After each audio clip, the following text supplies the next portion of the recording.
We are adventuring across the plains, vaccinating gazelles. I believe this is a Turtle WoW only quest. In this ugly-ass robe I got early on in the game that stays on for a while. Me getting ready to run, I believe, Ragefire Chasm? Me just chilling in my usual spot. Traveling through the Plaguelands. But yeah, there's a bunch of these. Turtle WoW. This is me making my... I think this is me making my very first LFG macro, which I used a lot on these characters. Talking to people. Then, oh, yeah. I was an RP server, so whenever I went to bed, I would go back to this specific inn, and I'd lay down inside this coffin. And then there's a goblin named Lubrication there. That doesn't mean anything or matter, I just think it's funny. Trying to talk to people, get people into Warcraft 3. Yeah, it's literally whenever I press the P key, it takes a screenshot. There's my other character I made afterwards, hanging out with Ovi's character, Beaverton. Asukara is a rogue, and that's who we'll be playing as today. But she also wears that ugly-ass robe because it also has agility on it. And this was a robe that was added by Turtle WoW. Oh, only fun.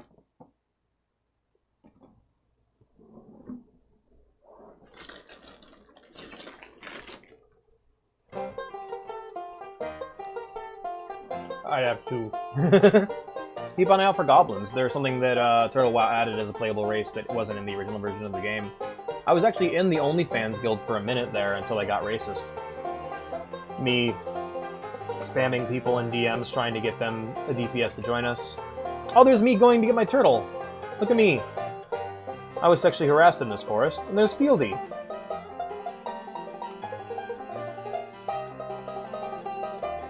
I was part of Asswipe for a while, too.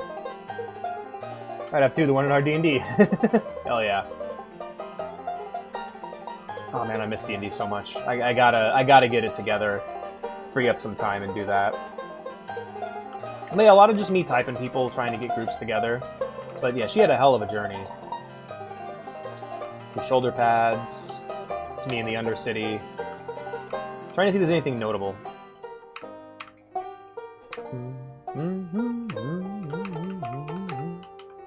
Oh, this was probably Nomergon. Yeah, this was Nomergon. Rixon was a good guy when his turtle shut down. I believe in a month. I'm not sure, but I'm basically done with it anyway, because a lot of the good feelings I had are gone, and I don't want to progress towards nothing.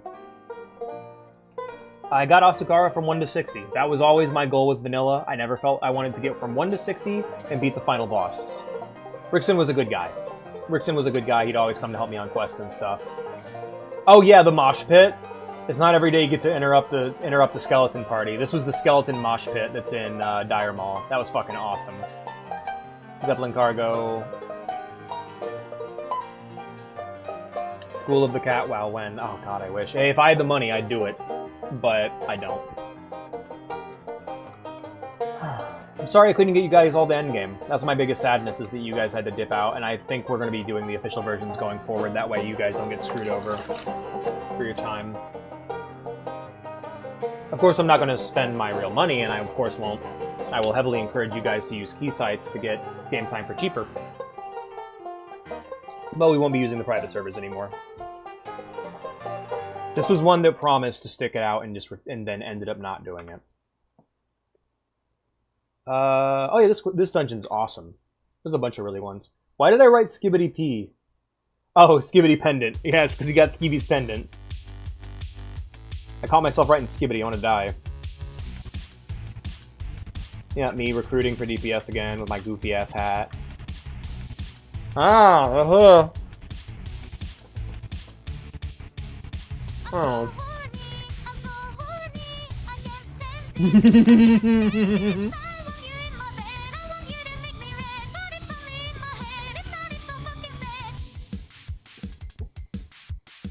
Hey man, there's always tomorrow. We can get on with old school RuneScape, and we'll be going through a lot of what we went through on stream already in TBC when we play that, so convenient song timing, right? Bernadetta. Me sending a letter to Stug. Subject P. Potions 2, Revenge of the Potions. Potions 3, yeah. This is back when oh my god, I think I never unbound it. I think it's still stuck on. I think the P key is still bound to my screenshots. Asakara with her kick-ass spiky shoulder plates. Yeah, this was me during the end of the game trying to get shit together. Yep, working on trying to get a Blackrock Depth, so group open. Oh yeah, and then this hallway here, this fucking hallway is just infested with players. Always ready to murder us on our way in. It was really fucked up. Can't believe they kept doing that to us. I can't stand this. Me helping TJ, Stug, and Redacted to level. Me playing a bit as Freezy Steve. Working on getting the Dead Mines group together as Bernadetta. That first Dead Mines run on stream was blessed. After that, it was a nightmare. Me grinding my fishing as Asakara. Oh yeah, getting to the final boss of fucking Blackrock Depths. Oh my god. Snigwix is a good guy. Ratshimi was good. Just legends. Legends, man. Glizzy Drake. Helping Venom get through here. Oh, this part of the dungeon was a nightmare. Yeah, I hope Tato Husband joins and hears it. Again, the fishing grind, trying to max out my professions while I waited for the absurd few times. So much Shaman was a fuck. This guy was a villain. He joined and left early every group I got him in. He was such a motherfucker. That bastard. Up a Blackrock Spire. I will camp the Ratchet Boat, kill hundreds in RP as a pirate. Yeah, okay. My first run of fucking Molten Core, I believe. Yeah, man, this was amazing. Raiding is so much fun, and these guys are the best. They're my homies. Good old Bernadetta, trying to get our Dead Mines group together. I got Kiskora, Rogic, Vi, and Soulblight. Rogic's a good guy. Rogic's good people. That's my favorite thing about this game, is looking back on screenshots, you can see specific characters and go, oh, I know that guy, he's a good guy. Like, the bonds you form in this game are amazing.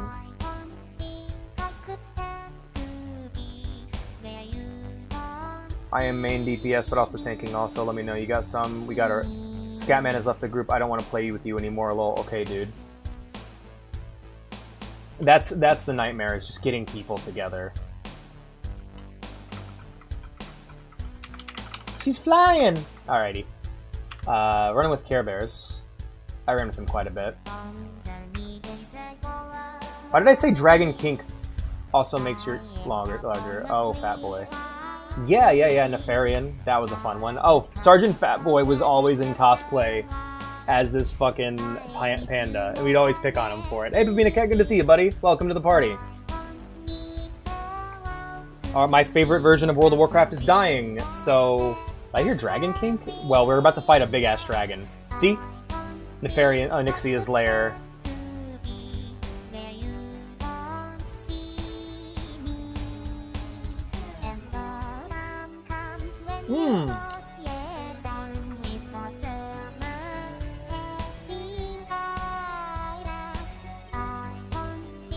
A moment.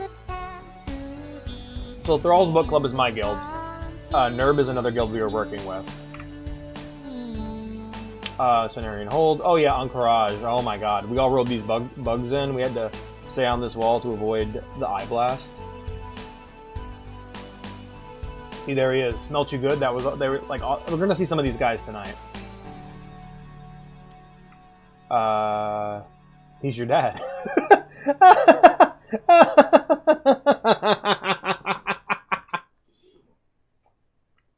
Bro is Gohan. Going. Emerald Sanctum. Oh man, that was great. Post-raid looting. Almost no loot drama, by the way. If this method doesn't work, agree to disagree. You too. I gotta go and...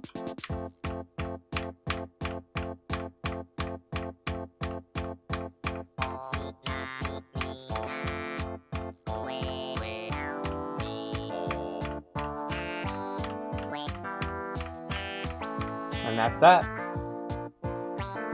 Caught up to now. After this, we'll be watching some of the WoW YouTube series that got me into the game. They're pretty funny, they're pretty great. We'll have a great time, especially if you played a bit. It's fitting though. Isn't it?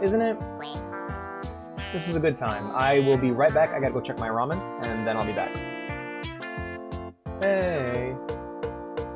Mr. Blue Sky, please tell us why. God damn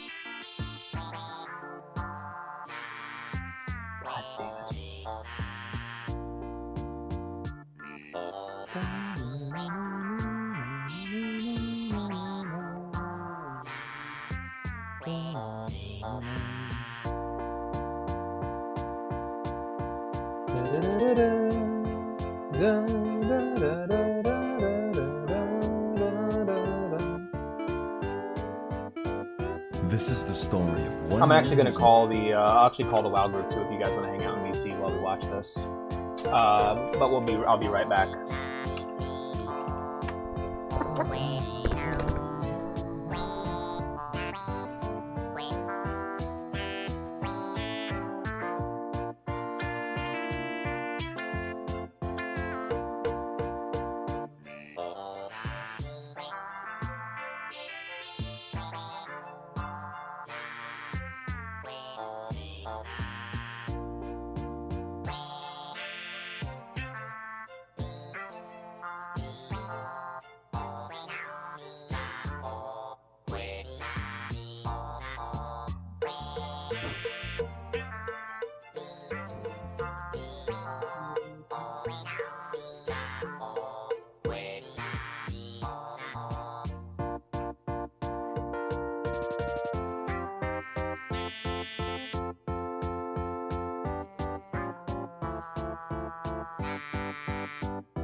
Alrighty, friends.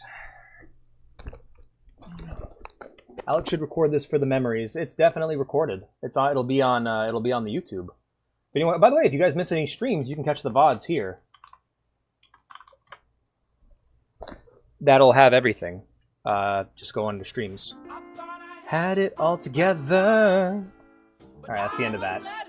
So these 3 YouTube series are what kept me playing. I think out of everything that's on YouTube, these 3 YouTube series show what's great about WoW more than anything else. I'm going to go ahead and give a call to the WoW group and see if anyone's up for some final memories with WoW. Call in the group.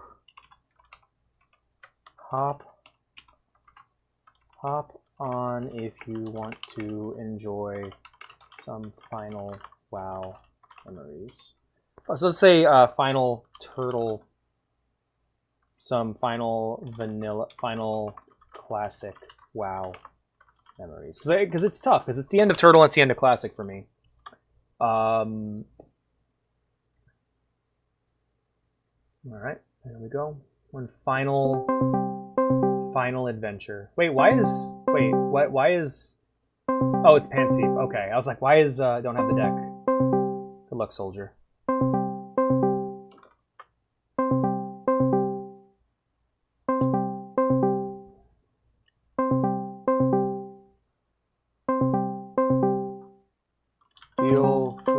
to watch from on Twitch. Okay, it's just gonna be me. That's okay. We can go ahead and we'll go and full screen this, screen share this in case anyone makes it later. Good start, by the way. Righto. Alrighty. Definitely gonna be recording these for the memories, no doubt. This is the story of one man who's never played World of Warcraft and his crusade to conquer WoW Classic so that he could review the game for his YouTube gaming channel in an unbiased, objective manner without any nostalgia. So this video bias. series and several others This is the tale are of the what kept me playing. sexiest night Even when I got warrior bored, I'd go and watch coal these series miner again, and they that would like ever refill lived. my And her hype journey meters. to save Azeroth with her her ass. ass. Now, why did I pick Night Elf? Well, I ruled out orcs, taurens, trolls, and the undead because why pick Horde if I'm already a bad person in Horde's real life? not evil. I gotta roleplay a little bit. The choice then Loudly stood crunches between cracker Night into Elf, the mic. midget, manlet, and regular human. Now, humans are great at everything, but who the fuck plays an MMORPG to be the same dude they are in real life? That's true. What kind of reprobate actually I don't know. decides to make their character human? If I could make As for the Alexander class, my you D&D can't really OC go wrong with in warrior. self-insert, They train constantly I and would. strive for perfection in armed combat. As I'll be able to tell you from my But I extensive do not- MMORPG experience. I do not know. That is to say, Yo, about 800 Ryvon! hours Holy on flight shit! You've and been gone a while. It's good more to see on you, man. Adventure Quest games, I reckon I'm pretty fly. The Galactic Traveler is here. Which grants me access to forbidden knowledge. Forbidden knowledge. Any class that uses I gotta mana stop is looking at the schizophrenic. stream Any avatars, class though. that heals people is for subhumans. And the furry classes just aren't my cup of tea. Rogue was also on the table, but I went with warrior. Anyways, I named my sexy fuck of a character Swakwictus. Don't fucking question Sweet it. It's the quickness. perfect name. I love when it came that. to picking a server, I love watching the YouTube subs struggle. Noggenfogger was clearly the Oh, place that's okay, for me. Ghost. After a barely noticeable 3-hour Man, you've been my that I had number to 2. do You've been my twice. like I was ready to experience. you've been my the right-hand man full-blood throughout all of force WoW. Like of all of our vanilla time here, World you've of been here, and I'm Warcraft. very grateful for that. It's been a real fucking pleasure going through this game with you. Though we didn't finish it, we got a good chunk in, and yeah, it's been a delight. Raid time is All right, at how do you fucking play 7 this game? o'clock. So The first thing that dawned on me was that the at core around element of 6:30, gameplay I'll is hop on and standing hitting. join the call, And in see retrospect, about getting into I the couldn't raid even group. do that correctly. I You'll have, notice like, that I keep I'm pressing not 1, trying to get enabling any and loot disabling whatsoever. attack mode. If you're a WoW player, I get if this triggers you, but it took me over 10 It was also hours great to watching figure this out because that it I gave me don't an have to idea of what to look contract out for carpal when I tunnel was to play the tutoring you game. guys. So like In what he's vanilla just WoW, describing, there's no turning his quest auto markers, attack on and and off. you have to actually read That the was quests and definitely explore the something world that to I had to progress. face with It's several of you. almost as if the Because I'd be like, okay, developers share your intend for screen. you to One, actually one. play All right, the stop game doing that. as a person You're just turning who's your auto just come attack out on of and a off. 7-year-long kerfuffle with League of Legends. This whole immersive, well-designed gameplay is a bit off-putting, but I'm sure I'll get used to it. Being spoon-fed the lore, I take note that one of the very first quests revolves around opening up the borders to allow all the other love this races part. into our sacred lands. And I, for one, am glad to be here in this pivotal moment in time. This is an absolute win and a giant I'll be leap right for back, freedom guys. and progress. I'm certain it will have no unintended consequences down the line. I have been seriously poisoned. You must help me. Actually, I would, but I gotta farm mobs. So, good luck. Ishnuala. In his native language, that actually means, bless the sacred tree of life. Since I had not the faintest idea what I was... I figured before we continue, I can give you guys a brief rundown of like World of Warcraft as a whole. World of Warcraft was a game that came out in 2004. It was very, very, very popular. Like so popular that it became the de facto MMO and actually the de facto online game. What Fortnite is now is what World of Warcraft was then. Everyone played it. Everyone you talked to, everyone played it. Anyone who had a computer and played video games played World of Warcraft. Over the years, different expansions came out that changed the game. We had the Burning Crusade, which added a bunch of new content. We had Wrath of the Lich King, which added a bunch of new content. And these are both paid. You'd pay your sub fee, and then you'd buy your expansion. And then we got Cataclysm, and what Cataclysm did that was unique was that it added and took away a bunch of content. It completely revamped the old world that people had grown attached to while adding new content, which created this weird situation where levels 1 to 60 would be in the future, then all of a sudden you're going back in time to the previous expansions when you get to it. So a lot of people were lost then, and through over the years, as each expansion went by, that original massive player base would either move on to other things because they just lost interest, or they would genuinely, they were just not that into the game anymore after it had changed over time, and it had kind of become stale for them. The game kept reinventing itself, kept deleting old things, so even if you continued to keep playing and you liked the game would likely delete the content you were in love with. And this eventually reached a climax when we got to, I think, 2016. In 2016, there was a private server called Nostarius. Nostarius was a very popular private server, and all private server is basically, you know, like you can play on fan servers in like TF2 or whatever. It's that, but for this game, effectively. Nostarius was a Blizz-like private server that was based off the original version of World of Warcraft, and it was almost as popular as the base game. People were playing it for free. They would just, mod their original game. And it was basically a mod that everyone really, really enjoyed. Blizzard shut it down. Did their thing. They threatened lawsuits. The people who made it agreed to cease and desist. And Blizzard brought them in to interview them and talk to them about the potential future of legacy servers. Blizzard then made those legacy servers. They made World of Warcraft Classic. And Blizzard had this belief within their company, one that did leak out to the public, that the old versions of the game were bad and their new game is good and that fans don't know what the fuck they're talking about. Well, then Classic WoW came out and it was the most popular the game had ever been. It was crazy, crazy popular. And so Blizzard started making it. They made Classic WoW, they made TBC Classic, they made Wrath of the Lich King Classic, but all the while they kept making their stupid-ass Blizzard decisions that ruined the game, introducing pay-to-win mechanics into all three versions of the game in the form of the WoW token. And this WoW token also completely ruined the economy of those games, causing everything on the auction house to become exorbitantly expensive. And they also ran into the problem that a new server would launch, it would include the content from the old game, people would finish their game, and then it would lose players. And what players really wanted was for Blizzard to do what RuneScape did and basically continuing to develop the early eras of the game as if it was something completely new. Treat it like this is now an alternate timeline. We're going to build on top of Vanilla or TBC or Wrath of the Lich King, and we're going to try to grow it as an actual game, similar to old school RuneScape and RuneScape 3, right? Well, they tried that, but the content came out so slowly that it didn't really scratch the itch that people wanted. Then a private server called Turtle WoW came out. Turtle WoW came out and basically did what people wanted Blizzard to do for free on their own. It was a crazy awesome version of the game that added so many new features and so many new places to go. New raids, new dungeons, new races, new countries, all kinds of crazy shit. New mounts. It was an amazing overhaul of World of Warcraft that was just beautiful, just wonderful to be a part of. And then Blizzard did what Blizzard did and threatened to sue them. However, this was an interesting situation. This was an interesting dilemma, because not only was Turtle WoW better than Classic WoW, it was better and it was profitable. They were making a lot of money by the crazy amount of fans they had playing it. Almost as many fans as the actual official game. So there was a crossroads here.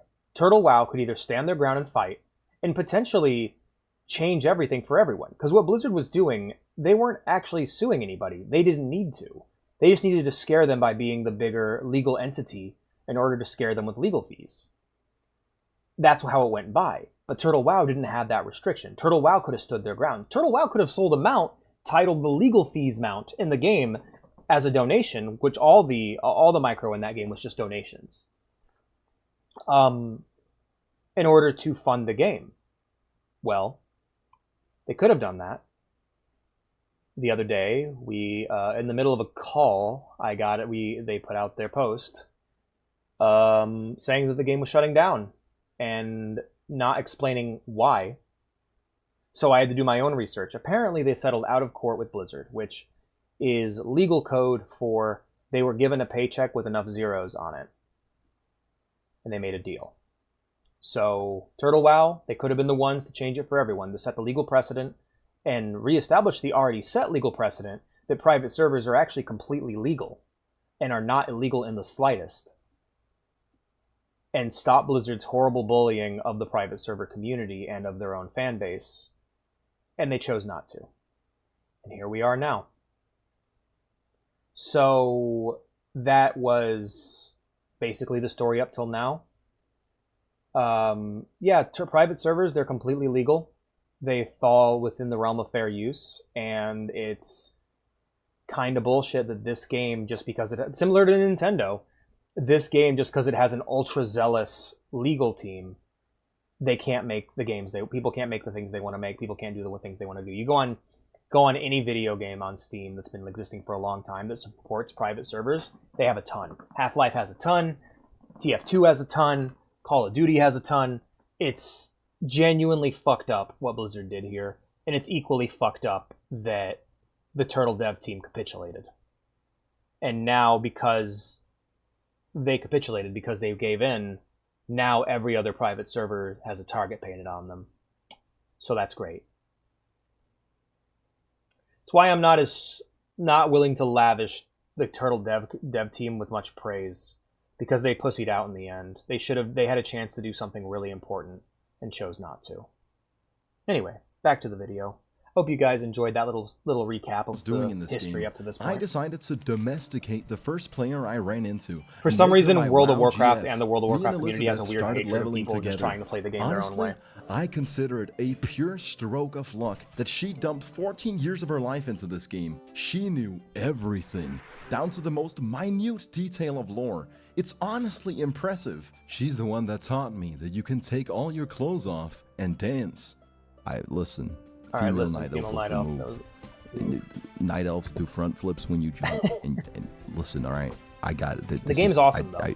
And it has a right to continue existing, but it probably won't. I quickly came to learn that this game is all about partying up with other people and overcoming diversity. And no, I didn't mean adversity. Those darn gnomes can take their asses back to Namerigan where they belong. If the fact that the entire game revolves around standing and hitting... Pause.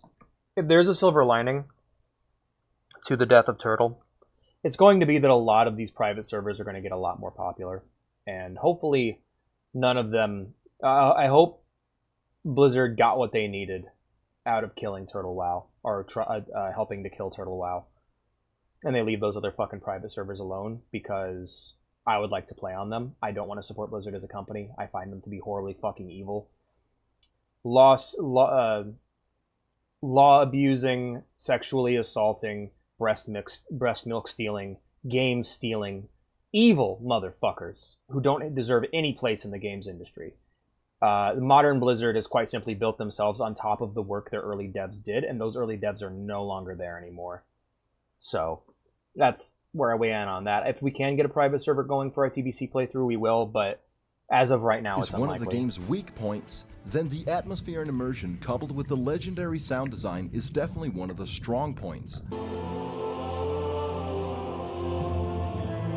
Clip through the fucking wall. I'm actually enjoying the game way more than I thought I would. The formula's ridiculously simple. You find the strongest thing that won't kill you. Then you stand and hit enough of them till you become stronger. At times, you'll complete certain tasks which usually require you to stand and hit things. After which, you'll be rewarded with experience and items that'll make you stand longer and hit harder. And I'm not trying to downplay trading and questing with other players, learning skills like alchemy or crafting, or doing questionable things for monetary gains. I'm simply just making the argument that literally all those things and everything else in the game is entirely structured around improving the experience of standing and hitting. In a way, it's like Cookie Cutter, but with more world building.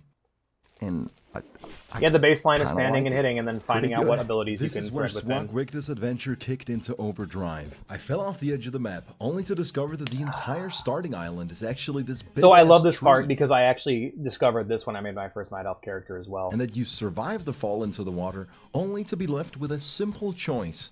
Personally, I drowned myself. Starvation just really isn't my thing. Eliza convinced me that my lot in life was to be a coal miner. I would later come to find that I'd fallen for one of the classic blunders. She merely wanted all the animals to herself so she could make bank skinning them. When confronted with the brutal reality of her betrayal, she made it up to me, with a naked wetlands run. Follow me. Allow me to explain. So Night Elves start in Teldrassil. Later in the game you'd get access to Stormwind, where you can learn useful things like mastery of a two-hand weapon or how to make rat kebabs. Two equally essential skills in life. Once you finish up questing in the starting area, you get access to Darkshore, and from there you can take a boat to Menethil Harbor. But first, you put all your equipment into the bank so it won't be broken by the countless deaths you may have to go through. And also, because then you're naked. Then you're naked. And you're going to be walking for like a fucking hour. You know, they say it's the old wetlands, the old wetlands run. Didn't have to do that in Turtle WoW because they had an extra boat. Through the Bluegill Marsh. That used to be the way we would meet up with each other. You're about to encounter a lot of mobs that are much, much stronger than you. You keep walking all the way past the green belt. This is where Stug is questing right now. Thelgen Rock and the entrance to Don Moreau. At which point, you sit back and wait for someone else to attempt the wetlands run. If they're damnable fools, they won't know they're about to run into the one mob that's pretty much a guaranteed death. Remember to smile from ear to ear as they take aggro and you watch them die in vain about a 20-minute walk from where they can resurrect. Now you're actually in the clear, and the run through Dunmoreau is a breeze. During the walk to Loch Modan, you'll notice that the contrast in colors is just way better in other areas than the Night Elf leveling zones. But as a Night Elf, you can do front flips and socialize with women, and that's a pearly padding if I've ever seen one. Never was crazy about the Night Elf aesthetic, though. Alright, I guess you can't find a synonym for silver lining word for word, but I tried. I really did fucking try. Anyways, once you're through with Loch Modan, it's then time to cross the border and enter a place much too cold for two frail, skimpily dressed night elves. You take in the scenery of the snowy mountains as you and this ramen is really good and really spicy. I made it real nice. Because there's a flight God, point, I love the dwarf starting zone. It's so pretty. Because now you can get smashed with your WoW GF. As you drink yourself into delirium, I didn't do enough RP. That's my biggest regret, is I wish I did more RP. Up in your 13 hours of game time, and it dawns on you that World of Warcraft isn't all that different from real life.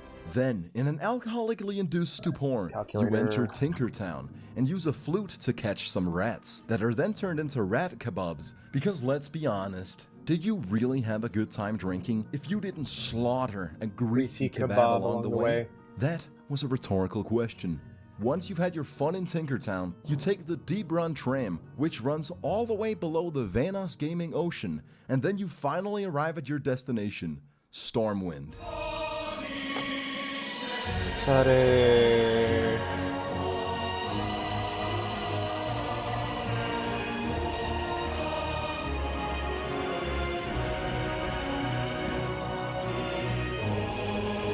So yeah, Stormwind's pretty cool. As an extra delectable addition to the experience, Blizzard fucked some shit up and somehow got the entirety of Kalimdor kicked at the same Thunder Armor time. Ale. Oh, that's legend. Dude, that's so good. That's going on the fan art. I'm enough of a man to admit it. Alright, I'm having a good time here. This is fucking gameplay. Dumb enough to think I could stand on my own 2 feet, I parted ways with Eliza. I figured that to truly have an authentic experience, I couldn't have someone walk me through the entire game. I returned to Darkshore and almost immediately proceeded to be soft-locked by was a a legend. graveyard What a great skip character. for That was a Ghost's solid character, 45 minutes. I'd gone just past this point and died, which changed the Resurrection Shrine to all the way down here, where the mobs are just way fucking stronger and just kill me. Especially if you take into consideration the fact that all of my armor is now broke. But I gotta walk the whole way back. But then every time I revived my corpse, they would just... I'm glad we avoided this sort of thing just by good guidance. I would just come up with a new strategy. That's a classic beginner's trap. Just walk the whole way in wisp form, just, you know, bite the bullet, and then I'll just revive there. But, you know... What? I went all the fucking way up there to use the fucking spirit healer, and then it spirit healed me all the way down here, and now I'm in the same predicament, and I can't... for 45 minutes, and it was at this very moment that I began to doubt the path I'd chosen. Was I really the right type of person to experience this game to a point where I'd have fair grounds on which to even review it? That seed of doubt would taint my mind and eventually bloom to become a jungle of suspicion and uncertainty. Could I in fact be one of those fucking normies that played this game for 2 weeks and forever after proclaimed that it's just not their thing? Only time that was me, tell. by the way, when the vanilla, when Classic launched. And had my bangin' WoW GF walk me through a couple more quests and teach me the game just a bit more. Being a beginner in World of Warcraft without any MMO experience in the last 10 years of my life is a bit like choking on a fucking anus. Although whilst it's happening, you call this a realize gem. you're actually kinda Absolutely. into it. Allow me to explain. It is At very first, much a your gem. coping Stube was mechanism is an amazing cooking. adventure and This game companion. is cookie clicker. I'm just standing Sunder and Armor hitting. Ale, though, The I'd horde drink the players shit in out of that. Ashenvale need Just a drink it and your fucking armor breaks. therapist. But then...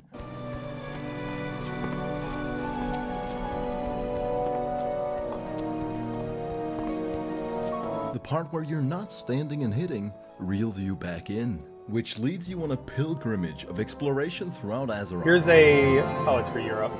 Yeah, looks like if we're going to be playing on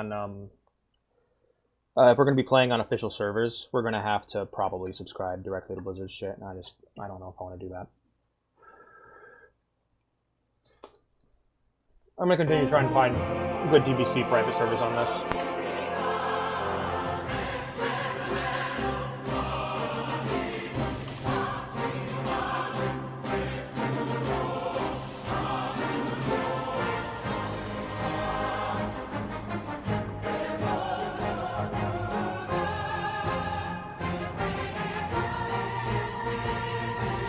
About to go to bed at 11 a.m., I ask myself, why did I...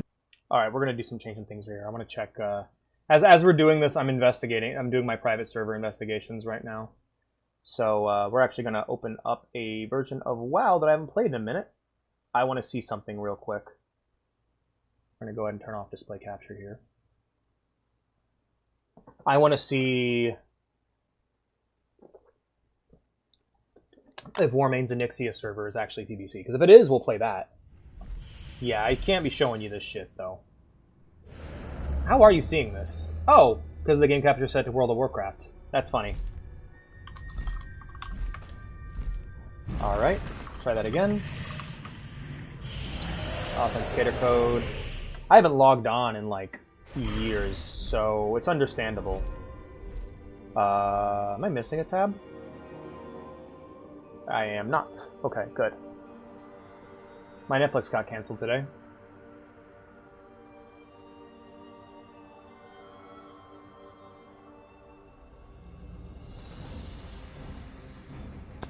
Alright, there we go. There we go. I'm in. Oh my god, look at my fucking... oh, she's so dinky. I love her. Onyxia is what now? If I turn to Onyxia, it says Wrath of the Lich King. Okay, what about Ice Crowned? Okay, no. So it looks like the option for Warmane just isn't there. Alright, I was checking that. Sorry about that, guys. I'm kind of in a post, like, this is definitely the post-WoW stream where it's just like, where do we go now? I just spent Where do we 5 go from hours here? randomly exploring with no direction when I could have just Googled the next appropriate zone for my character. Oh yeah, that's you right. guys. Because if I try to look up a guide... Warriors were the worst class in the game at leveling by such a large margin, it's not even close. The warrior is widely known as the worst leveling class or solo leveling class in the game. They are definitely challenging. They have slow leveling, low mobility, low sustain, high gear dependence, dependence on consumables, costly repairs. So let me get this straight, right? Leveling is you going through all the 60 levels. One could argue that's at least a good chunk of the game. Apparently, my class is undisputedly the worst at this, and by a large margin. And the only solution? You need gear, you need gear, you need gear. Warriors need lots of gear. Of which I have none. So this is the current questing Yeah, well, we definitely be playing on experience as a Stormforge, warrior. it seems. You attempt to pull only one mob. If successful, you kill it, regenerate your health, and repeat. It truly is fucking rough out here. What then completely demoralized me, though, was about halfway into... God, like, I'm so happy that I was able, like, I'm really happy we were able to avoid this, because this is exactly what, like, questing in WoW for me was in the beginning. But, like, I think one of my missions was to help you guys avoid this kind of bullshit when you played, and I think I the really YouTube nailed guide. You want to switch these to strafe left and strafe right instead. That's right, no more keyboard turning, friends. This leaves all of your character turning to your Wasta. mouse, Yep. actually. They want me to set up key bindings and constantly perform this frame-perfect stutter step to optimally kite every enemy. Literal arthritis Nah, you just need aside, Thunder Armor, dude. the day you see Easy. me Just Thunder Armor. all trickshot optimal in World of Warcraft is the day you know this game poisoned my soul. Yeah, I Warrior's said, great. You "Fuck just need the to be hamstring stewed. You just need stutter to you need a step. mage at I'll your just side, play the game my and you own need to way." just I spam finished fucking up all the hamstring. quests Or in Dark spam Shore. I'd Thunder say Armor. the highlights were giving this guy a good time in exchange for food and buffs. Wiping on the group quest where you gotta protect this guy 4 times in a row. Then you guys admitting avoid- we need hope a you guys healer, avoid the bullshit after learning which we curve. proceed to wipe a 5th time since our healer simply forgot to heal the guy we were protecting. Certainly a slight oversight. Remember to get past all the murlocs and get the relic before you run out of breath. Pour some jazz powder over the red crystal, and that's pretty much all that stood out to me. Ashenvale is bleak and hollow, so void of life. And I was God, the desperate lighting- to the get lighting to a in- different in, part like, of the official game. classics When seems to wash all the opportunity color out of the presented fucking game. itself, it almost seemed too good to be true. And it was too good to be true. You see, I couldn't figure out how to finish a Can I get the quest, Halo and Reach these filter for two Overwatch- for malicious my World of druids Warcraft in my playthrough? party convinced Please? me that it was actually a whole escort mission, and that I was ready to proceed to the next zone. God, what in the setting game. is he using to make the game Ashenvale. look like that? Now, Jesus. Kerlonian Evershade walks just at the wrong movement speed, all the way deep into Ashenvale. I'm awake. I'm awake. He sporadically falls into an emerald dream nap, and you'll encounter a multitude of dumb bad boys along the way. I walked with these people. I walked with these people for 20 fucking minutes for them to turn in their quest, kick me from the party, and in the leave me middle. alone Yep. deep behind Fuck. enemy lines in a heavily horde-contested area. I tried completing some quests, but I One kept of the getting things that made PK'd leveling in time and Turtle time WoW a again. lot easier Having been was humbled the and community. shook The community by is trials so and much better than any other tribulations, WoW private server one I've been on. question remained. They're Would fucking this legends. be the end of the road for our hero, or would Swak Wictus prevail and conquer? Would Danger Bro turn out to be an absolute normie with not the slightest claim to fame as a certified nerd gangster, or would he get gear, Halo and Warcraft. lots of gear? Warcraft Reach. I guess only time will tell. Hey, the feeling I have playing Turtle WoW is very similar to the feeling I have playing Halo Reach now. Seeing that this world is now doomed. No, not Skibbity Riz Journey. No! No!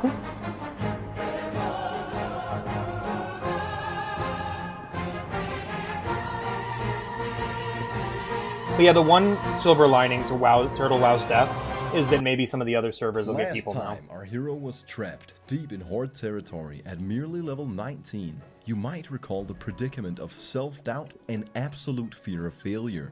But I pushed through it. Because I realized just how far I've come. When I started out, I had nothing. Now, I've turned up the graphic settings and I have a cape. And you happen to have come upon a glorious occasion. You see, it's time for my tuffle with the first major dungeon in our journey, Dead Mines. Spend enough time in Azeroth and you learn to improvise, adapt, and overcome. In the situation you're witnessing, many would make the mistake of helping the fellow Alliance player. I, the intellectual, molded by countless deaths, knows that the only means to an end is getting gear, and lots of gear. Instead Which of Stug risking it does, for the biscuit, which Stug I did made sure to loot this really rusty well. chest Like his full of rolls goods. were insane. I think he got every 25 piece of copper warrior and a broken lock. warrior loot from I Shadowfang make off Keep. like a bandit. That shit was In this crazy. game, you gotta know when to be a hero and when to look out for number one. On the surface, Azeroth is adventurous and splendid, but in reality, it's a social-political nightmare RP sandbox. You never know what foolish fuckery you might run into. Foolish you may, in fuckery. fact, spontaneously combust. Now, Oh no, the horde game was Quran's got him. expected, but imagine my surprise when I rezzed the spirit healer just to be met by Helcular's remains. A mob so much stronger than me that I see a skull instead of its level. A mob who will I am the chase ultimate you luck. down You really and are. make you Stug's his a lucky bitch. guy. Sorry you got may grounded be though, bud. surrounded by horde scum happened? and have them grant you mercy If you feel like talking wave about it, back, that's fine, just to but- get smacked in the back of the head by a I just wanna make troll sure I 2 didn't get you in minutes trouble. later. This fucking psychopath just hit me a couple times and watched me get mauled by a wolf. And it is in fact not unusual to have an orc moonwalk on your corpse. As you bastard. can imagine, I grew weary of Ashenvale quickly. I took the Hearthstone back to Darnassus. Take note of the high-level spinning technique that my WoW GF taught me. By the way, She hasn't spoken to me in weeks. I wouldn't have long to dwell on it though, because before leaving Darnassus, I was swiftly disconnected, courtesy of Blizzard's patented gruesome servers. After the brief intermission, our journey to Westfall began. I sailed to Darkshore, and from there to Menethil Harbor. Along the way, I pondered life's greatest questions. Why does I'm dual sorry, wielding give Ghost. you a 19% mischance? Why did I choose Noggenfogger for the name instead of the server my friends play on? Why did I get invited to the Nogger Nations Guild? Oh no. Why did I accept? Are robots gonna take all our jobs? How will we combat climate change, overpopulation, and deal with the threat of AI? When will China start World War III? Why does white monster with rosé wine Never had actually it. fucking bang? Boomer juice, By the way. Then I flew to Stormwind. And from Stormwind, I traveled on foot to Westfall. When I arrived at my final destination, Sentinel Hill... I might actually break my fucking monitor. Sentinel Hill. Sentinel Hill. You did it. I have anger problems. I began a series of grueling tasks known as the Dead Mind's Quest Chain. Not difficult in the slightest, just fucking horrid. First I've gotta kill this guy who can be anywhere from here to here patrolling. Mind you, there's lots of people in this quest and you're more likely to run into his corpse. Then I travel halfway across the world to deliver a letter. There's literally a mailing system in this world, so I don't see why that would ever be necessary. That By one the way, line it's shattered 4 my letters, understanding not of the one. world. It's back and Warcraft. forth in different places. Follow Like, are that my up letters with an being escort carried by mission, adventurers? and you have the unholy trifecta of gruesome game mechanics. Now pay close attention, alright? 1:20 a.m. I met Mike Miller and bought 40 loaves of bread. It was at this point that I was ready to bust down the Dead Mind's dungeon. Hell Now, yeah. The question is, how did I end up at 4:20 a.m. still not having completed the dungeon at a naked gnome? I'm kinda hard, party dude. of all Oh, no. places? Well, this is what happened. First, we got a group together that seemed to have a decent shot. We had a tank, a healer. It was good times, happy vibes, and smiles all around. We started making our way into the Dead Mines, just before the weekly realm restart. What I would consider to be our first crucial mistake. We decided to meet up again in half an hour. When we all logged on, our tank Glowin was missing, and a paladin offered to be our fifth. Oh, he Without left the party. hesitation, I invited Fuck to the Postal party. Service is the 2 player minutes base. later, our tank came online and said that he was on the way. Our group was in disarray. Glowin, Unsure how to Glowin, proceed, like, and in okay, need of he left the leadership. party. That's the thing, Glowin left the party, so... They looked to me for guidance. I suggested a democratic vote, and to quote myself, I vote we just do it with the current party, cause I'm a bit of a cunt. This was our second crucial mistake. You see, Glowin was loyal and determined, strong but gentle. Fuck, on the other hand, was an irredeemable bastard. He needed for the blue drop even though it wasn't an upgrade for him, got it, then proceeded to pull an entire room of mobs, get our whole party killed, and immediately leave us with no tank at 4 a.m. God This damn. was the karma we got for You know, turning our like, backs on hearing Glow. these kind of stories make me feel like an asshole for going like, oh man, leaving in the middle of the dungeon is griefing, you shouldn't be allowed to do that. It's like, well, no, that's griefing. What I dealt with was a minor inconvenience. Now naturally, some would argue that I could have tanked, but I wanted to dual wield with a 19% mischance, so you can see why that wasn't on the table. It was here late at night that Hellmistress and I got Postal to know Service each is the other. player base. We had a hell of a good time waiting for the rest of the party. Our Chad Warlock Ninpu sat down to enjoy the show, and he had but one thing to say. So who do we invite? Very good question. I pulled in the only alpha male in sight for a private show in the minecart. You gotta do what you gotta do to keep the party together at 4 a.m. Even if that means saving Azeroth with your ass. Like, oh my I'm god, yours. I remember playing Classic for the brief period I did when I did the Dead Mines. This is when my entire group fell apart. And, like, the amount of time that was required back then was insane. Not because the content actually takes that long. A Dead Mines clear shouldn't take anything more than an hour. But because of just the sheer fuckery of the player base of official Classic WoW at the time. I'm not saying it's still like that, but it was a fucking nightmare. Killing it. When he I altered remember getting halfway through a maximum dungeon com- where our tank stopped moving and refused to progress unless we promised to stop swearing. I shit you not. Because this was so popular that it was bringing back normies who had stopped playing the game, who had played the game when they were younger and then, like, got a life afterwards, you know? Like, not to be mean or anything, but like basically people who just went on to become normal people and didn't really stay immersed in internet culture. So like when me and my friends were throwing out F-bombs every other sentence, as we do, we had our tank literally stop in the call. It was a tank from our guild. Literally stop and ask us to stop swearing. Crazy shit. It's all coming back to me now. I remember our mage, our gnome Avery, my mage friend quitting that he could take a front row seat because we asked him to make us water. Scolded him and told him to know his place. When he then rudely requested that Hellmistress danced for him up close, I immediately knew that we were gonna have a fucking problem here. We stripped. Wait, him did they naked, walk back to made the him entrance? dance for our amusement. Fuck. Woo! To the night. Hail to the knights. Admittedly, he was a pretty good jester, although that didn't stop Hellmistress from leaving due to the severe social misstep by the gnome scum. Luckily, she was easily replaceable. Then an hour passed, and we had yet to find a tank. We were collectively about to give man, up, guys, it's all but coming then back to me now. Muffy appeared out of nowhere, as sent from the heavens. 5 a.m. Cock in hand, ready to rumble. We were going to give Deadmines a third shot. Words are tough. What ensued was nothing less than perfection. We all knew this was the last run of the night. Our final opportunity to not feel like we just wasted our lives. Cut to me, like I talk about how then came the moment. I talk about how well it went with Deadmines on Turtle, but like, dude, you guys did not see those off-screen runs. Those were cursed.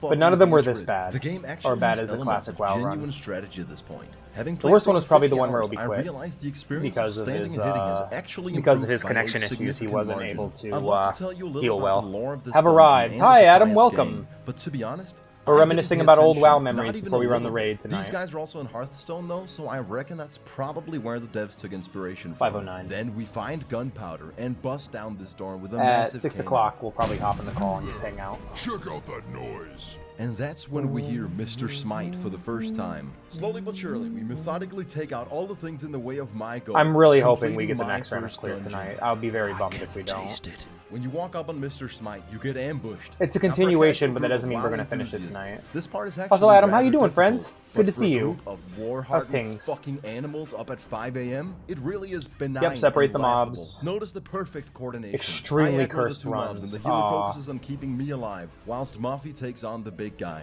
We make quick work of the two weaklings, and then focus the full blunt force of our emotional instability on the Don, the big cheese, Mr. Smite.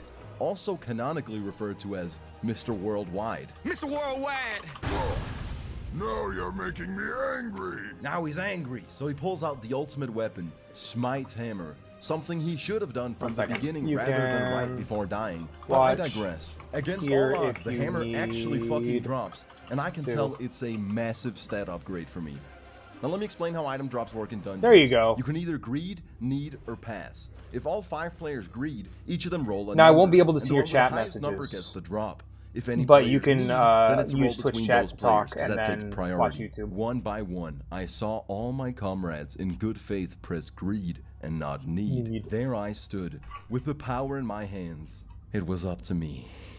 I'd never had a blue item before, and the choice was mine. It was so tempting, yet I hammer's recall a fucking promise awesome. I made to myself a long time ago, that I would live a kind, humble life of self-reflection and morality. I press greed, and with absolute vengeance and fury, Furious roll anger. a 72 to receive Smite's Hammer. Oh yeah. Now, I'm not a salty loser, but I am one hell of a cunty winner. I make sure to inform the others that he who greeds as the 5th man has a good heart. As we make our way up to the final challenge, Edwin Van Cleef. Actually, it's at this very moment that the game starts playing Jornio's theme. I'm pleasantly surprised they Dude, licensed like, that into I WoW cannot tell Classic, you the but it high of definitely finishing your hypes first you up dungeon in for this the game. final battle. After blowing him a kiss and waving at him, it's time to The start Chad. the fun time happy hour and enter go mode. Now I knew shit was going sideways when Muffy fell. When the mobs then started targeting our healer, I did the only sensible thing. Ignore it entirely and focus on the boss. Damn straight. I managed to take him down while our healer got slaughtered. But I'm an optimist. I can always see the positive side, like how the gnome scum fell shortly after. It was then up to me and our Chad Warlock, who actually, now that I look back at the footage, is a rogue and not a warlock.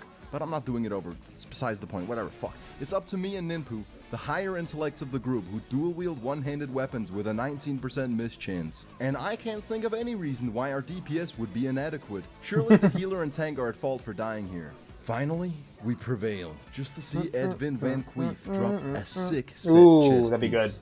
That's still an Ninpu upgrade. selects Need. I select Need. Eliatra selects Need. And our brainlet gnome player selects Greed. Selects Greed. Ninpu rolls a 10. Eliatra rolls a 69. Yours truly? Fucking 80! Yeah! Boom! Real gamer hours. Ninpu says fuck my life and rage quits. I feel and that. there I stood, entirely fulfilled, in pure If a pleasure, fucking warrior waiting for the others to took my return. goddamn rogue Dare I piece. say, Wait, that happened. chillin' Never like mind, a it was villain. fine. My comrades return, and we agree to kill the Cookie Monster.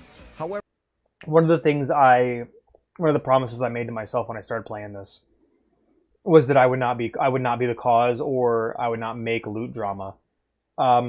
I was not able to stick to that promise, but mostly I've avoided it. The worst one was when proceed to fall down and aggro I all did these a mobs. fucking, I The think, boy who 4-hour-long came to the dungeon rescue, but I know a for a losing tier battle piece when at I see endgame, one. only to have I a make guy my escape down accidentally the roll only on path it when available to me, and we run for couldn't my even use it. fucking life. Being chased by goblins, bandits, and murlocs, Bind on pickup, I can't too. help but feel that I should have been the one to I wrote a resurrect ticket and to walk 15 the minutes to my corpse, GMs. They and refused to. should They have told been the me ones they to couldn't escape. help me. But of course, there's no need to cry over So that was fucking spilled great. milk. In World of Warcraft, the day-night cycle is the same as real time, and as I exit the dungeon, I see the sun rising. That's See? a pretty cool feeling. It's not all that different from real life. I hand in the Dead Mines quest and go repair my armor, then take a small detour to God, the I can't even Ironforge remember my Weapons first Master run. so that we can crazy. skank out with this new hammer. Pixie Wobble By Bonk, the I love way, that character's using a name. weapon class for the first time gives the phrase A swing and a miss. a whole new meaning. After testing out Smite's hammer, I went back to the place that made me realize World of Warcraft is indeed a fucker's game. Ashenvale, the Los Angeles of Azeroth. And from there, I journeyed into uncharted territory, the Stone Talon Mountains. It was time for the Horde shitheads to pay the price of Damn, being she looks on good the in that wrong armor, side though. of history. I had a blast murdering these fucking Dead moss. losers time and time again. There's nothing quite like You know, seeing I had a man die. temptation to hop on my boat. I had a Go again. temptation to do a Walk piracy all the stream way and to hop his on the boat corpse and start just to get slaughtering, but I figured this would be obliterated more again, fun. forcing them to reset the spirit healer, breaking all their equipment by 25%, and providing them with an unfortunate Yeah, no, we had a really good resurrection sickness experience. that I makes tried them my best to. I 75% did a weaker lot for to shelter 10 you minutes. guys from that. That is the The real server we payoff were of on WoW. was full of You very get to sweet make other people. people waste The other so server, much fucking time, Asakara's and server, in a manner way more that's toxic. intensely aggravating. It's fucking sick. I can tell you I'm Fortunately for me, completely I sick of would it, at and this I want point nothing come to do to with her. learn that what comes around goes around. The players I'd been tormenting ended up grouping up and spreading the word of my misdeeds. Considering I was the only Alliance player in this area, I now went through retribution of the highest caliber. When leaving the area after numerous deaths, I thought that my peril for the night was over. God, was I wrong. I went into a cursed land known as the Charred Vale, Oh, this area just to complete sucks. one simple quest. There are these 4 mobs, and I gotta kill 7 of each. Simple enough, right? Except for the fact that the Charred Vale is packed Let me click to on the over to brim the with Horde YouTube to see players. if So the Adam's experience talking. goes Adam, a I just want to bit let like you know I this. can't see what Find you're and writing kill on, what you're one of writing the on mobs, YouTube. and Sadly. then I die, courtesy of some cunt Horde player. Got it. Then I walk all the way to my corpse and repeat. I am here. What are you eating? Hello, Sometimes hello. the experience is I'm actually eating a saltine bit crackers, different and I can't varied, read your messages. 'cause I'm I'll sorry. also just die to the I'm mobs. sorry, Bun. I should have just I given went up, ahead and opened but up for the other whatever tab so I can reason, check. I was apologize hell-bent for on not letting you finishing know. this godforsaken fucking quest. Or even This better, guy I can just fucking pop over ate to my restream. corpse. But World of Warcraft has really diverse gameplay, you know? You never know if you're gonna die to the Horde gank, or the mobs, or the very Blizzard servers themselves. It took me an hour and a half. I went through this bullshit until 4 a.m., at which point I left the Stone Talon Mountains to never return. I can see it now. You might recall a certain I should be able to see it apathy both now. regarding the Let fact me that I click can only press fight something real one quick. mob at once. But after 70 hours of game time, you can do this. Yep, there we go. Yeah, so I'll be able to see your guys' messages through restream. Fucking Murlocs. Hello. Notice how I level up right before dying to the last Murloc. I consider that one of my more precise calculations. Interestingly, I had to play for over 70 hours before being able to take on more than one enemy at a time. And I can't do that very often considering retaliation is on a half-hour cooldown. And you might still just fucking die. This is a fucker's game. Yet, it's a fucker's game with one redeeming quality. This gnome wanted to buy an axe off me for 1 gold. He then realizes mid-trade that he doesn't have 1 gold at all. I tell him I'll hold on to the axe for him until he gets the money, on the premise that he takes all his clothes off and fills out the only appropriate function in society for a gnome, dancing naked for my amusement. Did Oh, wow, I what ever end up happened? selling him the axe? How'd that happen? How'd that happen, Bon?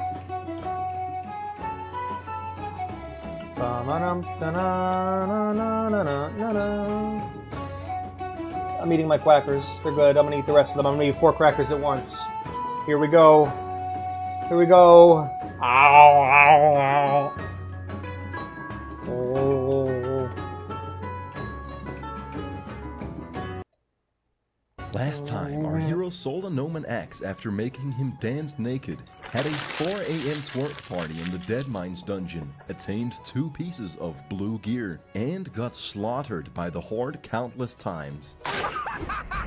Continuing the adventure, I traveled to Lakeshire and contracted scoliosis after drinking an indigenous brew of psychoactive alkaloids. Swakwicktus would come to find that when you're under a 10-minute scoliosis debuff, there's nothing you can do but just wait it out and let nature run its course. By the way, due to my own scoliosis, I get to make as many jokes as I want. I wish I was straight, but God made me this way. Y'all ever had so much gangster lean you'd need surgery to get rid of it? Pause for laughter. This is where you laugh.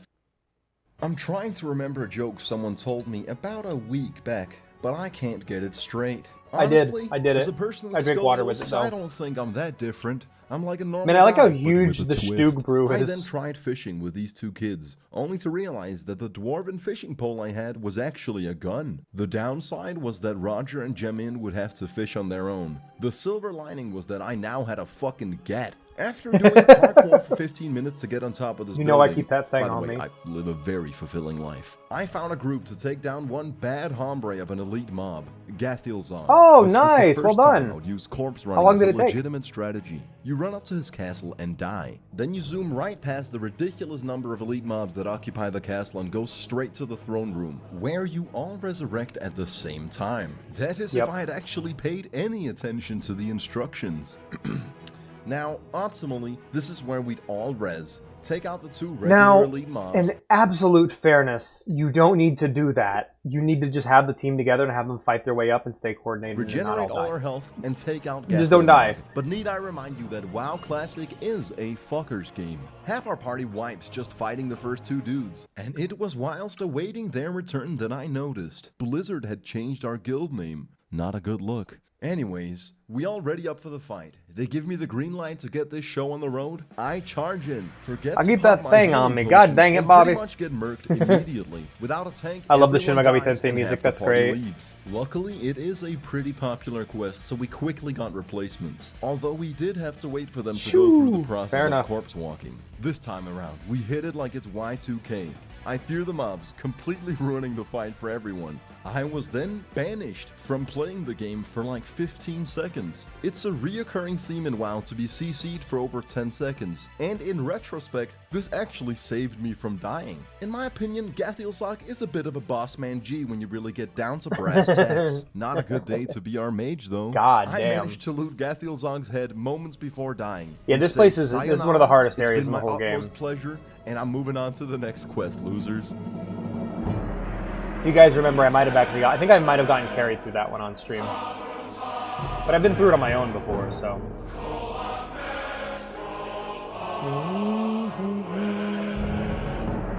I hate this game. I'm really happy I was able to show you guys the positives without the negatives. We be sheepin'.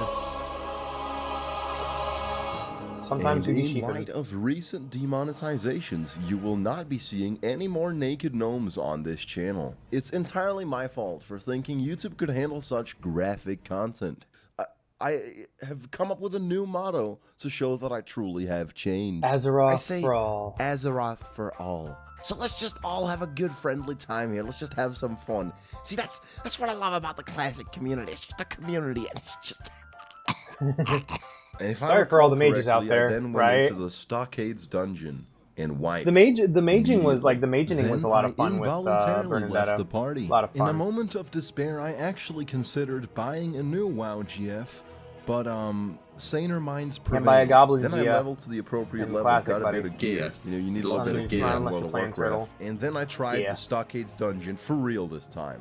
We make it to the final boss, where I tactically decide to fear the mobs, completely ruining What is the it- what fight for ability everyone. is that? The feared mobs then go on to aggro every remaining enemy in the I dungeon. didn't even know that We warriors almost had a fear. immediately wipe and have to Had a run fear all the button. way back, and our healer He really do be was on sheeping, point for this one, I right? have to say. But Sorry with for all the World of mages out there. Warcraft, you never know what to expect. You never know if you're gonna fuck everything up, or if the servers are gonna disconnect, or maybe it's what's the mix-up, reversal, and the boss actually fears you into all the other mobs. Oh, that's aggroing the them, worst one. Yeah, we making got your hit with that party wipe, hard on having our to walk all the way Stockades run. back. But otherwise, it was pretty tight. Both of our runs, This the is my real one we did laughter. for the stream and the one we did Deadlines off is stream. engaging and really well designed, whereas the Stockades is boring. Stockade and sucks. Shit, It's one of the which shittest is dungeons in the exactly game. It's so why bad. I did it twice. I hadn't picked the question. I that did it leads to twice the as Seal well. of Rin, a Oh ring I God, really hey, wanted. I wish thank someone had Turtle told Wow, me you that I couldn't have didn't died have a to do couple the weeks. dungeon You for couldn't a have announced that second you were time. dying Well, a I couple suppose weeks it's a earlier, so we learning could have not had to do the experience. fucking. Now you might So we could have recall the skipped gnome who I Nomergon made.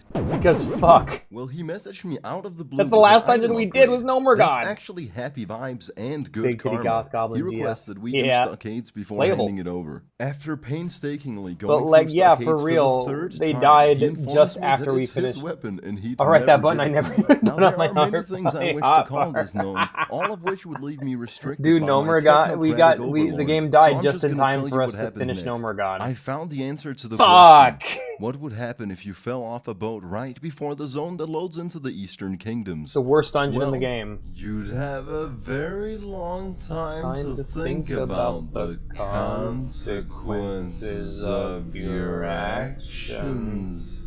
Then I killed some cows. Why? What would Beefert ever do to you? Beefert. Come on.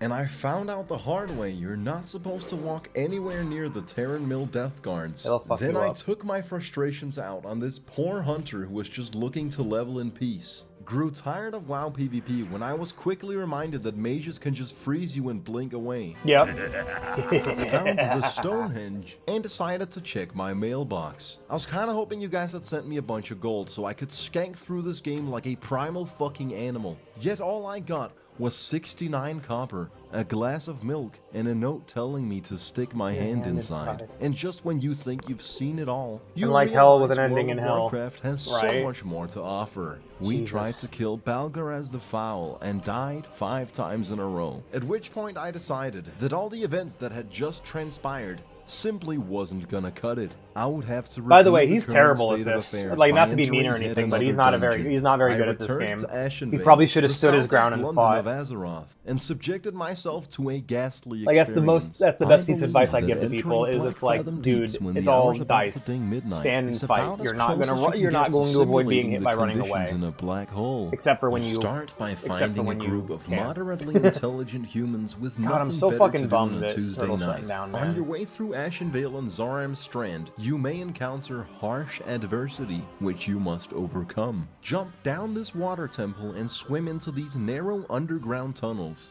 Now, mind you, we're still How many in times have I contested watched these? territory, This you is may a run regular into a Alex Go to sizable Sleep group of feature. horde players. This entire Naturally, playlist. I did the I've only watched this countless responsible times. thing and immediately And also I ambushed them. experienced it in game myself. Naturally, I did the only responsible thing and Naturally. immediately ambushed them.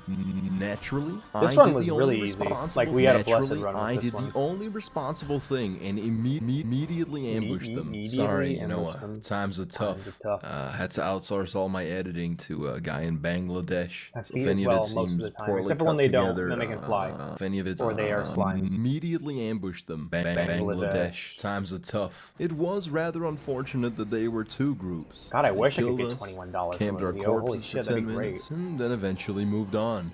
We got absolutely cucked, having to move a safe distance behind them at a snail's pace, missing out on all the XP and items. After going through the death tunnels, we entered Black Fathom Depths.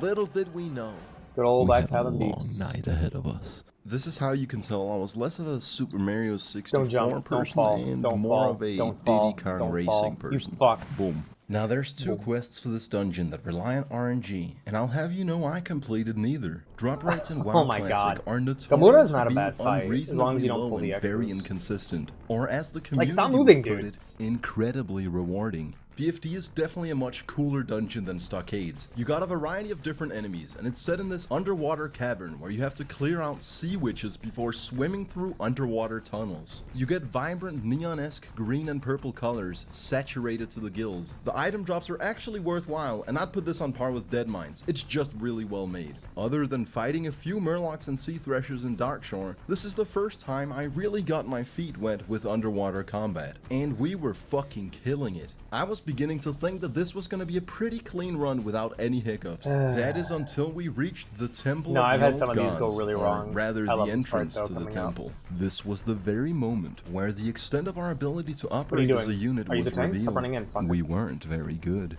Zipping bad. I'll be effort, honest, yours truly my tried favorite part of fighting the playing mobs this up on game the has sidewalk on stream until has been Dazar said, quietly "Come giving down commentary quick," on at what which other point people are Lemon doing Wig while immediately just kind of jumped doing down kind whilst of the being on others stayed autopilot up top. myself. As I tried to save Dazar, It's like, yeah, I'm doing my Hrothgar DPS aggroes rotation. all What's the mobs healer and and tank picked them up doing? to They're where doing I that. just Okay, jumped cool. down from. Bad effort. Running and not Our looking at the healer jumps. The lives jump up master to his name disapproves. and Damn. proceeds to flee the fight with full health. We then got sandwiched in the worst way possible and all died. Then it dawned on me that you have to walk all the way from Oh the God, the entrance corpse run on Asheville BFD is through so the Red Strand, bad. over to the temple, through the underwater caverns, to then enter BFD. I just remembered and what I walk didn't- all I the way just through remembered the what I forgot. dungeon I got beer every back. time you wipe. Something I would describe as a tedious process. So one could only hope that we weren't gonna die anymore. We made our way through the mobs that had previously brought us trouble, rolled for a chest, I didn't get it, and then jumped in the water to kill the old Sarakis. Once we slay the beast, I need for a cape that I have no use for, and get promptly disconnected from the Blizzard multiplayer experience. When I log back in, I can see I won the cape. It's got pretty much the same stats as my current one, but it's green. Now that I really get a good look at it, I think I prefer the old one. Now, Dazar was a war-hardened WoW veteran. He knew this dungeon in and out, so the smart thing to do would be to just listen to his instructions as he knew his shit. He informs us to just pull 1 or 2 mobs at a time and fight them outside the temple. We do it and clear out all the smaller mobs. So far, so good. Now he'd been preparing us for the boss fight. He told us for the last hour, over and over again, that once we kill the boss, we just shouldn't click anything. Something we've back. I all forgot I had agreed coffee. to on multiple occasions. I had Now coffee before made. killing the boss, Coffee, he as reminds us Fancy one puts it. last time. Please don't touch anything. There's these 4 shrines, and it's vital that you guys don't activate any of them. Let me handle this part. I'm like, geez, does he think we're stupid or something? But as it turns out, this man just had a comprehensive understanding of the spectrum of intelligence you may encounter in this game. Allow me to walk you through our effective communications right after we kill the boss. I need one more pendant. Okay, so we don't touch anything. Well, still good pants for you. Menacingly walking towards the 4 shrines in silence. For fuck's sake. No one not now. Need one more pendant. Don't Menacingly click walking anything. towards Need the- one pendant. towards Already? the 4 I need shrines 2. I in need 2. silence. Don't click anything. Starts activating all 4 All 4 altars at altars once. at once. Stop. Ah, What the fuck jeez. did I say? Look head. Head. Oh, we can't, Can't just press them? Oh. Oh. Like, ready?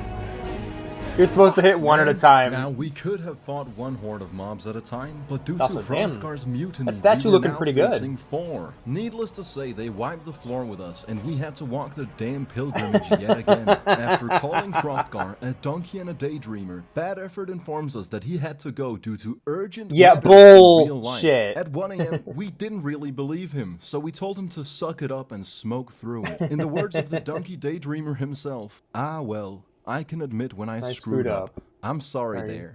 See, that's what I love about Classic. It's just the community. Also, I'm gonna his post this armor is information to very the WoW broken. Classic subreddit.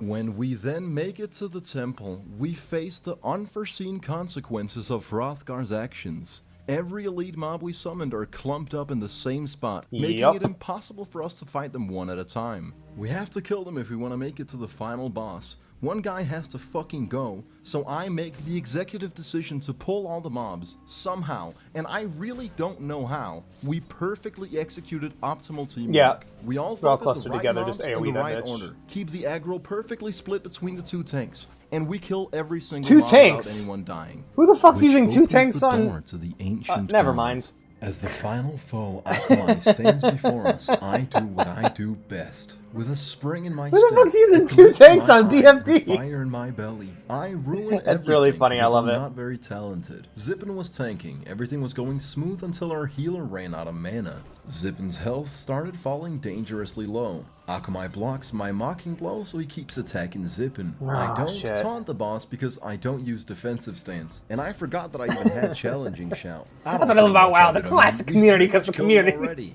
Then Right? Akamai in These videos are great. He starts quickly chunking Zippin's health. Ah, As I ponder which Zippin. ability to use, I remember that I have challenging shout. Unfortunately, I opt to click on demoralizing shout, proving that I really don't know what the fuck I'm doing in this game. Within a 15-second time frame, Zippin's dead. Zippin dies. Yeah, that's it. I die. He's dead. Our healer dies. And finally, Dazar fell too, leaving everything up to Hrothgar, the man with a lukewarm IQ.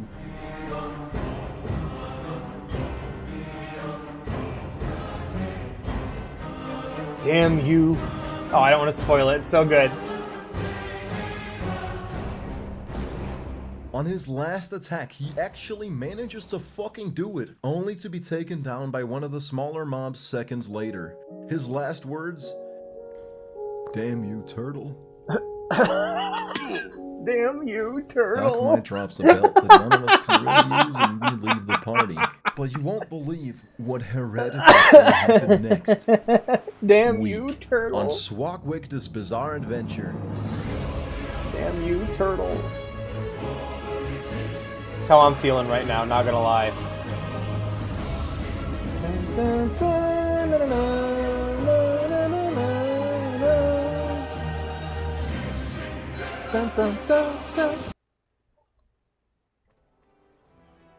Open door in 5. 4. Oh, is this, 4. where the fuck is this? Oh my god. Now. Oh, fuck. Scarlet Monastery. Get in, quick, quick! Oh my god. Oh no, oh no. Get in there. Oh, Jesus. Fuck me. Just fucking let me in.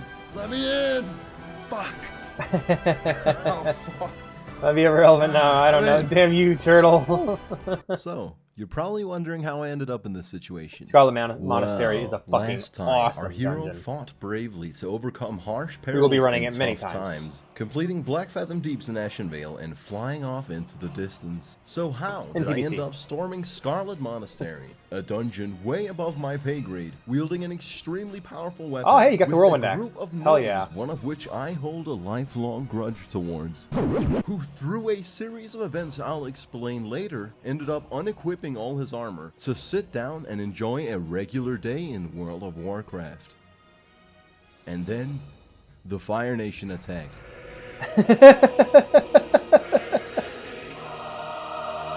Yeah, getting attacked in the middle of your RP when you don't have your fucking armor on. I'll have you know I've gone through much peril to bring you this video. The Deathmold saga has finally come to a close as they've yet again declared my apartment legally fit for human life. I'll admit it was my fault. I should have refrained from chopping that milk in half with an axe years ago. But Yeah? there's no use in crying over spilled milk. Maybe.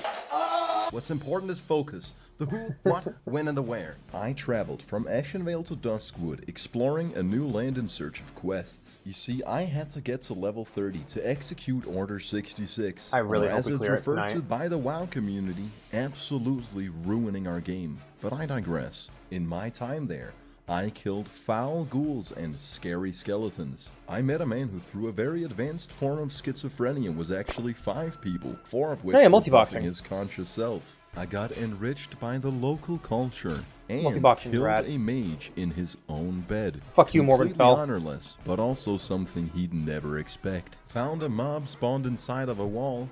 Fucking unplayable 15-year-old trash game. Became acquainted God, I love the with combat what animations. the locals refer to as the situation. And I made an enemy who I harbor great negative emotions towards. I saw a bunch of people posting in the chat about this one rogue who was just terrorizing this relatively low leveling area. When he finally got to me, I couldn't believe it. It was Sindolf, bastard. The same fucking guy from way back then. Yep. Getting ganked by a rogue in WoW is truly falling victim to one of the classic blunders. Fool me once, shame on you. Fool me twice, and I'll advertise the creation of a mob to hunt you down. All Horde players are just people that had awful parenting, and it was time to cleanse Darkwood of this evil. We used a formation that's in American football referred to as the Dirty Gremlin. We split up in 3 directions from where the rogue was last seen, and all act as bait. When the child in need of a proper father figure can't retain his misplaced emotions any longer, he strikes just as I expected. I rejoiced and truly tasted sweet victory. Sindolf should have known never to start a land war in the Eastern Kingdoms, but only slightly less known is this. Never going against the Night Elf when death is on the line! He killed me and logged off. And then I did something despicable. After reaching level 30 through various means which I'm not legally obliged to disclose, I went scouting for a guild, not because I lacked companionship, but rather because I was gonna take them for all they had. You see, at level 30 you get access to your warrior quests, which if completed give you access to Berserker Stance and the Whirlwind Oh, you never got your Whirlwind Axe! Oh, I'm so sorry, Stug. One couldn't possibly begin to take on these tasks at level 30. I'm getting sad because it's all the stuff Stug never got to experience. He'll get to experience it again. So fucking much Ghost will. Stug, not they so almost much. sort of default into being the best scaling class in the game. It's quite unimpressive when you think about it. Here's my math. Due to the lackluster experience, warriors are in high demand, and guilds are oftentimes very invested in helping their warriors progress to a point where they can raid. Here's where the aforementioned ruse comes into play. I joined a guild and convinced this poor soul to help me through the entirety of my warrior quest chain, which requires a couple steps. First, we have a stern talking with our warrior class trainer. Greetings. Greetings. Who tells us we need to travel to a faraway island. With haste, I return to Duskwood and enter possibly the biggest world PvP clusterfuck in the game, which both thematically and geographically is almost entirely like Vietnam. One of the actual inspirations behind this rumble in the jungle. Our goal is to make it to Booty Bay at the southern tip. It's the one area in the game where I enjoy, like, it is such a PvP nest and it's a lot of fun. I really enjoy leveling in Playthru. I don't know why. I think it's just because there's enough terrain to separate you. To the mob. With a I still got to have another third of the game, that's true. Incidents. Along the way, I managed to claw my way through the jungle and get to Booty Bay. Oh shit, that actually rhymes. That's actually bars. With the few minor incidents along the way. Okay, maybe I've watched these too many times. Get to Booty Bay. Fuck. On the real though, compared to how much my friends and everybody in this game was hyping this area up to just be a death zone, the Horde players were actually surprisingly nice, just letting a low-level player pass through. I'll be sure to remember that, and I'll be kind to these Horde players once I reach level 60 and return to this jungle with 100 men armed to the teeth. But I digress. Now, if I had jumped off the boat well ahead of time, I would have been right next to the island. Instead, I went mountain climbing for 15 minutes before realizing I went the wrong way. Welcome to the Horde starting zone. There's a fatigue system in the game. You can absolutely exert all your energy and drown. In World of Warcraft, you learn something new every day. I finally make it to the island and speak to Clannoch Magleod, a reference to the musician, who wants me to kill Big Will, who's actually also a reference to the musician Big Will. After doing this man's dirty work, we learn Berserker Stance and begin the hard part of the quest. We journey all the way to Hillsbrad Foothills, tied to Helcular, up through the mountains, and speak to Bathra the Windwatcher, who gives us the WoW class quest equivalent to 40 shots of tequila at once. We gotta bring him 8 life root, 30 blood scalp tusks, and an essence of the exile. The life root is pretty cheap, but we'll be bankrupting our economy for the essence. You see, to make it you need 8 cresting, burning, and thundering charms. Something I could spend a week grinding or just buy on the auction house. After that's getting better. scammed by various Chinese auction house bots, I headed to Stranglethorn Vale to meet up with the man who was glad I never spending had to do that hours one. of his life Jesus. helping out a new guild member. Now getting these Bloodscalp tusks is incredibly rewarding, and by that, I mean agonizingly slow, unreasonably inconsistent, and altogether an irreconcilable Typically, experience kill and void collect- of kill, any collect- gratification. collection We have quests to aren't kill bad if your trolls DPS until I doesn't have suck. 30 tusks. It's not Like, if you just wipe unusual out every mob in a to couple kill 10 hits, it without doesn't take getting long. a single drop. There is one area where a lot of trolls spawn, but we got killed there 5 times in a row and decided it wasn't fucking meant to be. Which left us with the option of farming this much shittier part. It felt like the good area, but sugar-free. Like the discount experience for the losers who couldn't hack it. This was diet tusk farming, and I wasn't having fun. In the jungle, there's no mercy. You kill people to steal their mob. You kill people to layer them. In fact, you kill people just because you fucking can. Yep. Gotta get you some of that honor. It's not like you got anything better to do whilst waiting several minutes for a troll to spawn. I started farming these tusks at 1:30 a.m. and it took a solid 2 hours. Oh, 2 hours I ain't had bad for a 30. grind in this By game. this point, my man had actively been assisting me for nearly 4 hours. Oh, fuck. We then journeyed back to the Alterac Mountains to complete the final part of the quest. After Bathrock hooks up a potent concoction, we perform the summoning ritual. After which, Cyclonian kills us immediately. Damn. It wasn't even close, we definitely needed assistance. I looked through my friends list and the only person online was Larry 6, the infamous gnome of doom.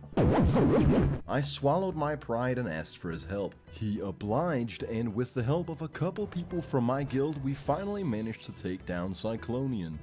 Okay, we'll have time to watch this video, the finally rest of this the video, proud and the next owner video, of and the then I gotta Whirlwind Axe, hop on a and weapon do so the raid. goddamn good for my level that it should be illegal to wear at level 30. really After good. receiving the axe, I told my guild it's been a pleasure doing business with them, and immediately left the guild. Hold on. Darkness just texted me. Larry and I agreed to meet up some other time to settle our differences. Aw. And it was at this very moment that I started rising to glory. You see, I checked my mailbox. Abortion sent us a letter titled, Got Milk, containing Jesus. 235 glasses of milk. He also included a second package with 5 pounds of flesh, troll sweat, mystery meat, and vision dust. You know what to do with these. Fuck sent us 69 silver to compensate for what he did in Dead Mines. This letter was titled, Mental Disability. Here's 2 gold for the trouble, you poor rascal. Huckster says use these to beat mages and sends me 2 free action potions and 2 Hey, swiftness those are potions. nice. These will come in very handy. Diarrhea says, wear a shirt, you filth. I humbly accepted my new garments. Mind if I put my The mail sweet system's really fun in nectar this your game. moist cornbread? Please don't message me Please again. don't message me And again. Rurik makes a generous contribution to the crusade. These 10 gold will be spent very well. I'm gonna invest them in goblin rocket boots that might blow up and getting e-drunk with presumably women. Speaking of presumably women, I got a promiscuous letter from Big Titty GF, who sent me some of her homemade cheese. I told her it was disgusting and sent it back. And now it was time for a dungeon. Not the one from the intro, we'll get to that, but rather it was time to bludgeon our new axe on Nomergon. Nomergon. The only dungeon in the game where almost every single enemy is a gnome. A dungeon I chose for no particular reason. Starting time 1 a.m. Catchphrase, here we go again. If God is real, Amen. amen. Immediately. Just kidding. This run was a disservice to human intelligence. I mean, it's a Nomergon. It's a run of Nomergon. It's always going to be a fiasco. Hours in Azeroth. It's honestly impressive that this many things could go wrong at the same time. Check it out, right? I couldn't get the first keycard to drop, probably because of a bug, but possibly due to unfathomable bad luck. So no quest XP for me. Fuck. Later we survive an ambush, after which Blastmaster Shortfuse sets off an explosion and closes the entrance to the tunnel. Somehow, I managed to walk through the rubble just at the moment before the invisible wall gets blocked. I did this too. There I stood, Fuck. completely soft-locked.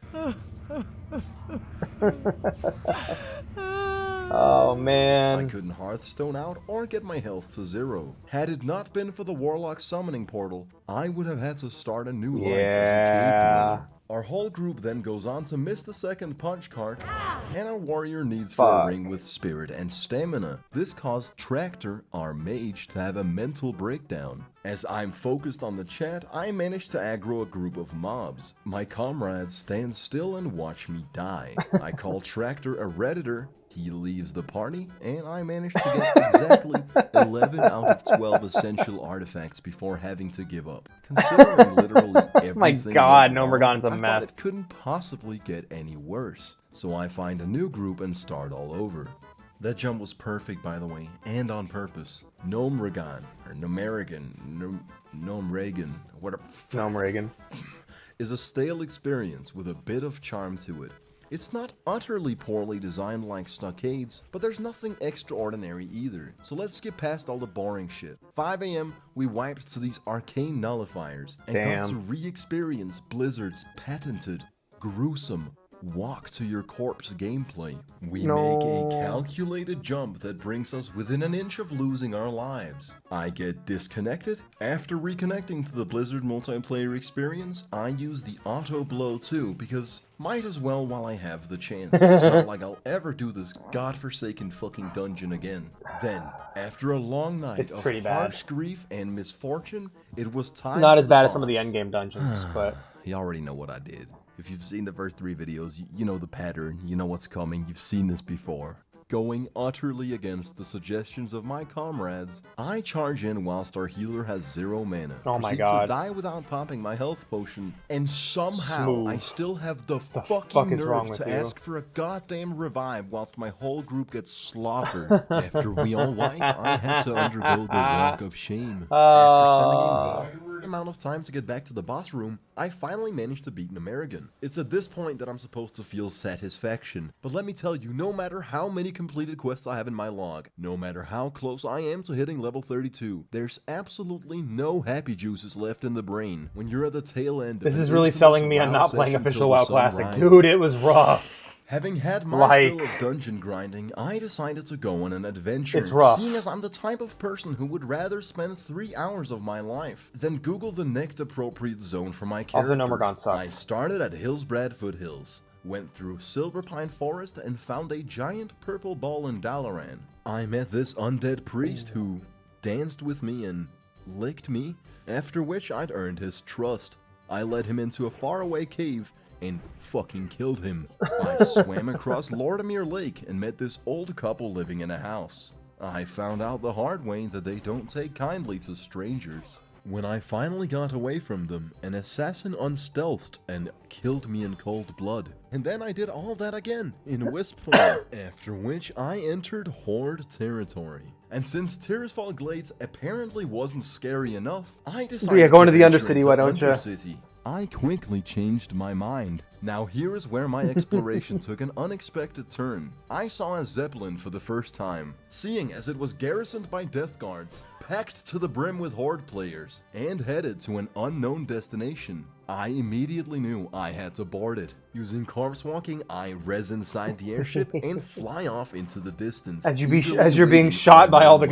goblins. Now, Bang, the bang, very bang. unfortunate thing was that an orc found me. Considering I revealed myself, that really shouldn't have come as a surprise. As he enforced natural selection at its finest, I managed to hold on to dear life just a tad longer by doing my sexy dance. When he started skanking, I actually thought I was safe. But lo and behold, he was still gonna end me. And just as I'm about to die, we entered the loading zone to Kalimdor. Having mildly better internet than my oppressor, I seize the moment and jump out of the blimp. I land safely in the water and swim to the shore. However, it didn't take long for me to realize that this was no place for a night elf. Yeah, With a welcome great to Durotar, sense of motherfucker. urgency, I decided to take the airship back. In Durotar, you can expect to run into just a couple Horde players taking advantage of the free public transit. I zoom past them and hide in the cargo hold. Everything was going smoothly until I was yet again discovered by an orc. I tried to negotiate with him, but I quickly discovered that he had all the leverage.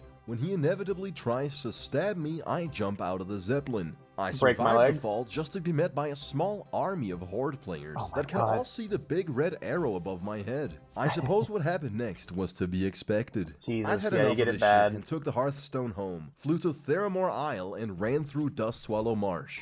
With only a handful of deaths, I trek my way through the Barrens and make it to Thousand Needles. So my gnome friend here is one hit away from dying. Naturally, I do everything in my power to save him from this gruesome sheep, who much to my surprise turned out to be an orc under a spell.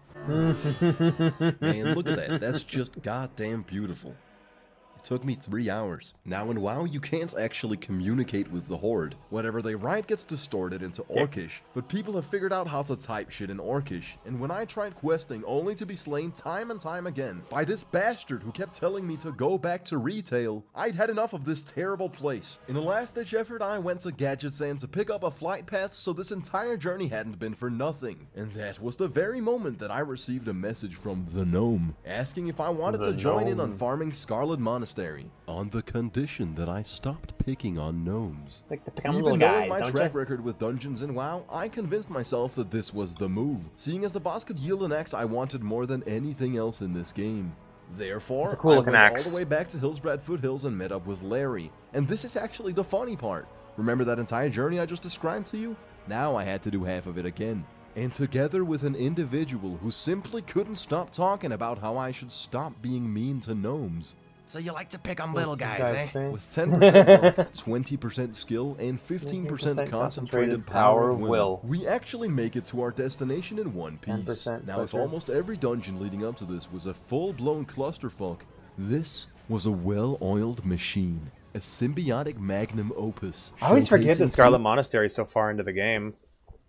teamwork and synergy I never thought possible. Having several mages Yeah, busting AoEs. through armory Yeah, is a fucking yeah. beautiful sight to behold.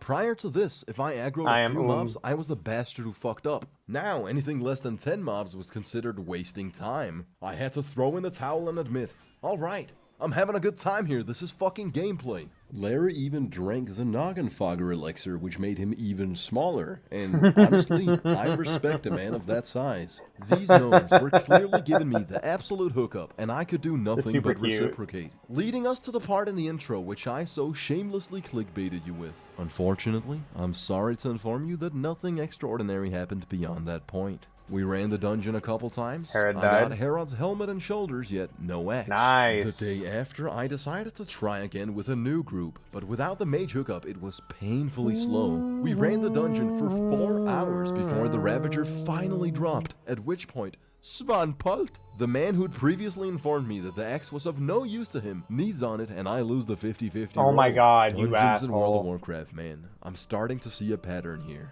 Nightmarish.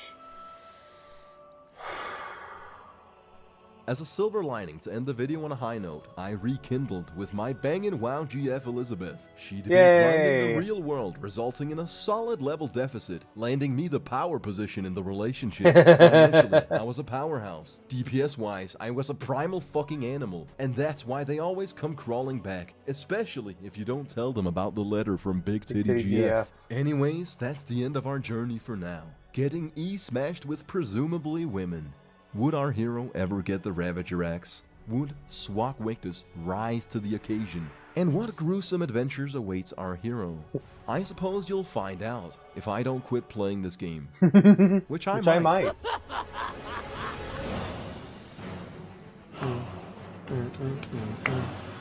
Alright, next video, and then we're running next Ramus.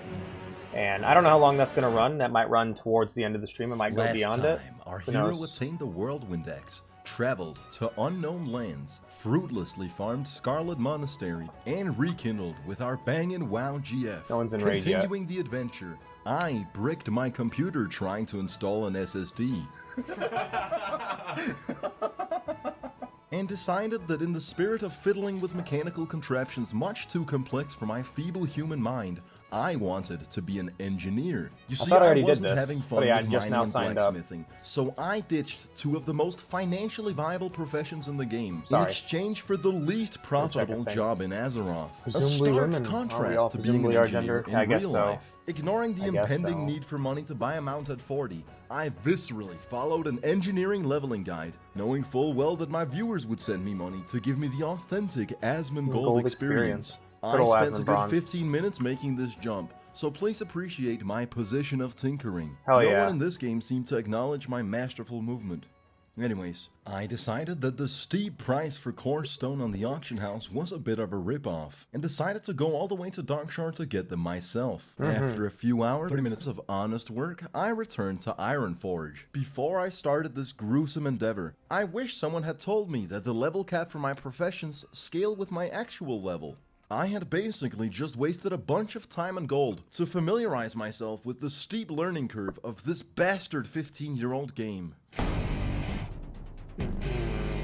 Whilst flying to Hillsbrad Foothills, I disconnected, and a bug spawned me into guaranteed death by drowning in a location where I couldn't possibly recover my corpse. The joke's on Blizzard though, I got to my destination faster. Together with my companions, I went back to Scarlet Monastery where we got ambushed by angsty teenagers. Unlike my friends who fought bravely, I pathetically begged for my life, and bought myself some spare time by performing a sacred mating ritual. Lil Sundo the Lich graciously spared my life. When entering the dungeon, I experienced the usual fuckery that I've grown all too accustomed to at this point. Our healer dies and asks me to actually taunt the mobs. I inform our healer that I don't use defensive stance because I have too much testosterone. Our DPS claims he's doing everything and that I'm not capable of DPSing, and that I shouldn't be, because I'm the tank. Yet I let the numbers speak for themselves. We get to Herod, and our healer dies in the extremely easily avoidable spin move. Just move back, which yeah. She tells me that I should have held aggro.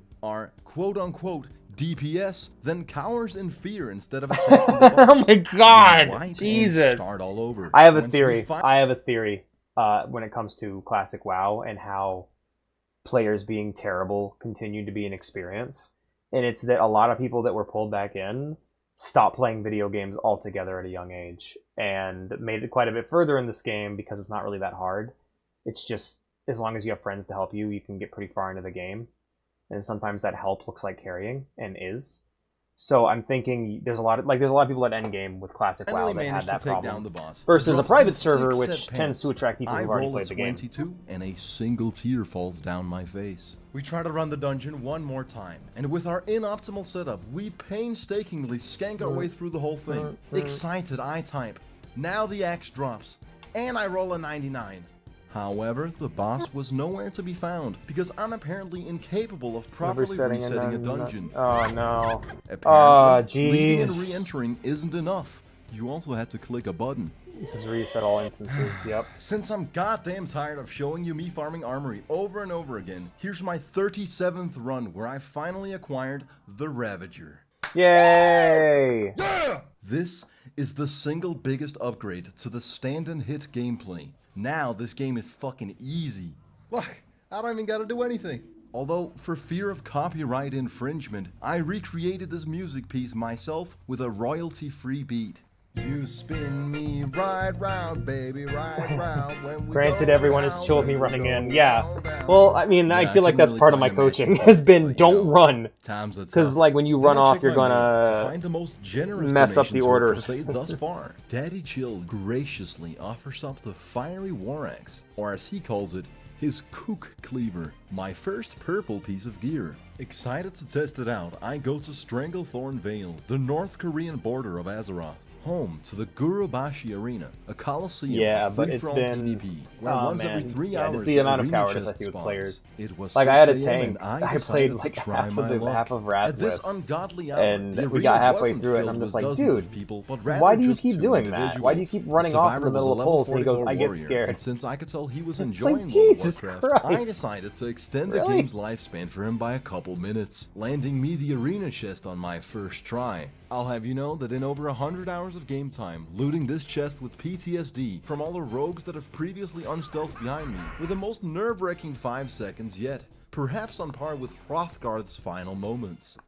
Damn you, Damn turtle. you, turtle.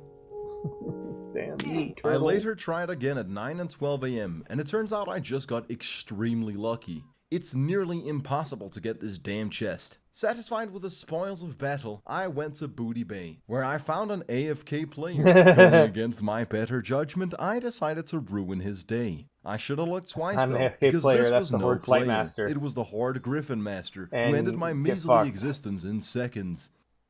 I said, fuck this, it's time to go on an adventure. I managed to get on the mountains between I Stranglethorn pulled and 2 enemies on Darkwood my by own glitching already. up I a don't want to do wall. that to my I team. looked into Yeah. the horizon and immediately knew I had to go where no night elf had dared venture. I also love, When like, saw the I love our hard, combination. clear-cut Oh, line wow, in the yeah, textures, that's it. I knew that Blizzard didn't intend AFK. for us to access this area. Or, it looks fucking cool Out though. of bounds. Exploration is definitely one of my favorite parts of But, MMOs. what was I gonna Since say? this is a long journey, Yeah, I'll tell you a I story like how I along was the always way. able to So freeze you know them in how I've place consistently been to getting stop them from disconnected all getting for a while? away. What if I told you that the problem wasn't the Blizzard servers, but in fact my own computer? This is fucking nuts, right? But in my motherboard, there's this thing called a CMOS battery. And apparently, Windows relies heavily on this battery to tell the time. After 6 years, my CMOS battery had ran out of I added a power, bit of which instant caused my coffee to my BIOS coffee, to not and be able that to was a store the huge time. mistake. It tastes 5 terrible to 10 now. times a day, it would set my Windows time to don't have 11:30 any p.m. creamer. What's funny is that my router relies on the time, so it just would sad. pop me off This my cup of internet coffee is every time terrible. that happened.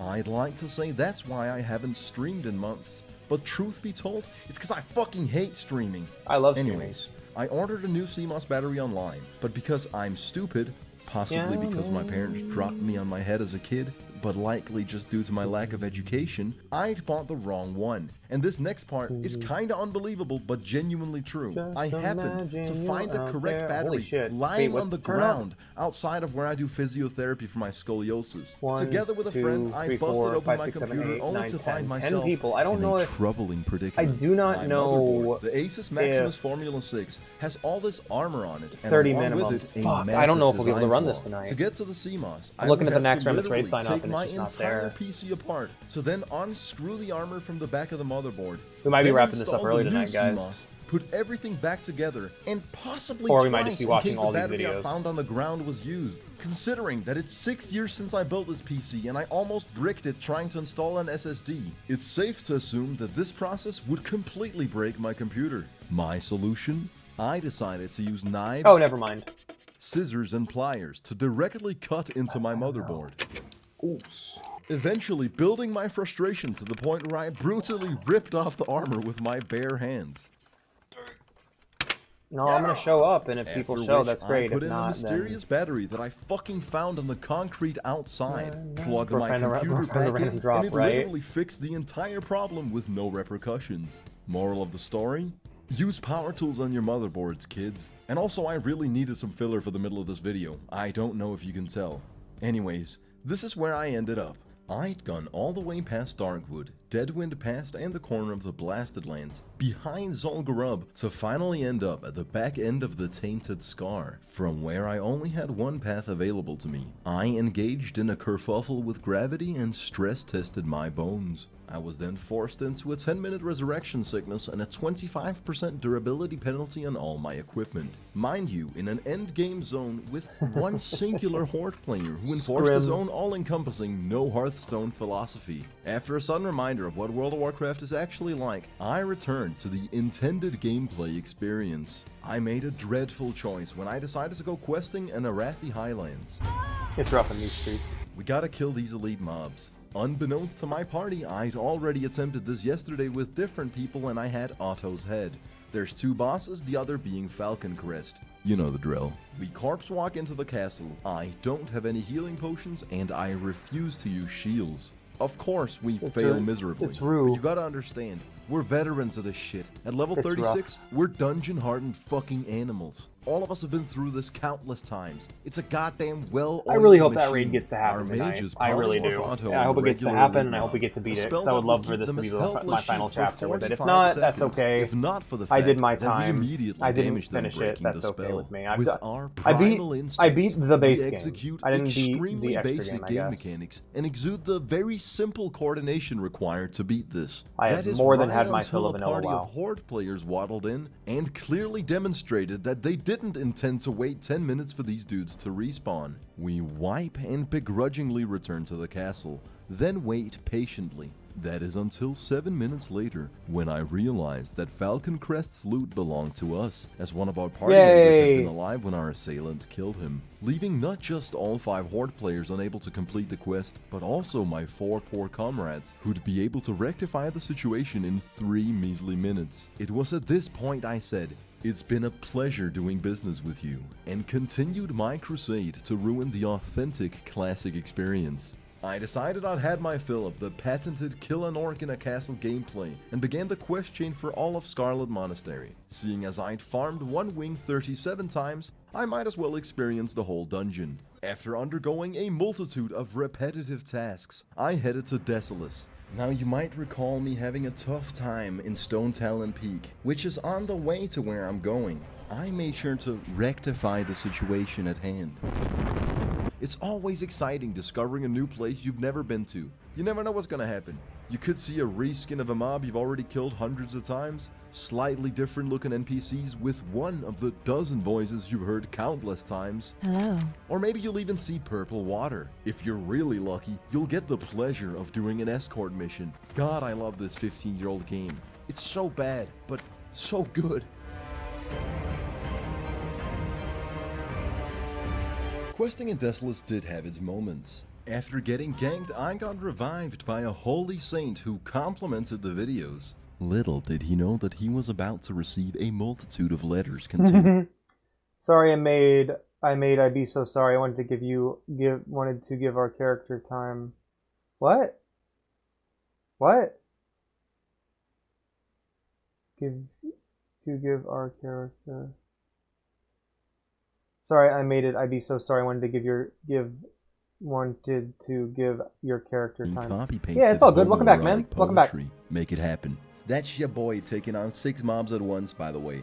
Twice an hour, I get to speed up the gameplay. This is sick. I also met Chargy, who stopped me from killing Horde players under the guise that we're not like them. We have honor. The stance he would uphold right until we ran into I'm really nervous that my raid's not going to happen. Elite boss that he needed to kill. At which point, Chargy threw his morals out the window and did what had to be done. After killing a bunch of skeletal warriors, we each went our own way. He then got his corpse camped by that Horde player until he had to log off. But honestly, that didn't seem like a me problem. You see, I was focused on the task at hand, putting the Ravager to good use on a part of the game everyone else seems to be ecstatic about. A part of the game that I personally despise. Scarlet Monastery. Isn't it exciting how a dungeon spanning 4 instances can have the same 3 models for all the enemies? The most thrilling part is that one boss spins. I stand by my original statement. This game is Cookie Clicker, but with more world building. I'll spare you the boring details. Here's what happened. I lost every roll on every item, with the exception of this useless dog whistle that summons a hound with a minuscule amount of health. As per usual, I got us all killed by pulling too many mobs in the wrong way. Twice. We eventually beat the dungeon, and I'm sure lots of stuff happened, but let's be honest. Lord knows I'm not going fishing in these 7 hours of WoW recordings that aren't even in chronological order due to the CMOS incident resulting in random timestamps. Instead, I'll cut to me and Michael Scott dancing on an orc who was involuntarily sleeping on the ground. Speaking of not in chronological order, this happened before I fixed my computer. What happened after I fixed it? I started maniacally selling all my silk cloth on the auction house after finding out I'd need 90 gold to buy a mount at level 40, which was soon. I then Why did he have so much silk cloth various stockpiled? quests in Stranglethorn Vale. True to the authentic classic experience, they were all very rewarding. Sorry, I pronounced that incorrectly. I meant monotonous. Even though it's something I spent 12 hours of my life on, I can't for the life of me think of a single interesting thing that happened. I could extensively I want to drink that big old how we Stug beer. killed some pirates, a sea giant, Sunder Armor Ale. hundreds of various exotic animals. But truth be told, I just get goosebumps and flashbacks from all the Horde encounters. Look at this shit. They turn me into a sheep, wait for the spell to run out, and then kill me. I felt scummed out at this very moment. So before leaving Stranglethorn Vale, I decided to do something I'd been putting off for a long time. Killing an AFK player. I was entirely unaware that that's what the Booty Bay Bruisers do. Whoa. But you learn. Those goblins will Eventually, fuck I you was up, going man. on But yeah, how you to doing, kill Blue? the How you liking the spider, stream, buddy? Turn off the recording software. Good to see you. And then reach level 40. If you called me a sleep-deprived moron, your argument would have fair grounds to stand on. All of my hard work has led me to this point. Dude, I am Every drop praying of to the light sweat, blood, and that- tears, and I've saved up 60 I'm praying to gold. the light It's that we get to actually now play that tonight. it dawns That I on get to me play I tonight, need man. 30 more. So when I came to find that Steck had sent me a mail telling me to put these up my behind, containing 25 gold and 60 tin bars, along Yeah, with 7 Josie, grime-encrusted objects, and 10 unidentifiable clumps of organic matter, I was pleasantly surprised, to say the least. And whilst we're on the subject of mail, if you guys don't stop asking me for I'm just not gonna show your mail. I'm trying to be monetized here, alright? Anyways, with my newfound riches, I traveled back to where it all began, Darnassus, where I graciously learned to ride a tiger. I then legally purchased a tiger, and let's be honest, I'm pretty damn majestic Hell right yeah, now. get your tiger. However, considering that my viewers paid for half of it, it ain't really all that impressive or fulfilling. So for the ending, here's what we'll do instead. Somewhere in this video, there's an Easter egg which will lead you It's a on QR scavenger code, which I hunt. saw. If you actually manage to make it to the end, you'll be rewarded with my secret ice cream recipe. Anyways, that's it for now. Thanks for watching, and I'll see you all next time. What time is it? It is 6:12. Alright, how long's the next video? Damn it. Slightly too long. Alright.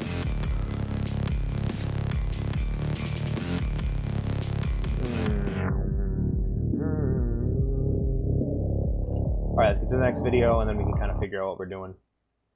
Last episode was all Alright, about we'll pause world here. Alright, pause here. We're going to go ahead and switch it over to the game. Turn off the Chrome layout, turn on the game. Open the game. Let's party! Stretch! Sleepy. No. Keep the default setting. Or don't change the default settings. Alright, cool.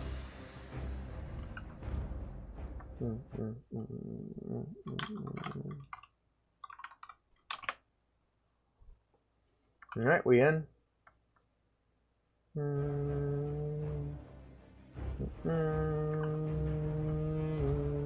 Here we are.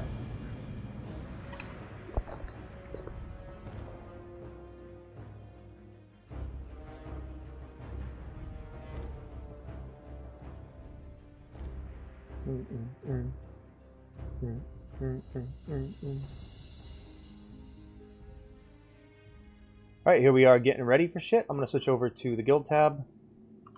Hey, guys. Long time no see. Smiley face.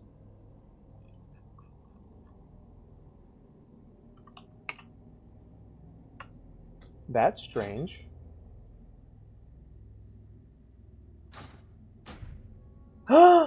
Oh, shit!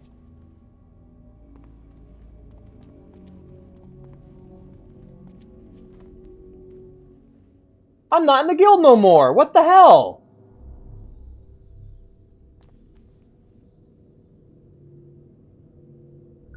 What the fuck? What the fuck? Alrighty. That's, that's something else.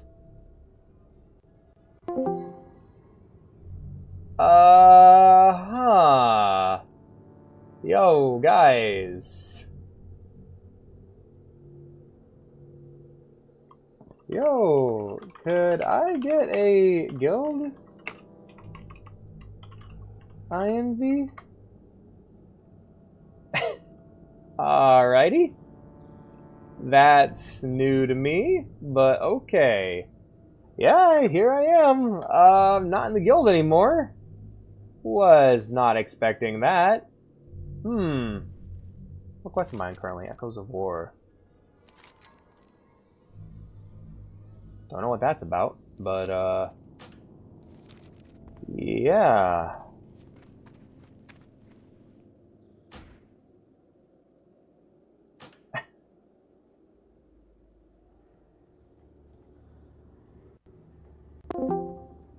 Hey guys, how's it going? It's cracking. Not much. been off for a little bit. Decided I'd hop on back here today to try to be part of the Nax Ramus continuation. I'm not in the guild anymore. Do you guys know how I could get invited, or if the guild's even still around? It's after, if you're not active for 2 weeks, I think it auto kicks you. Okay, cool. That's what it is. But yeah, I'm. Do you guys know if the raid's happening tonight? It's not. You're lots going on since you've been gone. Well, I know about the game shutting down, but yeah. No, I think we're kind of starting over. Like, we're starting fresh on another server. So most of us are over here on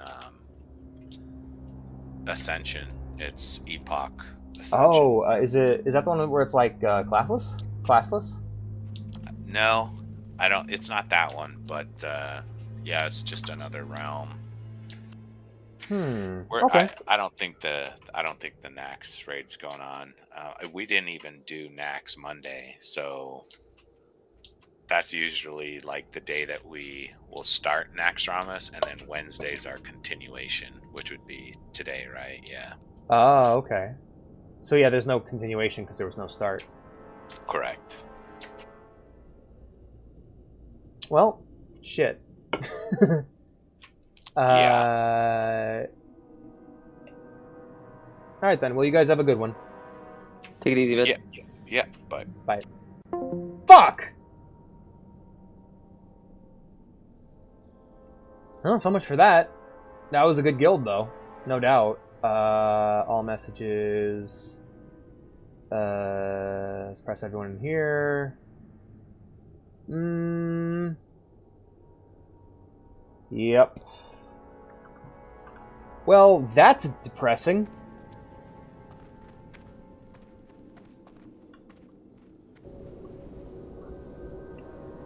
Yeah.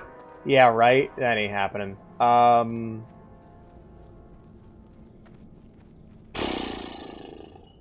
Damn, man.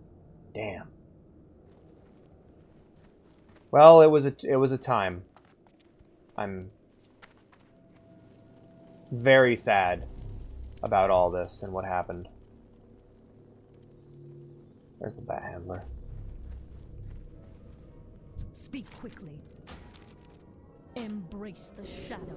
Well, I'm heading back to my hometown. I'm heading back to Orgrimmar. Maybe we'll do some bullying on the boats. Or maybe we'll just watch the rest of that series while I play RuneScape. That'll probably be it.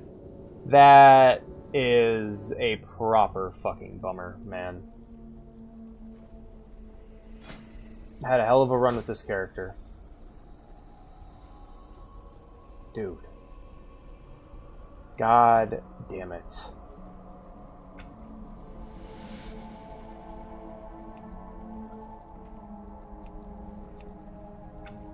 There she is.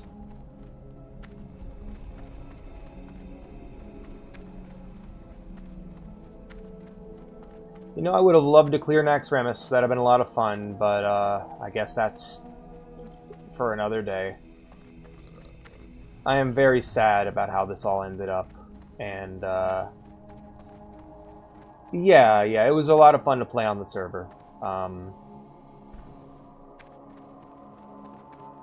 Let's go to Orgrimmar and say goodbye.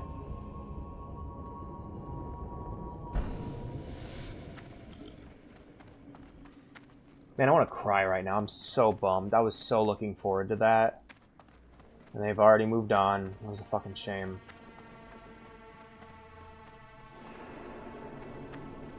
I think for me, I've done my time. I think I'm done with vanilla. Ready to move on to the Burning Crusade, ready to go see new stuff and do new things in this game. Gonna take a break, gonna play some other games for a while, and then when we return to it, we'll be playing the Burning Crusade on whatever the best private server is for that. Shit, man. I'm kind of kicking myself for not starting RuneScape tonight.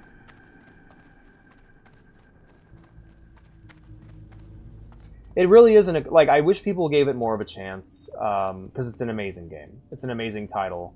I had so much fun playing it. There were so many adventures we had, and Now it's definitely a me game, absolutely. And TBC still has that appeal. Like, TBC is still going to be a great time. We'll be playing on the Horde side. And I kind of want to switch with each expansion.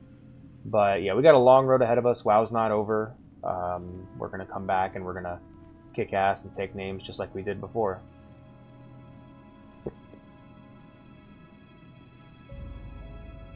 Time is money, friend. You go just going to Orgrimmar, right? Yeah, perfect. Okay. We'll take the Zeppelin here to Orgrimmar and say our goodbyes, and then, I don't know, we could just chill out and watch the rest of that series for the rest of the stream. Fuck around, play some RuneScape, whatever. I am very bummed that the next didn't happen, but, you know, can't exactly blame them.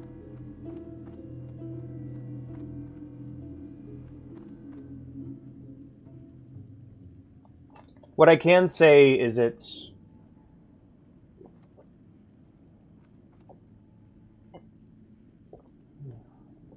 a very sad thing to be at the end of a server. To witness this shutdown. I know other people have seen it 100 times, but this is my first time experiencing something like this. I'm looking at everything I've earned, everything I've done. All of it, you know. Every piece of armor that I got, that I've earned over time, all the work and time and effort and love that I put into this character, the Hand of Justice, man, just all of this. None of it's going to matter. And that's the heartbreaking part, is it's been... all this is going to be gone soon.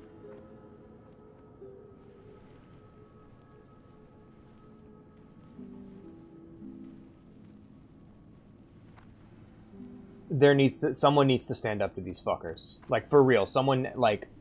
Turtle WoW had the opportunity and they refused. It's too late now. But if ever this happens again, whoever it happens to needs to stand the fuck up and tell them no. And stop them. Because this is horrible. The erasure of gaming history like this, the erasure of games like this is an awful, awful thing.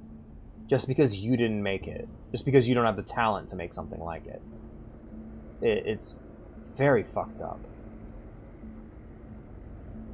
And it makes me reluctant to try to pull more people into it because I don't want people to go through this. Like, this sucks. This is a sad feeling.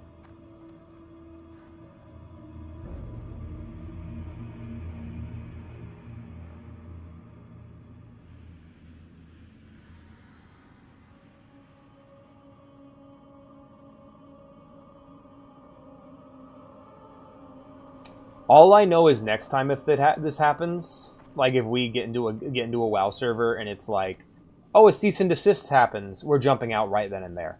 Like that is like we're switching to something else. We're making up for lost time and trying to build it back up. Assuming that's even an option. It wasn't really an option this time, considering the server that we had actually looked at to start with, the one that we made for Easy Steve and played for like an hour on for the first stream. That one got shut down completely. So it's like, yeah. God, this is taking fucking forever, and this is just too depressing. I'm getting off of here. Jesus Christ. Let's just enjoy the happy memories and then play some RuneScape. I'm gonna go ahead and be uninstalling Turtle from the computer. Warmane's gone? No, Warmane's still here. Warmane's still gone. Warmane is still here. Don't worry. No, Everlook, the other one we were trying for vanilla. Questing, getting our mounts at 40, and engineering. So today, the primary focus is dungeons, dungeons, and lots of dungeons. By the way, I've realized that I hate these 3-minute prologues, so let's cut to the chase and stop beating around the bush. We activate the altar of the keepers and summon the stone men. When you kill each one, they blow up. So any seasoned WoW veteran will hide behind the pillars. Personally, I chose to face tank every explosion. Thank you for letting me know. Can't see the video. I'll fix that right away. But no, that was depressing. That was really sad. Just like, oh, everyone's gone. Fuck. Take aggro on the last mob, get our whole party wiped, and report Staya for toxicity when he called me bad. Then we may have wiped again after someone riled up a mob of dark dwarves, after which, and you wouldn't believe this, we wiped yet again. The way I see things, no one's really to blame. We're all equally at fault here. With all our might, we activate the Altar of Arcadeus, and I gotta be honest, this is probably the coolest boss thus far. Alderman is a sick dungeon, both thematically and in the sense that you need a sick sense of humor to design this fight. Arcadeus slowly summons these tiny useless stonemen one by one, and then suddenly when you expected the least, two giant elite mobs zoom in and altercate our experience for the worse. After walking a moderate distance, to be ganked right in front of the entrance to the dungeon by a stun-locking rogue, leading us to walk yet another moderate distance, it appears that the mobs have all respawned, and it is for this very reason that World of Warcraft is by bastards and for fuckers. Anyways, this is how you're supposed to complete the fight. You actually don't attack him, you just drag him all the way upstairs. That way it'll take the mobs won't ever get to him, so you can just fight the boss on his own. Defeat Arcadeus in the meantime, as they say. Good fight. Very good fight. They don't say that. They don't say that.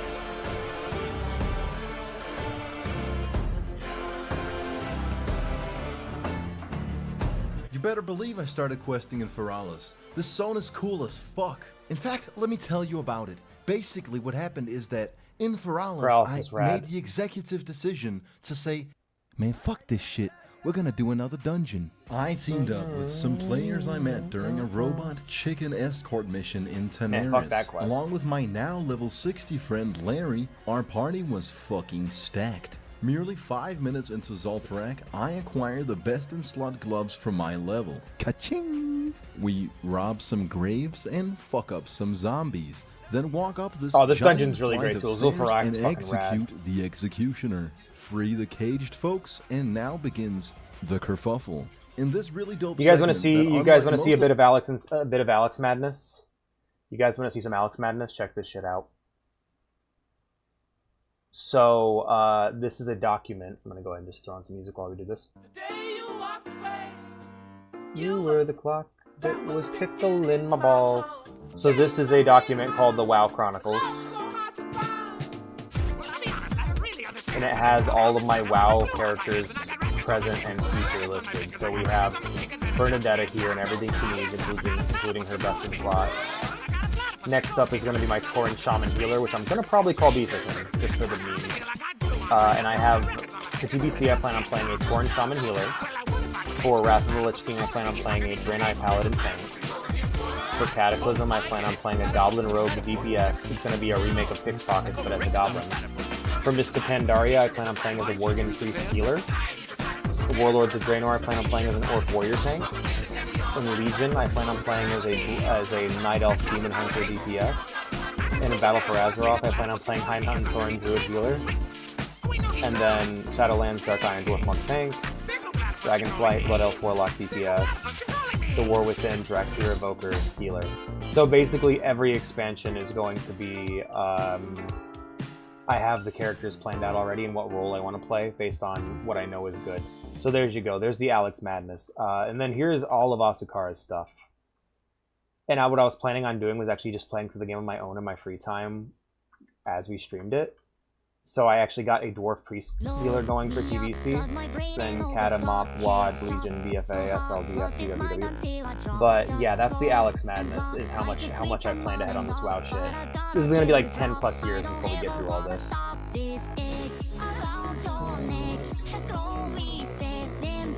I can't let go of this guy. So what are you thinking for when we play Horde?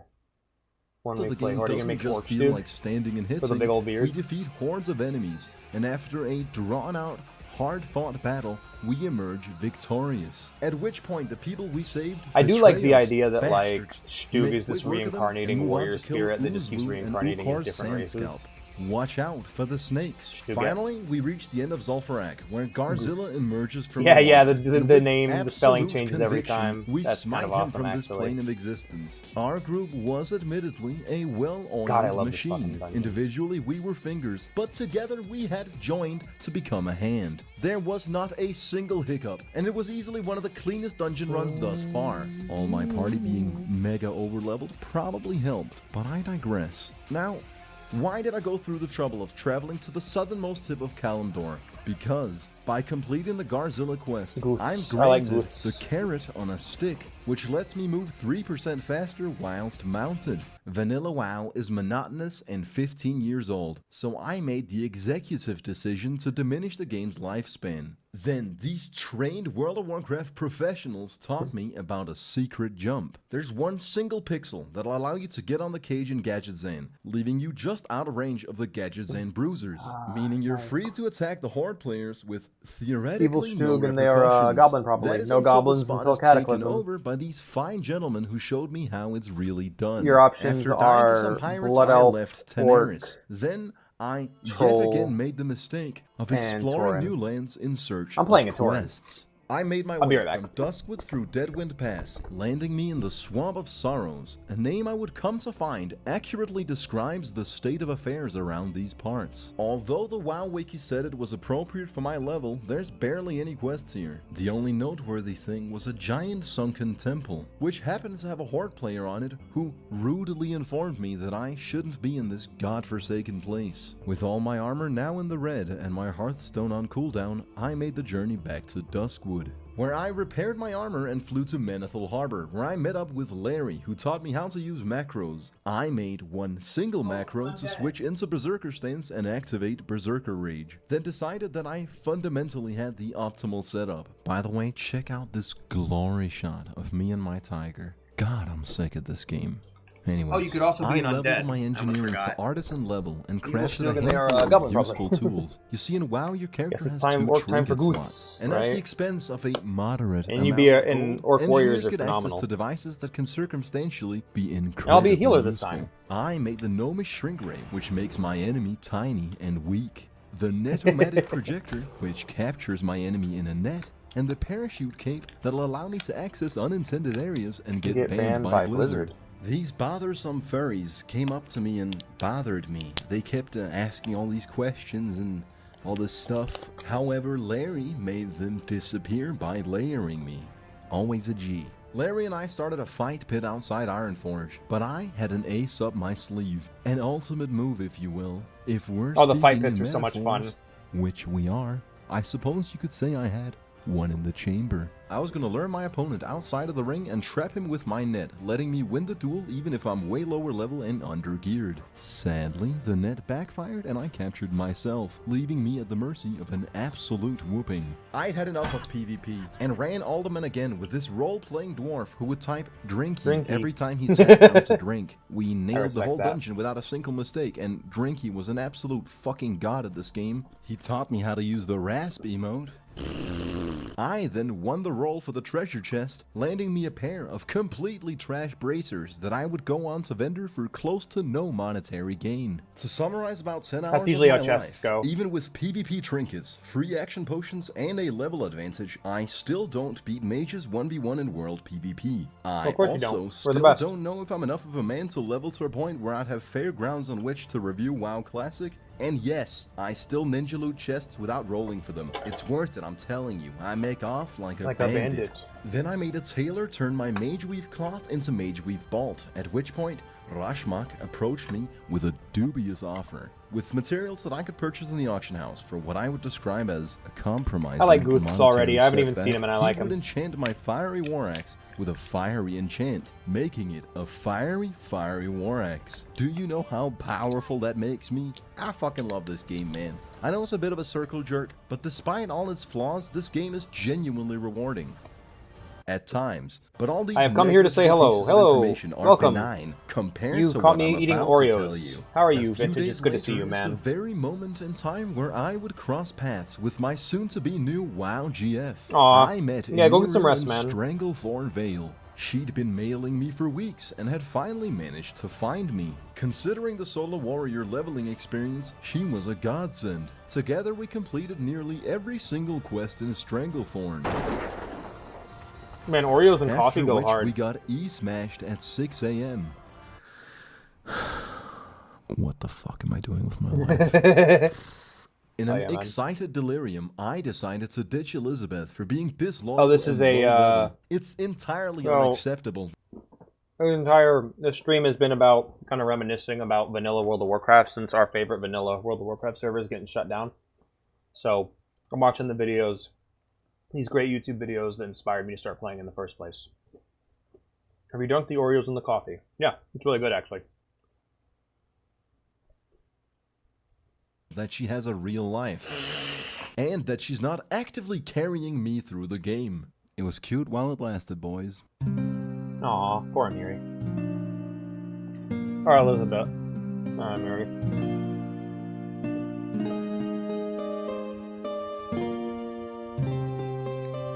Amiri, on the other hand, now that's a bangin' WoW GF, let me tell you. Whenever I don't log on for a week or two, I get worry letters in my mailbox. I want milk too. Whenever I do log in, Because of the power outage, all the milk she in my area went bad. appears There's next a to milk me, shortage. ready to fight for my life or die trying. Always bringing gifts in form of potions and elixirs, for she is an alchemist. Did I mention she loves killing horde players? Damn. And she called Larry a boomer for not revealing his age. She's perfect. Prior to this, All right, that's Larry enough was my Oreos for only Alex. real comrade in Azeroth. Now there were two. Some would find it creepy that I'm logged in for less than 2 seconds before the DM lands. Jonathan, where have you been? Did you get my message? But I see this as the very level of dedication necessary to be a Much better. top shelf certified S+ 5-star I fucked up my WoW coffee by GF. adding instants. Now I was could trying talk to be about cheap. the Halloween event, how And we I got regret these it. horrendous dwarf masks, about how I ran Zul'Farrak again with a group of skeletons. But honestly, all those tales are benign compared to our journey to Moradon. The Great Milchigander Milk Crisis of 26, right? No, we had a tornado in our area which killed electricity for like 24 hours. It was enough to cause a lot of the milk and groceries to go bad.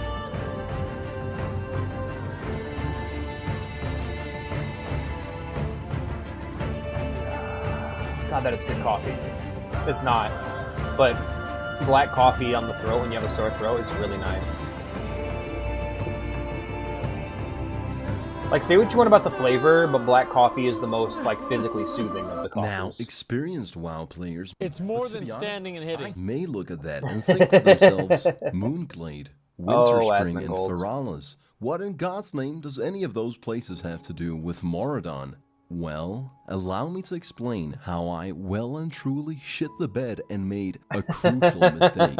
Now I'll up and How I admit it. well and I truly fucking shit the hated bed. the mid-level 40 grind as a warrior. It's rough. It basically boiled down to inefficiently questing in Tenaris and Stranglethorn Vale, or running Zul'Farrak and Alderman. No matter how you look at it, it's just No, cookie that's clicker true. with extra steps. That is true. So I was ecstatic to reach level 46, cause that meant I could run Moradon. Eat the cheese! I wanted to make Oh, sure to pick up no. all the quests for the dungeon, so I looked them up on the WoW wiki. Many of them can be picked up in Desolace, but there was one that I had to travel quite far for. I flew to Menethil Harbor and sailed to Darkshore, from where I went down into Ashenvale, excuse me. the southeast London of Azeroth. From there, I went onwards up into Felwood. You see, I had my eyes set on Moonglade, where I'd pick up the final Moradon quest. I run past this quest marker with perfect focus, knowing full well that it's more efficient to stay on the task at hand than do every quest I see. When I reach the Furbolg stronghold, I'm humbled yet again. Humbled and It turns shooks. out that by default, Shook. I'm at war with the Furbolgs. Considering I can't even manage to fight any single one of them, clearly I'd have to find another way into Moonglade.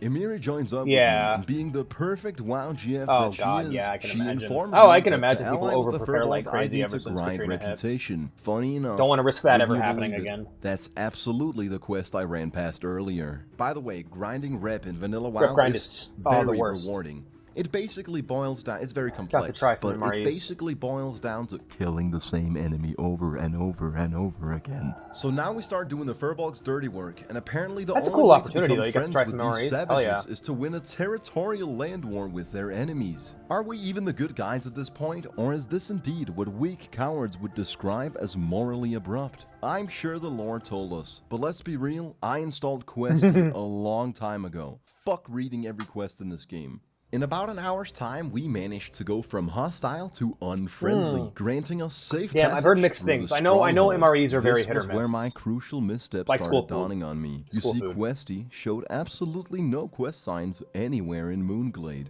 After a quick double take on the WoW wiki, it turns out this is where the quest ends. It starts in Desolace. As a new player, finding this out was very disappointing. You see, every Wait, what map of single other Desolus dungeon, was that? bar none, has got their quests spread all over Azeroth. And for whatever reason, the only dungeon where I truly bothered to pick up every single quest and traveled, mind you, literally halfway across the world, is the one dungeon that conveniently has all the quests in the same place, right next to the dungeon.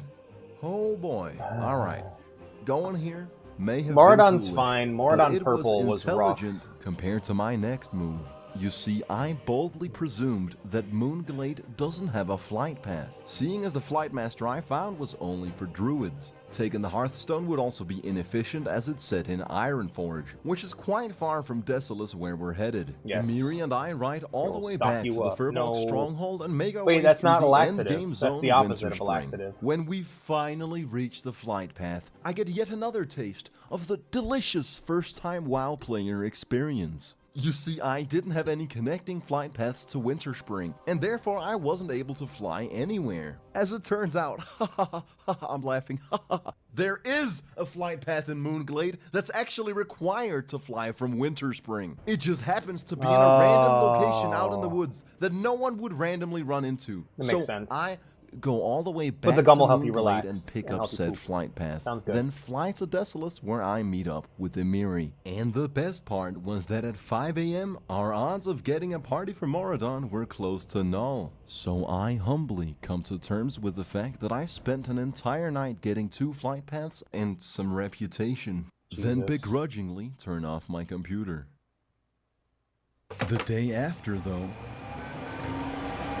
I rose to the occasion and finally started playing with my guildies. You see, our old guild, who shan't not be named, had merged with a couple other guilds to form Prevenge, the deadliest fucking group of lethal Azeroth assassins on the planet. That's true. It's actually Hey, that's fair. You know what? Honestly, that's just tactical. Constipating yourself and then even went on chewing Discord gum so you with can my choose when fellow you shit. degenerates That's throughout awesome. our Moradon crusade. I don't look disgusting, man. I look fucking cool, man. Mate, you look like a virgin. Hey, man, shut up. The vast majority of our communications does not fit within the advertiser guidelines. Hey, it happens. So it has been cut from the video. What you need to know Shit on is that command, Moradon is a motherfucker. fantastic dungeon, and Prevenge is absolutely the best guild on EU Noggenfogger, perhaps with the exception of buying GF. But that's neither here nor there. If Get the 'em, people I get 'em. normally team up with for I really dungeons like it when are bosses knock me irredeemable back like bastards that, and then I who are pop my lowly sprint right as I intelligent land, and I'm like, at best, ah! then my It's so Prevenge good! guildies are It feels Azeroth amazing! guerrilla soldiers. They're fucking And raid excuse me? hardened World of Warcraft primates. They got this shit on lock. We basically zoom through the dungeon to Princess Theradris. Oh, Watch Moradon out for the Princess deadly runs. farts. And watch out, she throws a rock. Watch out, she throws a rock. Whoa! Whoa. We kill her in hopes of getting me the Blackstone Ring, which is undisputedly the best ring warrior. I was grinding for that ring, and I never got it. Can wear until several content updates come out. After Theradris, we jump down and kill Rodgrip to try and finesse the Albino Croc skill boots for Emiri, who by the way was very loyal when my guildies made advances. After Rodgrip, we turn our Backing party away like into a this. raid party, so we No can way, effectively friend. reset the dungeon by logging out and back in. These people knew their shit. We ran the dungeon a handful of times and got me the Blackstone Ring, an absolute powerhouse of an item. You Then lucky fuck. I asked my experienced, I didn't like wonderful, it. I tried to get a erratic, ring out of it. It didn't work out. temperamental, assertive, bangin' WoW GF to show me the world. As per the ancient rituals, the bonding is not complete before she takes me on a journey. When she took me to Don Moreau, I began to suspect that this was a ripoff of the Wetlands run, but I should have known that my trust was far from misplaced. She brought me through the Valley of Kings to a menacing locked gate that leads to the Searing Gorge. To get the key, one would have to undertake a trilogy of quests, but Emiri is goddamn perfect. She's mastered lockpicking and is able to lockpick the massive gate, allowing us to ride headfirst into the Searing Gorge, a zone I had only been able to observe from the air, a zone that had always intrigued me. A zone that is absolutely ruthless and filled with horde players, many of which have evidently forgotten to take their ADHD medication. We weren't gonna take it lying down though. The second we saw Nut Buddy, we jumped him. They feared me, leaving me incapacitated, able to only watch them beat up my WoW GF whilst I cowered in fear. Extremely disrespectful. When they killed Amiri, it invoked my primal fucking hatred. With pure skill and absolute determination, I crit Nut Buddy twice, ending his measly existence. His friend Bangdoy slows me and flees like the weak coward he is. He clearly didn't get the memo that at level 47, I'm a goddamn expert at this game. I use my macro to switch into Berserker stance, letting me intercept his cowardice. With a clean double proc from my fiery war axe, I stood victorious. And you better believe we camped their corpses. God, I'm glad I picked Night Elf. Stealth, front flips, you move really fast every time you die. You move really fast every time you die. Anyone not picking this race are clearly on the wrong side of history. I really like playing as a human mage. She's super cute. Speaking of being on the wrong side of history, this cunt shamelessly took us out even though he had nothing to do with our kerfuffle. The fact that I would go on to forgive Bangdoy and quest on in peace is a testament to how good of a fucking person I am. We went on to let a guy out of a locked bathroom. I question how we ended up in that predicament in the first place, but when I get over 5,000 XP for little to no work, I don't ask any questions. I just take the progress, turn around, and walk away. This is how you play World of Warcraft. You leave your trusted companion to die so you can loot the scroll for the quest. Yeah, you get that quest hit with a regularly occurring 20-second polymorph. Once you finally break out of said spell, you focus on what's truly important. The goddamn quest. With your priorities in order, you nearly complete the quest, but get interrupted once more. Then die to the mobs that you could have probably killed had you worked together. Finally, you undergo the Walk of Shame. We went back to Ironforge to sell some shit, stock up on food, potions, and to level up my abilities, which, to be honest, I forgot was even a part of the game. Emiri vowed to be my personal alchemist. I got my boy sending me godlike weapons, and my girl brewing me potions. My situation I gotta find out what the best godlike, crafting shit is and for most WoW players are not this lucky. She even made me homemade cheese. It was delicious. We teamed up with Larry and a second character, which made me feel a little bit iffy about my own progress. Not just had he leveled his gnome warrior to 60, he was also approaching my level on a paladin. Oh, by the way, if you're wondering if I have a massive playlist of videos that I really like that got me to play RuneScape, yes, I do. Class to play in the game. It's basically an Azeroth RuneScape simulator. If there's one class which is actually just standing and hitting, then that class would be Paladin. Speaking of the patented stand and hit gameplay, I'll concede that I was wrong. Vanilla WoW is not just standing and hitting. You can also jump. That's a whole element that I left out in my previous statements, and I can see now that there's a whole Why is he looking at him right-clicking so much? Why is he doing that? Anyways, I quested with Larry and Amiri in the Searing Gorge. We summoned this dragon. I gotta be honest, it's been over 100 hours of game time since I followed the plotline of this game. Why is there a big red dragon? I have no idea who this dragon is. The Farian, I think? What he does. For all I know, he could be the final boss. Or maybe he's our friend. He's one of them. All I know is I don't ask any questions. I take the XP and walk away. I would go on to jump in the lava and die. Naturally, my comrades jumped in as well to make me feel better. It goes back to the age-old saying, if your friends jumped off a bridge, would you do it? It's old school RuneScape. It's on Steam. It's official. Don't worry. We're not. This isn't a prime. This isn't a private server. I'll send you the link. You can use. You can just play it through Steam. Let me send this. Let me link it to you to make sure you don't get confused. It's also pretty much completely free. We're gonna have to. It's got the Final Fantasy XIV thing going, where after a certain point you got to start paying, which there will be a sub fee eventually. But until then. Yeah, here's your link, Ghost. Until then, we can play for free.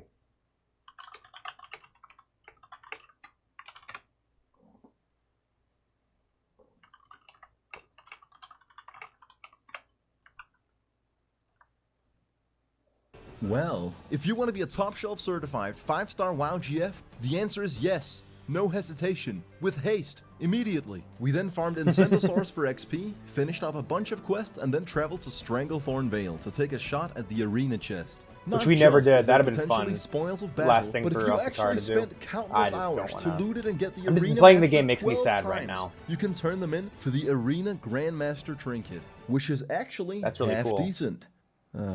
This game, man. The moment the chest spawns, I agreed for it, only to be fumbled by a priest with his cursed spells. I have no idea what they do, but they interrupted my looting. It didn't matter though, cause being a group at the arena is so scummy. Having 2 bodyguards skanking on my behalf, I managed to loot the chest, aka the authentic Asmongold experience, and I make off like a bandit. Like a bandit. To celebrate our absolute victory, we decided to sail out for adventure. Sadly, with my brainlet, lukewarm IQ, and absolute piss-poor hand-eye coordination, I fall off the boat. When it takes off, most people would be surprised to find out This that part's I great. have access to forbidden knowledge. I merge with the boat and start frivolously skipping across the water. You fools! You underestimated my power all along! I'm unstoppable!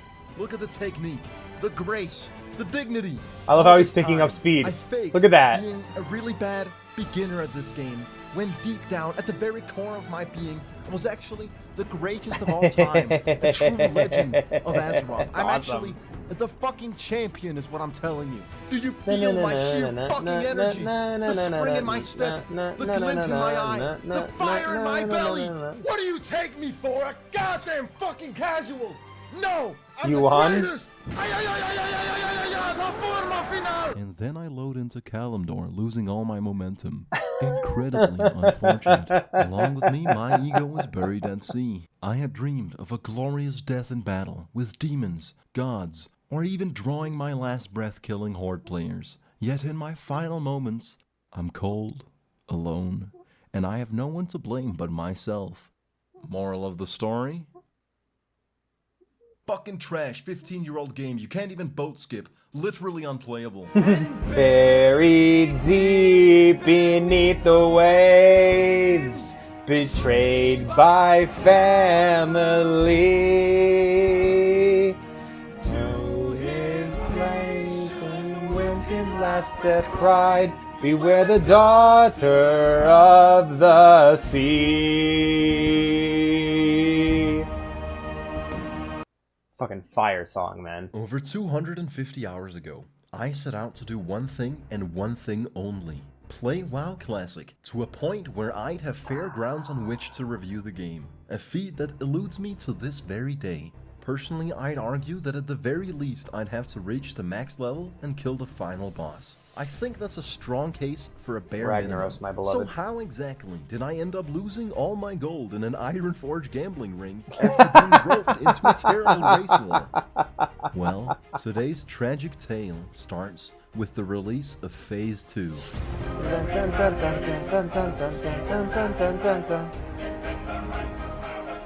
The meaningful journey.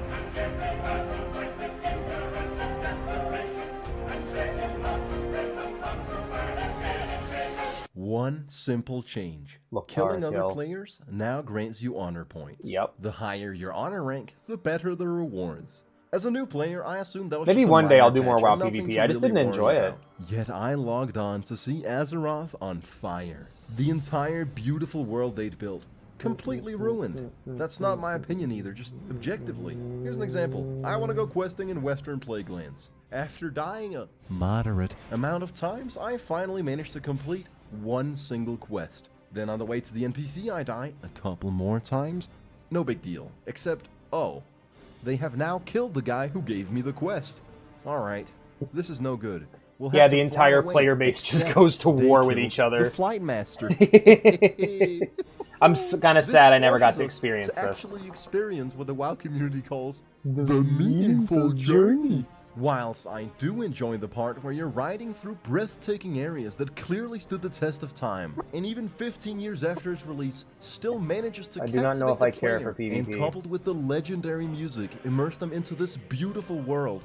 2% of the time. I don't enjoy 98% of the time, where you want to get into Blackrock Depths, but now they don't just kill the Flight Master, they'll also camp the actual Spirit Healer and indefinitely kill you, forcing you to log off and come back at 4 AM to have some shot at returning to Ironforge like a pussy. Or you can do what I did. But we'll get to that later. Perhaps you want to go to Kalimdor. Sorry, I'm just Well, laughing homie, about what's because coming you'll run up. into This a is field like platoon of Horde this players episode's who all peak. claim that This they're one's the really captain great. now, forcing you to take the much more inefficient route by sailing to Darkshore. Fuck. Now, you could get a free teleport to Teneris once every 6 hours as an artisan engineer, but that would leave your endearing, primal, aggressive, The fuck you doing? shelf certified 5-star banging WoW GF on her own with all these Horde players. And speaking of Amiri, she remains an absolute level animal at this foreshadowing. game. Not just has she been sending me care packages, not just does she literally come out of nowhere when I'm about to be killed without having communicated to me in any way that she was going where I was, or how long she'd been stealth near me. She also got her enchanting to 300 just to enchant all my gear. Hey, remember She's that thing I did? Let's But reference enough that. About Yeah. my e-dating. Let's get Well, it's back 'cause to you're my a- e-misery. What was it? The world's gonna rock. Thank you, Chainsaw Man. What was the line? Thank you, Chainsaw Man. Is that real? Is that a real panel?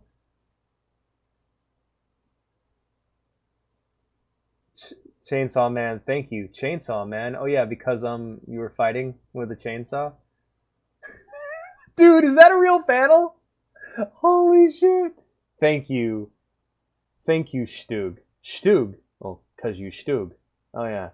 A regular PvP server can in a single day turn into an RP nightmare hellscape. The Horde were locking us out of progressing through the endgame content, and it was showing in the cities. This guy in Ironforge was apparently the new king of the Alliance. Everyone followed him in a train and started spreading lies about how he gave gold to everyone following him. It was in the midst of this I worked hard on that that. I seized the moment and rose to the occasion. I started advertising in the trade chat, pretty much begging for higher level players to carry me through a dungeon I hadn't yet tried. Upper Blackrock Spire, Oh, which is yeah. technically a small Fuck, raid designed Upper to be Blackrock completed by Spire. 10 Ooh. players rather than 5. Any seasoned WoW player will know I mean, that at level 53, fuck it if you don't get a group, you're but absolutely it was not rough. up to the task. But I was an unknowing fool. When Rurik approached me, I said, "Say not a word. I can sense why you have come. You have come to carry me through Blackrock Spire." Rurik laughed at me and proclaimed that he came to call me a milk boy and laugh at my your res res sickness. sickness. After 20 minutes of cringy role-playing, I had gathered a full party for Upper Blackrock Spire. I actually had to join the train of lunatics for anyone to listen to me. I don't know how that works. But anyways, you gotta do what you gotta do to get to level 60. After a handful of unavoidable deaths, and a few that could have been avoided had I gone the Where right are you going, way, Jonathan? I That's the finally wrong way. entered Upper Blackrock Spire. But not before Cybox insists that we remake the party with him as the leader. Like the psychopath control freak he is. You run into these people all the time in WoW, and Yes. unlike the friendly people, these guys actually have their shit together. So I saw this as an absolute win.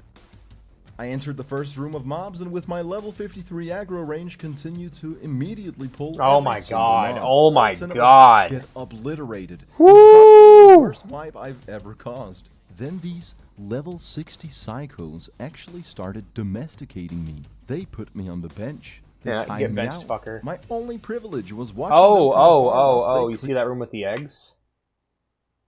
See that room with the eggs there? I have a little video we can watch about that. Might wake up some of you guys in chat who are just like, what's all this? Yeah, so I don't know if you guys have ever seen this.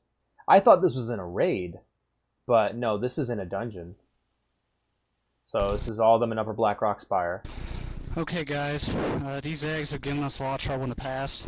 Walk around them. Does anybody need anything off this guy, or can we bypass him?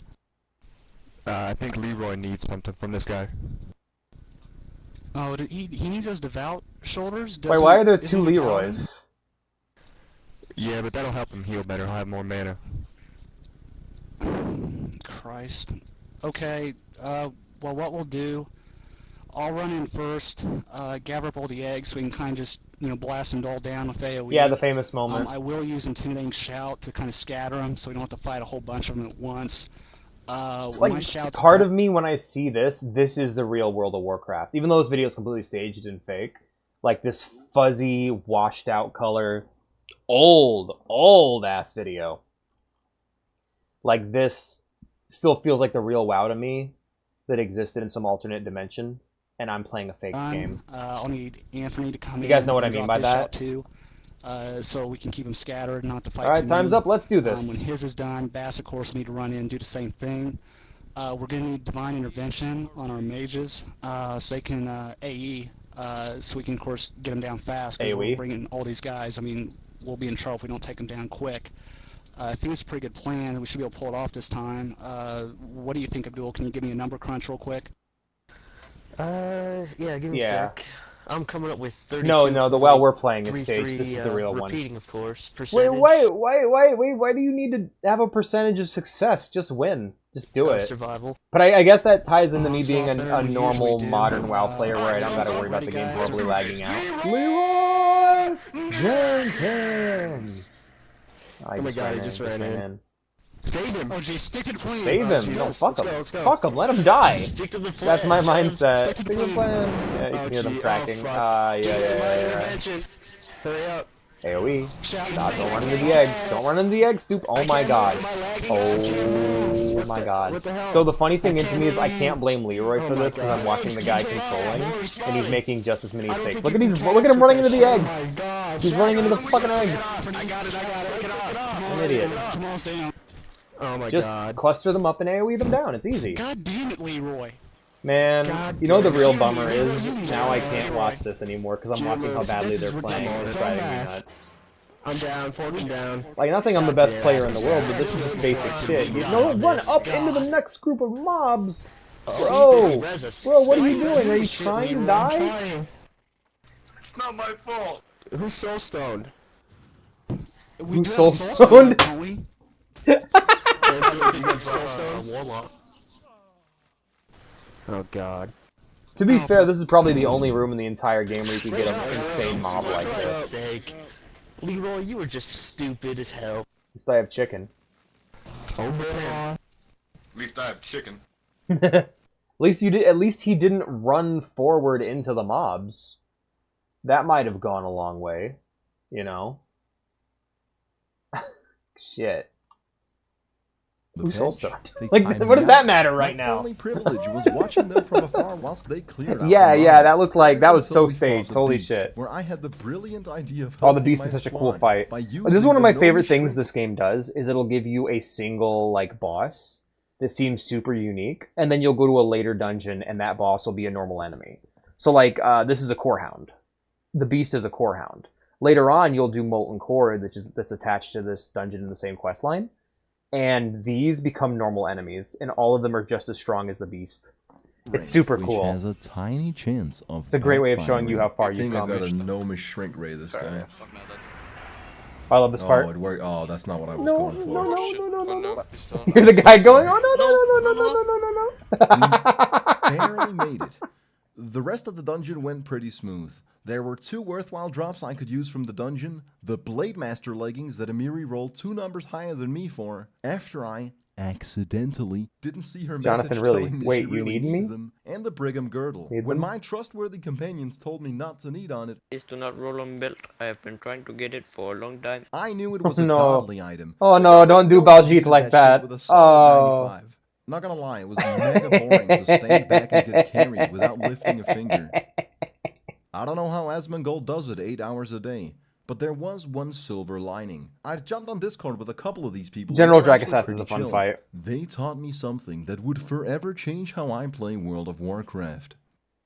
Death rolling. The Azeroth equivalent to playing dice. It's very simple. You bet gold against each other and you slash roll 10 times the amount you bet. Then your how do we complete that in RuneScape? And the first person to hit one loses. This is a fun thing because I'm going into a different MMO and all I'm thinking is I wonder if I can do this in RuneScape. A fucking idiot. I rolled 100 on my first try and assumed that these guys were scammers when they didn't give me any money. What went completely over my head though was Bob Gnarly running into unfathomable bad luck, hitting a 1 in 330. That's rough, buddy.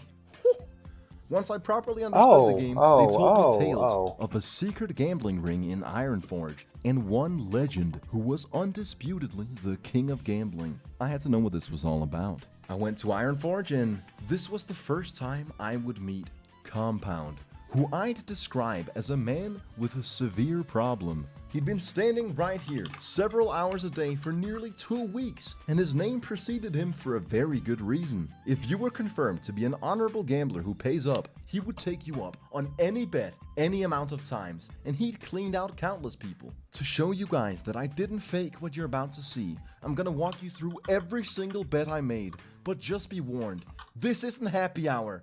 I'm not fucking around. I'm goddamn serious. I start out with 115 gold, and then immediately cut this whole part out of the script because I wrote way too much. All you need to know is I was down to a fraction of my cut this whole starting part bankroll out of the and script. decided to put it on the line. 33 gold, 0 silver, and 79 copper. Who wants to go the distance? Tonus takes me up on the offer. I roll a 1, after which I painstakingly give away all my wealth. I had nothing left. If not for one thing. This is where I started rising to glory. I'm goddamn serious here. Tony had rolled a 4, and I'd somehow missed it and rolled a 3. These people, myself included, were absolutely goddamn I love serious about Tonus's the helmet. rules. That like, So we I redid the like rules. that I land paladin on a 3, helmet looks fucking he lands on amazing. a 3. I land on a 2, and boom, there it is. Boom. And you know me. I had but one thing to say. 66 gold, 1 silver, and 58 copper.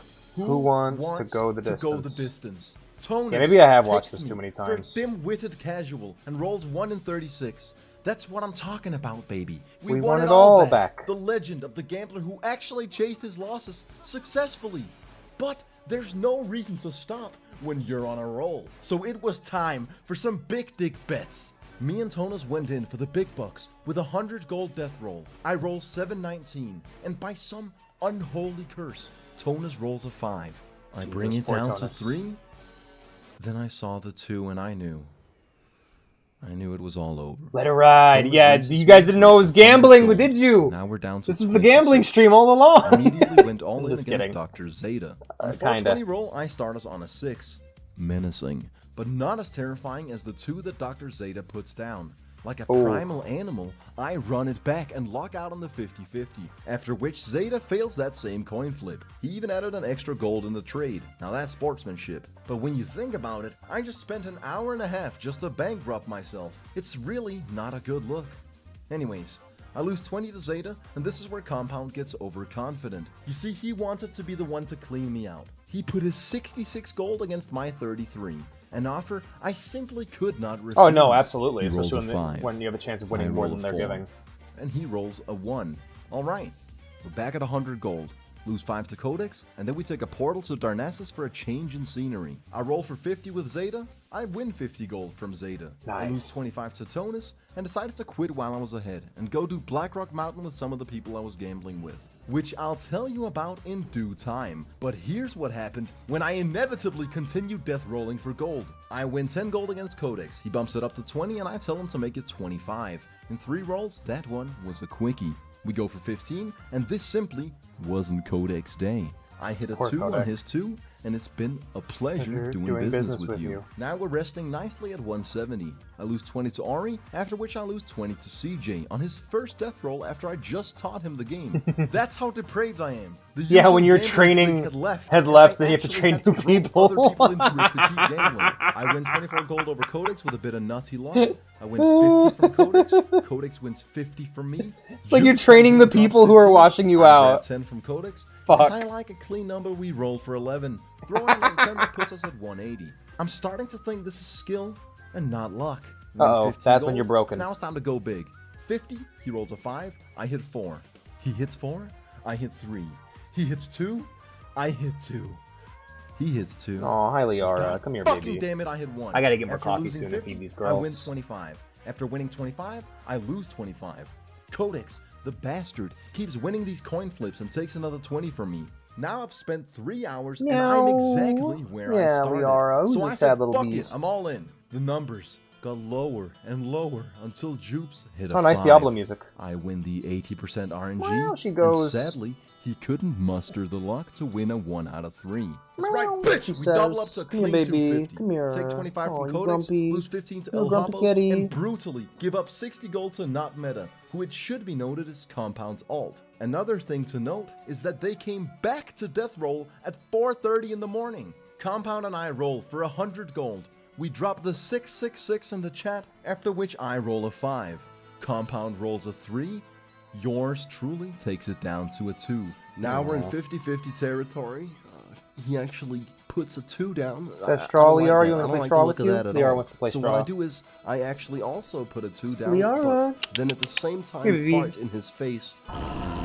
And you already know what the fuck is up! 300 gold. Kong Arthur loses 25. Z loses 40. Fiona drops 25. And finally Roxanne is my 5th win in a row, resting comfortably at 400 gold. The win streak breaks on a 30 gold roll, and I roll for 50 with Compound. He'd been death rolling for nearly 2 weeks. Poor Compound, I could shit. tell it was starting to break him. When he lost this roll, he simply started fleeing. Naturally, I hunted him down and got my money. When some rogues then killed Jupes, I took it as a sign and ended the night at 420 gold. A few days later, I returned at 2 a.m. The death-rolling hustlers weren't to be found in their usual spot. But it was not a good night for Compound. Over a 2-week period, he was down over 10,000 gold. He had emptied his main and now he was on his alt, peddling away. Guy's got a his sad last gambling epic addiction item, in World of the Warcraft. Staff That's so of Jordan, fucked up. An absolutely Don't let WoW turn. incredible Don't let WoW item become with a that, man. 0.02% drop chance. That's After rough. weeks of senseless death rolling, he was at the end of the road, broken and defeated. I couldn't help but pity him in this fiendish state. He was truly at his lowest, attempting to sell his last treasured item just so he could have one last hit of dopamine before Poor he'd go back Compounds. to solo farming Hand of Justice for 15 gold per Angry kill. If you don't That's play rough. WoW and that's all blibbly blabbly to you, know that Many, he would many have to hours. spend many hours of his life. I was to very even lucky. rebuild I a got fraction of what he once had. I saw this I got man my on Hand of his Justice knees, at his on most my first run with vulnerable. that. And I My first thought Anger to Force kill myself, got me Hand of Justice. give him However, nothing, but I did not take get from any him of my tier set, any of the rest of my tier The staff set. was selling on the auction house for 300. I think I used up my good luck on Compound that. wanted to use it instead of gold to roll against someone. His friends simply couldn't bring themselves to do it to him. I knew I had all the leverage. I told the broken man, I can settle on 160. All you would have to do is type /roll 1600.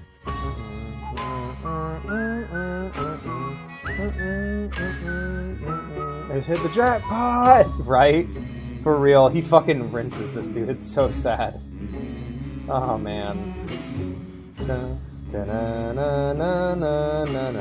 Feel the weight of what we owe.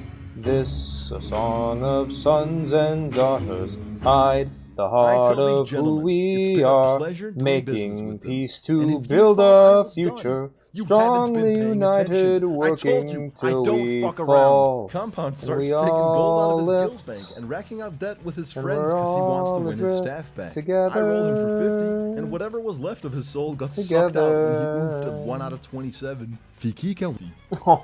God, I Oh love my this game. god. To cut a very long story This short, poor guy. I He's would spending go real on to money on death roll gold. every single Gambling day is skill based instead if of you're leveling mentally for the broken next enough. For week. real.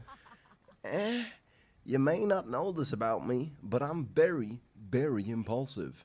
And I'll have you know that even within the constraints of the YouTube advertiser guidelines, you might get away with saying that I have allegedly many years of experience with respectively online Sorry, I slot didn't mean to machines and tick my Texas mic here. Hold'em. And based on said imaginative experience, I would hypothetically know that the only winning move here is to stop playing. I somehow ended up at 1600 gold. That's after buying bank space, all the 16 slot bags I wanted, getting my Crusader enchant, spending like 200 gold. Never got to my WoW Crusader GF enchant. just 'cause I'm a fucking pimp like that, leveling up all my skills, and paying Compound to farm Hand of Justice for me for hours. After which I won all the money back I just paid him. For Oh a my man like god. him, it never ends. So yeah, the He's end. simply So in this too the deep. end game But for there's this still dude hope for me. for You see, I have dreams, for Uber things was just I wish to supplanted do by with my gambling. life. I'm not gonna be a nobody. To be honest, I don't know. Fake money in I don't know if he's the rest lucky of or my unlucky days, for that. Whilst my central nervous system grows ever less capable Fuck. of regularly producing I would have much dopamine, rather play Death I Rolled have to than rise farm Hand above Justice it, myself. Get to level 60, buy my epic mount, clear Molten Core, get percentage hit gear, and respect to Fury Warrior so I can viably dual wield. Then I have to slay countless Horde players and finally make a PvP montage in 240p with copyrighted music. Then, yep. and only then Hi, can I Liara. truly become A legend of Azeroth. So I don't got time for this shit. I got places to be and things to do. I'm quick on my feet, vicious. Some would even call me nimble. And whilst we're on the subject of velocity, here's something quite interesting. Every race in WoW has exactly the same base move speed. Here's the myriad of things I did to change that. You remember when we did Alderman? That's when I started a quest chain that led me on a scavenger hunt across the world. I killed Grelborg the Miser in the Alterac Mountains. Then I went to Dustswallow Marsh to kill Dagon the Ravenous. And finally I journeyed to Stranglethorn Vale Dagon? to kill Like Mold Dagon, the bro? Undying. At the level I was at, I'd describe the process of soloing these elite mobs as trial and error. After bringing the Star of Zelia, the Hand of Dagon, and the Legacy Heart to Garrick Bone Grip in Ironforge, I do the final part of the quest. Forbidden Knowledge, which led me to Theldarin in the Badlands. Completing the entire quest chain grants me the Skull of Impending Doom, which is an offhand that sucks your life force in exchange for movement speed. Dagon, how's she doing? I don't know how she's doing. She looked great in her prom pictures, though. Incorrectly named, This Is Going to Be Hard. It was a very easy quest, which got me the nifty stopwatch, a trinket that increases my run speed by 40% for 10 seconds. Then I crafted the Gnomish rocket boots, got them enchanted with 8% extra movement speed, and as the cherry on top, I got my WoW GF to brew me some swiftness potions. Right after spending that good handful hours of my life was the very moment I found out that these movement speed bonuses, they don't stack. So I couldn't even do the move I'd worked so hard for. And even if I could, it dawns on me that I'm intensely untalented. Here's a great example. I jumped down with a Skull of Impending Doom because I want to look like a swag-don gliding fast with my parachute cape. I completely forget to re-equip my weapon. I don't question the fact that I'm only doing 3 damage, and to round out this masterpiece of a wipe, I also pop Retaliation whilst none of the mobs are attacking me. Nearing 300 hours of game time, and I'm still more often than not the sole reason why we fail miserably. With the Eastern Kingdoms engaging in a plethora of territorial the Sunken Temple's out of the way, at wars, least. I decided to switch continents and hope that the Horde were less prevalent in Kalimdor. I went to Tenaris and killed an unreasonable amount of Thistle Shrub Dew Collectors to get the latent Dew Gland. Wowhead tells me it has a 13.65% drop chance, and there's literally no way that's true. We killed like 200. After it finally dropped, I decided to undertake the closest thing to self-harm World of Warcraft has to offer. A cross-continent escort mission. I walked Tuga all the way across Tenaris, only for him to be reunited with his wife. I'm sad I never got to do this quest. Stuck up, tells him to go get food, and generally just starts bitching at her long-lost soulmate. Then, I turned in the Do not ever question low damage numbers, they just keep hitting the enemy and they'll die. Very special quest. I had to That's acquire fair. a plant on the other side of the world. So I take my Hearthstone to Ironforge, travel to the hinterlands, and collect a mushroom from the bottom of a lake. That's Then pro I use warrior. my That's pro ultra-safe warrior tips right transporter there. to teleport to Tenaris. Because absolutely fuck Menethil Harbor. Due to a minor malfunction, I'm turned into a troglodyte. Once the troglodycia wears off, I make Sprinkle turn this mushroom into violet powder, and she tells me, Pleasure doing business with ya. I take the violet mushroom powder to Marin Noggenfogger, and Hey, right as I Marin. turn in the quest for the Just cheap Noggenfogger elixir, right? I hit level 53. At which point, I decided to start questing in Ungoro Crater. You can That actually zone jump is straight awesome, in by the there way. from I love Tenaris if Ungoro you have the Crater. Parachute cape, which, as it turns out, doesn't work when you're mounted. You Now, also gotta hit when the button. performed correctly, the parachute cape will let you gracefully glide through the air, avoiding the certain death of a high-altitude fall. Although if you do stress test your physique against the harsh perils of gravity, know that you can't recover your corpse, so enjoy 10 minutes of res sickness, fool. Oof. Another way to do it is to activate the cav a tad later, take a chunk of fall damage, and die to the Pterodax. And finally, here's the actual way to perform the trick.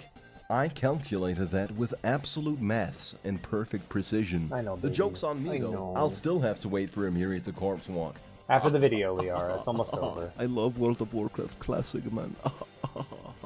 Ungoro is thematically one of my favorite zones. It's this jungle in a crater. It definitely feels secluded from the rest of the world, and the vibrant colors mixed with exotic ambience absolutely immerses you for several minutes at a time. Several until minutes you're at a time. corpse-camped by disgusting horde players.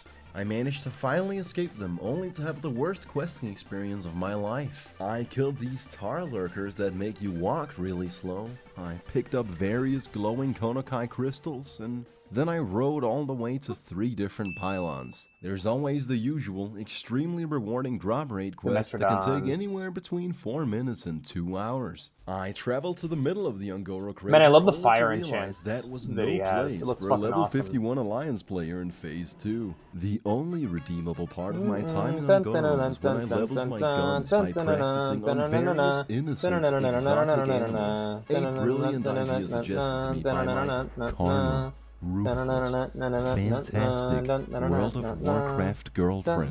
The training actually came in handy 10 minutes later in this cave when I was frozen by a mage, the most insecure class in WoW. He was about to escape with a sliver of health when I pulled out the gat.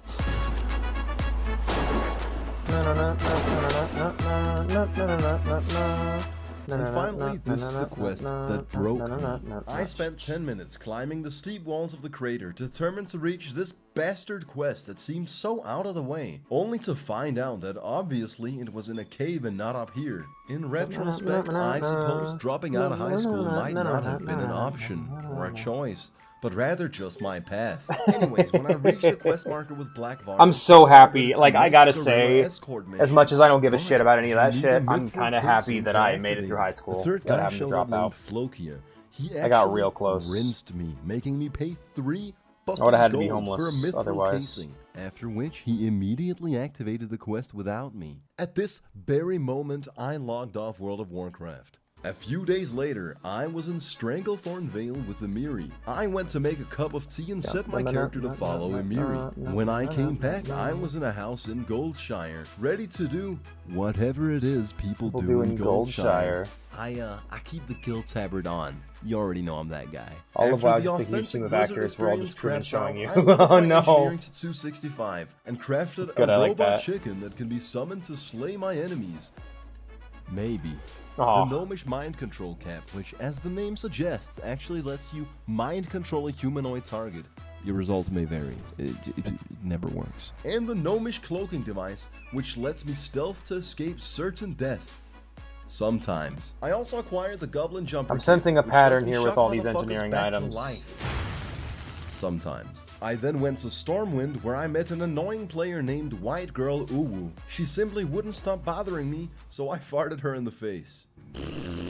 She was pissed and wanted to duel me for my transgressions. We went outside Stormwind, I brought her down to size and defeated her using only my robot battle chicken, after which she took back everything she said. Having had my fair share of questing, world PvP, and cringy roleplaying, I knew it was time for a real-ass dungeon. One of the realest dungeons in the game. Blackrock Depths is one of the best dungeons in World of Warcraft, and as much as I would have loved to shit on the Circle Jerk, it's pretty great, it's tough. This dungeon is the best thing of all time in the whole world. You get in and you see there's a locked door, you need a key, and it's genius game design. It makes you think, what's behind the door? It's replayable. As much as I would love to shit on that Circle Jerk, they're actually right. It's a really fucking good dungeon. It's fucking massive. There's so many different routes and runs you can do. Every section and boss is memorable. The loot is Do you know how many times I want to run the dungeon though? Once. It's actually fucking difficult. And even I have to admit that its replayability is absolutely extensive. I'd go so far as to say that it's replaced Dead Mines as my favorite dungeon. Since I've already ran it a dozen times, instead of showing you one single I'll be honest, I wish respectively the one perfect run. I wish that my runs would have gone better, but I think what it just came down to is just the wrong people being attacked and ganked by the fucking Alliance. and what was the other one? Oh yeah, having to run it so many It was times. my guild, for my and class. all the other terrible runs I did with various other people. Then you'll see the stark contrast between how it can be done and how it should be done. And get this show on the road already. The video's already half an hour long. Jesus fucking Christ! You could And my start cat needs to by be fed. going the wrong way and dying on the other side of the Is it lava annoying to where you replay? can't Yes. possibly recover your corpse, when but you're, still walk it's all the way annoying to just find replay that when out. you can't get the Then right groups die of people. again. Eat the rest sickness and But it sounds like he had walk yelled about used to back 20 him. deaths to finally jump And the down corpse the walk right is spot. insane, Or, but the hear me PvP out, is you could the go the problem. right way instead of wasting your time. Optimally use Leap off. charge and intercept to get as much distance as possible out of Lava each skip, corpse walk. yep. Utilize movement speed and stealth trinkets to effectively enter the dungeon in under 10 minutes. You could die to the first pack of mobs you pull because you didn't wait for the patrol. Then at the last second activate the gnomish cloaking device and get fucked anyways, because it's terrible and never works. You go through the walk of shame and then you pull all the mobs and die again. And you do that again. Or you could take on a couple enemies at a time and chill out without worrying, since you're at the easiest part of the dungeon. Make it to the boss and tank him against the wall. No sweat. In fact, why even do this part when you could run something efficient? Go straight to Arena followed up by Angerforge. Great loot distribution for everyone in your party and a shot at Hand of Justice. Speaking of Angerforge, yeah, you can fuck that up too. I don't even know how we died in this room. I'm pretty sure you're not The supposed bad to runs die in he's this describing room. is how Of most of my runs went. retaliation. Wait, how did I even die there? No one knows, but I did die. Or perform the lava skip. Why even fight on the trash mobs that drop garbage Yep, loot? lava skip on Swim here. through the lava. Look at my health. Look at my health. Watch what I do here. Watch this line. Watch this line I make. Perfection. Fucking frame perfect. I told you. I run this shit. Jump down and aggro all the grim patrons. Oh, Slightly God, this underleveled part. party wipes and we walk a reasonable distance to get to play the game again. Then walk in the next room. And God and forbid get anyone needs to take a decimated, break or making go his AFK, walk because then you're just eating up Open the more and railing more vault, time until get you that finally fat hit loot, 50 bitch. minutes. That's what it's all and have to about. start And fresh. right as we open this massive gate, we appropriately discuss the strategy for how exactly we're gonna clear one of the most serious DPS checks in the game. Or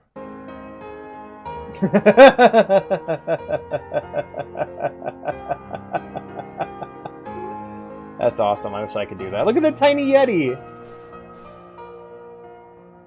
That's great. anyways, at the end we kill Emperor Thorsan. BRD is a fucking phenomenal dungeon, and I'm definitely not done running it. You know what I did say I was done with though?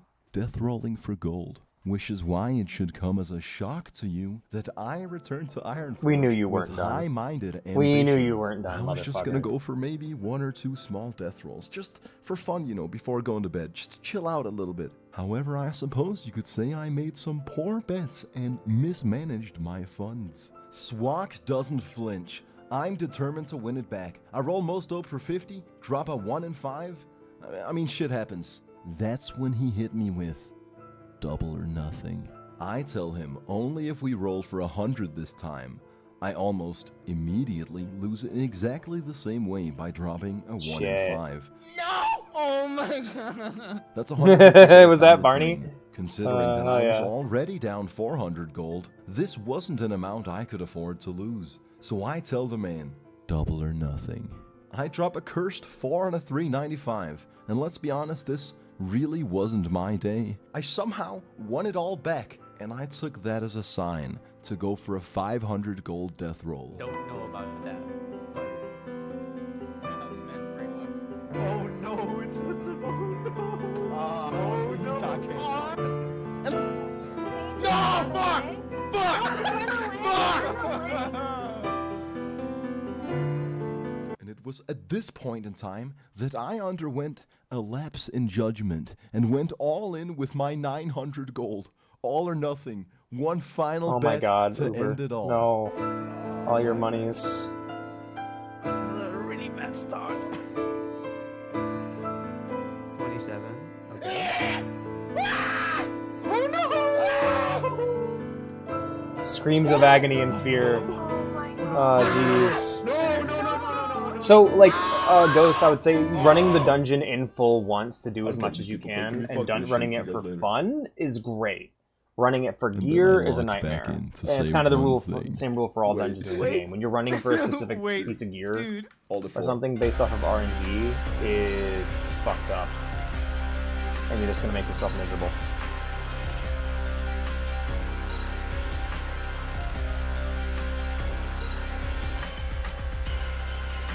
It's one of those things where, like, oh shit, that's level 13 frog. Sorry, I'm playing RuneScape on my fucking phone. Whoa, wait, whoa, hey, whoa, where's Uber's shit? Hey, why are we jumping to... Oh, someone else pulled the giant frog. That's okay. Yeah, you guys can have it. I'm playing RuneScape on my phone while I do this shit.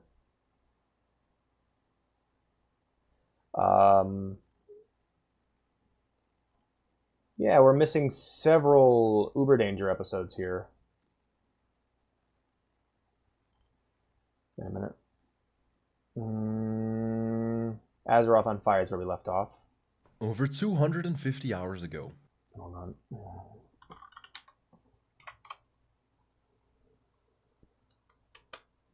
No, I don't want to see the fucking reaction. I'd like to actually see... like to see the real playlist by Uber Danger. Not... See, this is the problem, like, this is why a lot of people get, like, I've noticed a bit of irritability from people, from WoW players who find my clips, and they hate that 90% of the WoW content on YouTube nowadays is streamer-based, and not actually based off of, like, people making real content for the game. Like, you know how I talk about the good YouTuber to bad streamer pipeline? That, like, I talk about, like, Moist Critical and stuff, where it's like they started as, like, really cool YouTubers who are doing something really unique, and then just became streamers, but, like, weren't very... Like, I don't want to say they're bad at it, it's more just I find them better as YouTubers than I do as streamers. And we'll show a bit... it's actually funny, because when we... Maybe when we do the same thing with RuneScape here, which the game won't shut down, but I would love to do, like, a little exit episode where I go over all the great video content I love about RuneScape. He has old RuneScape videos that I really like, and it's been 3 it seems as though the good YouTuber to bad streamer pipeline is something that WoW viewers on YouTube are hyper aware of and do not want. Even when it's like me who never started. I was never a good YouTuber. I've always been a bad streamer. Haha. But I'll be right back, guys. Think it's time to stop.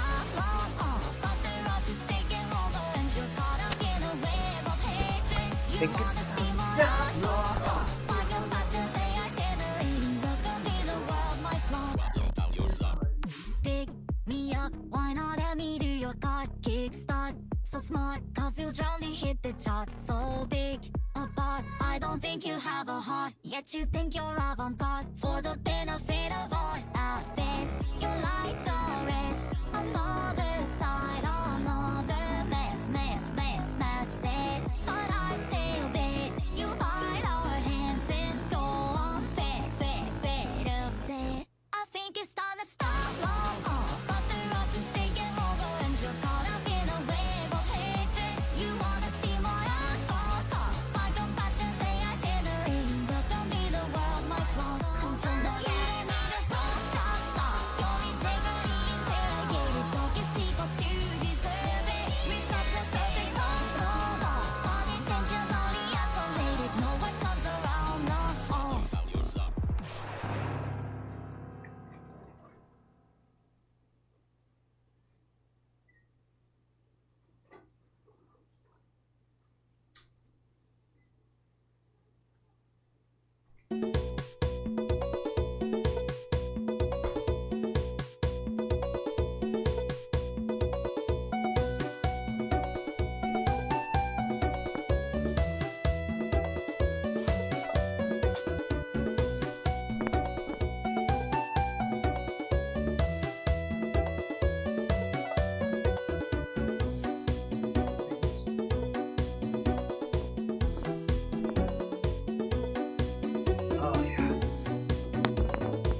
I think it says something about the state of YouTube, the state of RuneScape versus WoW on YouTube, that even in like the few years, which have been like 2 or 3 that I've been interested in playing OSRS, I have just as many videos to show. We're not there yet. That's a long ways off. Most Dope's money. If his constant threats weren't to be believed, my reputation had now been tarnished beyond repair. Just like IRL, mate, Ironforge is the school hallway all over again. Hey, you just stole that guy's And money you're at the kid end. with acne and bracers that gets kicked Bracers? around after this if you step Oh into man, Ironforge. I don't know. If I was the kid with The acne, that irony would in suck. But the kid with statement is acne that when I and happened bracers? to be in Ironforge, I met with more praise than ever before. Finding a party for dungeons is instant, and never in my life have I had this many people want a death roll with me. Oh, and whilst checking 14 music. the Ironforge mailbox in peace, I saw 3 letters from the man himself. A sob story about how he was a long-time viewer and I should do the right thing. I sent his 3 letters back along with a banana and wrote, It's been a pleasure doing business with you. Most Dope opened a complaint on the Noggenfogger EU Discord server. I defended myself from these harsh allegations by saying, I did it! I'm guilty! Most Dope even took to Twitter to beg for his money, saying he was still waiting on his gold. I replied with a visual representation of how long he was gonna be waiting for said gold. When I logged into WoW, he claimed that I was now done for, banned from Noggenfogger and kicked from my guild. But truth be told, the only reason I got banned from the server's Discord is because my friends kept posting various pictures of Thanos, and I happened to be guilty by association. And by the way, my guild didn't kick me. My guild publicly condemned my actions. I can't wait to raid for the. I can't wait to raid with them. It's gonna be a most dope experience. In fact, my time in WoW's never been better. Just a few weeks ago, I feel like tarnished beyond Ghost, you repair. were like, oh man, I wish I could have gotten some of that How come old-fashioned now WoW I can go toxicity. wherever I want? And like, Quest in peace, I feel even like by get the end into of this Black series, Rock you'll have Mountain. it. Because The reason I'll tell why you, it is I personally is want no more of absolutely it. serene is the release of Phase 3. By adding 2 No, I giant wanted to kill the giant instanced frog. PvP war zones to the game, designed around PvP for the PvP Sorry, World I'm PvP. grinding mobs in World RuneScape. PvP is Well, far from the most effective way to gain points, and that's all PvP I'll do in the people are here stream. for. They want those Our fucking PvP points. people are here for. Boom! That guy got fucked up. Are you with me so far? Great. That leaves us with Warsong Gulch and Alterac Valley. I love One that he's map, using fucking which 14 is music in damn this. near perfect level design, an intensely enjoyable experience that really supports the structural foundation of what makes PvP enjoyable. A phenomenal addition to World of Warcraft. Some people do play this. And Alterac Valley, that which is people dog only shit. play to farm honor points. Both teams right straight past each other to the enemy objective, and each game ends in 10 minutes. Incredibly boring, and there really is no reason to play it. By the way, this is the one that has hundreds of lobbies at any given time.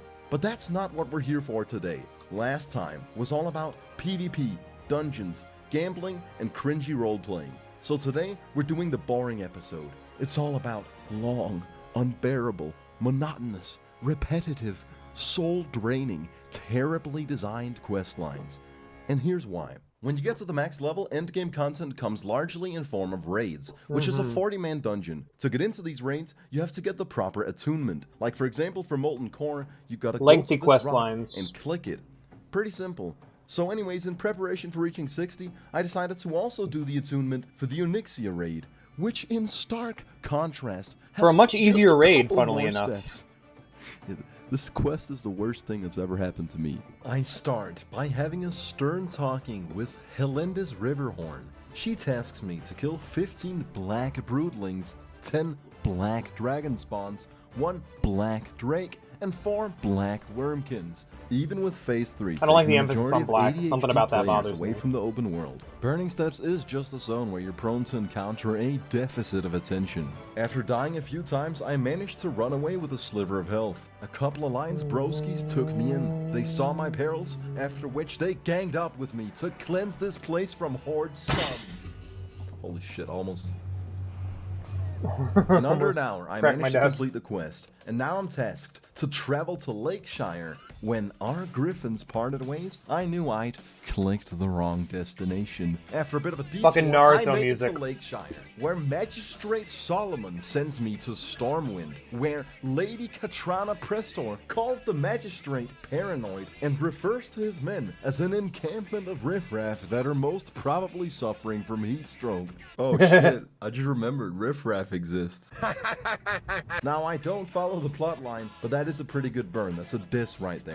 Anyways, I then go back to Lakeshire, only to be told to go 1, 2, 3, now straight make some back to the noise, some burning noise, steps some and noise. report to Marshal Maxwell, who sends me to speak with Ragged John. Talk to me. I listen to Ragged John's tale in record time, after which I journey to Blackrock Depths. On the way there, I upset my WoW GF with mean words, and she committed harakiri to show her dissatisfaction. This was the turning point, where I would go from In our having relationship. a bad time to having an unbearable time. I entered BRD and cleared my way to the prison cell of Marshal Windsor. This seemed to be the final part of the quest, so I looked up the quest chain on trustworthy Google.com, which led me to the WoW Wiki. The WoW Wiki I gotta told stop me eating these that Oreos or I'm I gonna get had sick. to kill mobs inside BRD until one of them randomly drops a crumbled up note. Together with Larry and Amiri, I started clearing out That the note mobs kept in dropping hopes for that me the and I didn't know what to crumbled do up with it note would because I was drop. on Horde You ever in a side. sticky situation?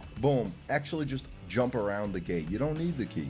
And the greatest thing about this trick is that you fucking die anyway. And it was at this very moment that Larry convinced us that we needed to 3-man Anger Forge. Considering that I had to kill that boss for the part after the note, I obliged, in hopes that the note would drop before we got to the boss. It did not. It didn't.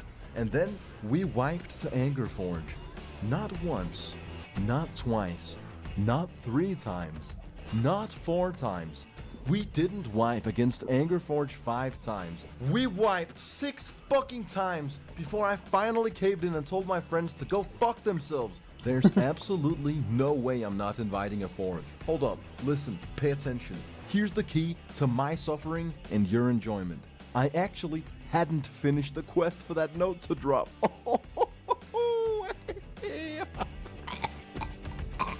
So I rezzed the spirit healer, fly to the burning steps, talk to Marshal Maxwell, and return to finally kill General Angerforge. Not before drowning in the lava and walking a moderate distance though. And of course Hand of Justice didn't drop. It's a fucking 4% drop chance, Larry. So we basically did all that just for the bonding experience. Ah, man, this is what I love about Not classic classic. WoW, man. It's just a meaningful journey. Anyways, as the sun literally rises, I go kill slaves until the note drops. There it is. Once it does, I'm finally able to continue this disgusting quest line at 7:30 in the morning. Then it finally felt like I was catching a bit of wind in my sails when I executed Order 66. a perfect jump. However, when I then traveled by foot all the way to Marshal Maxwell, only to see no quest marker, as Marshal Windsor, the guy inside the dungeon, is the guy I should give the note to, I wasn't exactly excited. So I go all the way back inside the dungeon, hand the man the note, and get the quest, A Shred of Hope, tasking me to kill Angerforge and Lord Golem. So I get Lord Golem. scan away through Blackrock Depths, kill the 2 bosses for the quest. I hand in the quest items to Marshal Windsor, which activates, hands down, the longest escort mission in Azeroth. When I say it literally took half an hour, I mean it literally took half an hour of just walking this dude from one pack of mobs to the next. Once we were finally done with an experience that I consider a pure detriment to my existence, now we're about halfway through the Onyxia attunement. So we yet again go conversate with Marshal Maxwell, who sends us to the gates of Stormwind to talk to Reginald Windsor. And this guy, of course, activated the quest right before I got there.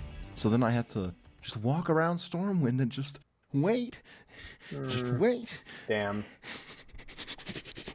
I was starting to get a little irritated at this point. So anyways, I wait till he's done with the quest, and then I start working with this absolute unit of a man. Not just does he reveal that Lady Katrana I'm kind of sad we never got to see this on our the whole time. on our He alliance also characters. comes with an escort mission. Yes! Propaganda's Except playing. He's actually an unbeatable god, and you're the one being escorted. That's a bit of a saving grace. After very slowly RP walking throughout the entire city of Stormwind, we reach the throne room, where Onyxia's true form is revealed. Big reveal. Oh, whoa. She summons 10 Dragonkin Death Guards and vanishes into thin air. The tricky part of this quest is standing back and not even helping a little bit. If you help, you'll get killed in one hit. If you stand back, Reginald Windsor will take care of business. After a long, hard-fought battle, I spoke to High Lord Bolvar, who gave me a fragment of the dragon's eye, and asks me to seek out a dragon named Haley, who's disguised as a human in Winterspring. So, on the other side of the world. Hey, whoa! I travel to Winterspring and use the power of the internet. This attunement wasn't so hard on my end. I don't want to go through the manifestation but of tedium, it was and tough. that I can actually skip the death caves if I make this extremely hard jump, which will actually let you get to Haley without doing the death caves, unless you are unfathomably stupid, so unbearably lame-brained that you would step on the portal to the death caves. That's one of the classic blunders. It actually teleports you into the caves of death, where you'll die. Where you'll die. Oops. Forced to reset the spirit healer, I'm greeted by the friendly horde players of Winterspring. They said to me, "Nice res sickness, fool," with body language. However, Phase 2 had me more than accustomed to the stale corpse walking, which is pretty much yeah, half like the this game is sometimes. this gives me the So I impression made that it his back playthrough to was the a annoying fucking jump, hellish avoided the experience. incantation circle and spoke to Haley, who sadly informs me that I'm not done yet. I'd have to kill the final boss of Upper Blackrock Spire. Good choice of music, though. So Propaganda is a good choice. Go to the town of Winterspring. Hey, to Aaron, buy good the to see you, buddy. schematics for the Thorium I just saw your little 2, booty go back butt to at the bottom of the Ironforge screen. and use gambling proceeds to level my engineering to 300. I then procured 24 mithril bars, 4 hearts of fire, 6 true silver bars, 2 star rubies, 2 gold bars, and 2 gallons of goblin rocket fuel. I hired a blacksmith to use 10 of the mithril bars, 2 true silver bars, and 2 gold bars to craft me 2 inlaid mithril cylinders. With all these items together, I crafted the mithril mechanical dragonling. I then spent a steep sum of money to acquire the schematics for the Arcanite dragonling. I would go on to procure 6 rugged leather, 6 lesser eternal essences, and 30 dream dust, which an enchanter used to bless me with 6 enchanted leather and 10 enchanted thorium bars. After which I crafted 6 thorium widgets and purchased 4 gold power cores. In total, I'd easily estimate that these materials set me back over 200 gold, and that's without factoring in the cost of leveling my engineering. Now I'm only missing the final ingredient. 8 delicate Arcanite converters. It looks like a really cheap thing to buy because it looks like a little widget. To my surprise, Arcanite bars cost 55 gold a pop, which means there's no way I could afford my epic mount if I were to craft this cool little dragon I wanted. So I decided to yet again stop fucking around in Ironforge and continue the goddamn quest. I assemble a group of Azeroth's finest warriors, then walk my character from Thorium Point into Blackrock Spire. No, seriously, the whole way. Oh my god. Once we enter the dungeon, I actually felt menacing vibrations surrounding me, and I knew I was in for a bad time. Our first fight was on this pole. At first I wasn't exactly sure why we died. You see, I focus on the important stuff. Set my character to follow someone else and go roll a cup of tea. Once we try again, I find out the hard way that these mobs have knockback. And also, And the eggs. don't step on the eggs. Yep. We clear out the gauntlet. Blizzard This is thought my it'd be favorite fun part. to The make gauntlet's great. players wait an unreasonable 2 minutes in between each pack of easily beatable trash mobs before we finally get to kill Rend Blackhand, who drops nothing useful, and we really just waited 15 minutes for the bonding experience. Next up, we kill the Beast, who drops the Blade Master leggings, some nice leather pants that are incredible for rogue those are players. very nice. I need them for my collection of items that I'm never actually gonna wear unless I roll one very specific spec where they might be useful, which I won't. Then, we wiped against the trash mobs. I set my character to follow and go take a shit. After dropping King Kong's finger, we wipe to the same group of trash mobs and repeat the process. Except I didn't take a shit this time, because I'd already on the bridge in front of the final room with the final boss. We yet again all get decimated by a pack of trash mobs. I'm starting to see a pattern here, and I'm ever so slightly concerned about our ability to actually kill the boss. Yet so, one of the many things that made Turtle WoW amazing was that you could get little robots so you could carry with you and spawn in to act as a portable repair merchant. And you talk to them and you spend some gold and you can repair your gear. They were lifesavers on raids. Holy shit. So nice. And vigilant. Put yourself in my shoes. There's one pack of mobs. It lets you stay in the fight for longer, which is nice. Dracasath, the last foe remaining for you to be done with the Onyxia questline. You put on your mind control helmet because you want to be certain that the mobs don't wipe your party once more. When you intersect with the brainwaves of thy enemy, you realize his mind is simply too strong. And you join turn of fate, you join the dragon controlled by him. Now you join Onyxia's army and decide to live out the rest of your days as a dragon. Unfortunately, mere seconds later, the hallucinogenic brainwaves wear off, and you're soft, tender, petite. Right next to Dracasath. Oh my god, that's a Jesus. Detected by the ruthless monster surrounding you, leaving you torn to shreds immediately. Once we finally stand before General Dracasath, we properly execute the fight by having one player leash the boss whilst everyone else takes care of the smaller mobs. Man, get rid of the ads. General Dracasath violated our party without even losing half his health. I was actually the lone survivor. I managed to somehow survive in this little crevice, and I would go on to escape the crevice and use my goblin jumper cables to resurrect our priest, who would go on to resurrect our whole party, and then they wouldn't have to walk all the way. And actually, of course that's not true. Just fell through the world and died. Oh my god. Again, we Why are you having so much trouble with Dracasath? 2+ hour-long UBRS run. Wow, Manon leaves, and our weak-willed party gives up.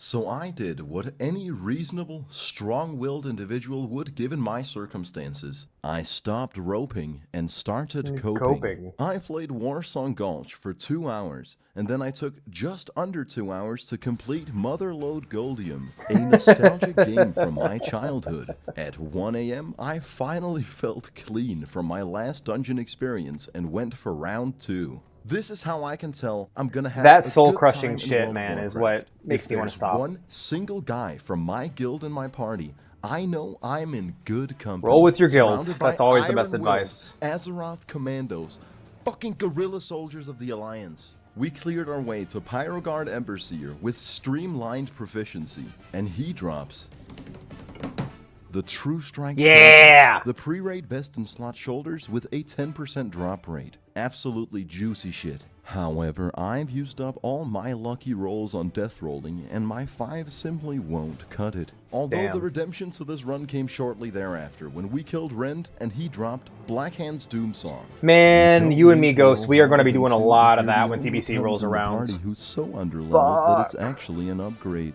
Anyways, the rest of the dungeon was a fucking breeze, and I truly think this is how you're supposed to experience the game. When you're in a guild that's not trash, and you play with the people that aren't trash, this 15-year-old game actually becomes semi-playable. We take out General Dracasath, and I return to Winterspring, do the Satan jump, and finally finish the Onyxia questline by forging the Drakefire Amulet, which will in the future give us access to the Onyxia raid. Not today though. I told you, this is the boring episode. So 2 levels away from 60, I decided to undertake yet another unbearable, repetitive, monotonous, terrible quest. Specifically, the line that leads to the Mark of Fordring, the pre-raid best in slot amulet. I do Before love starting the me quest, the I Mark of naturally Forgery. had That's to good level shit. my polearm skills. I'll admit, even I was taken aback when Emiri asked me to strike her. Although in such a predicament, I set aside my delicate sensibilities. It doesn't work though. You You're see, gonna have to go raid I'm not you're gonna one have to to let grind down mobs. a woman. Sadly, duels don't increase your weapon skills, and I'd have to farm something else to master my new weapon. My scheming WoW GF capitalized on the opportunity at hand and made me boost her ult by spamming the worst dungeon in the game.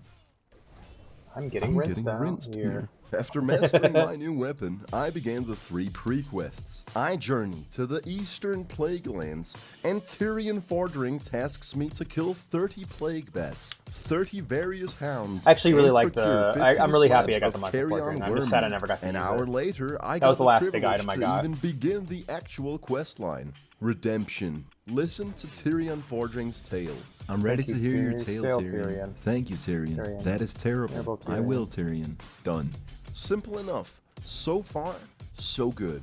Then this moral hero of the Alliance asks me to go dig up a grave. A grave which is located a moderate distance from our current location. Hey, I do it, finished no my questions Adventure Path asked. quest. And on a side note, how did I dig crypt robbers out of the grave? Like, That I'm makes no actively sense. preparing This for sucks. RuneScape right now, fucking The thing with about this, World of Warcraft is playing it that on my it's phone while I watch bad. this. What you I really like need this to part. understand is that this game sucks so much.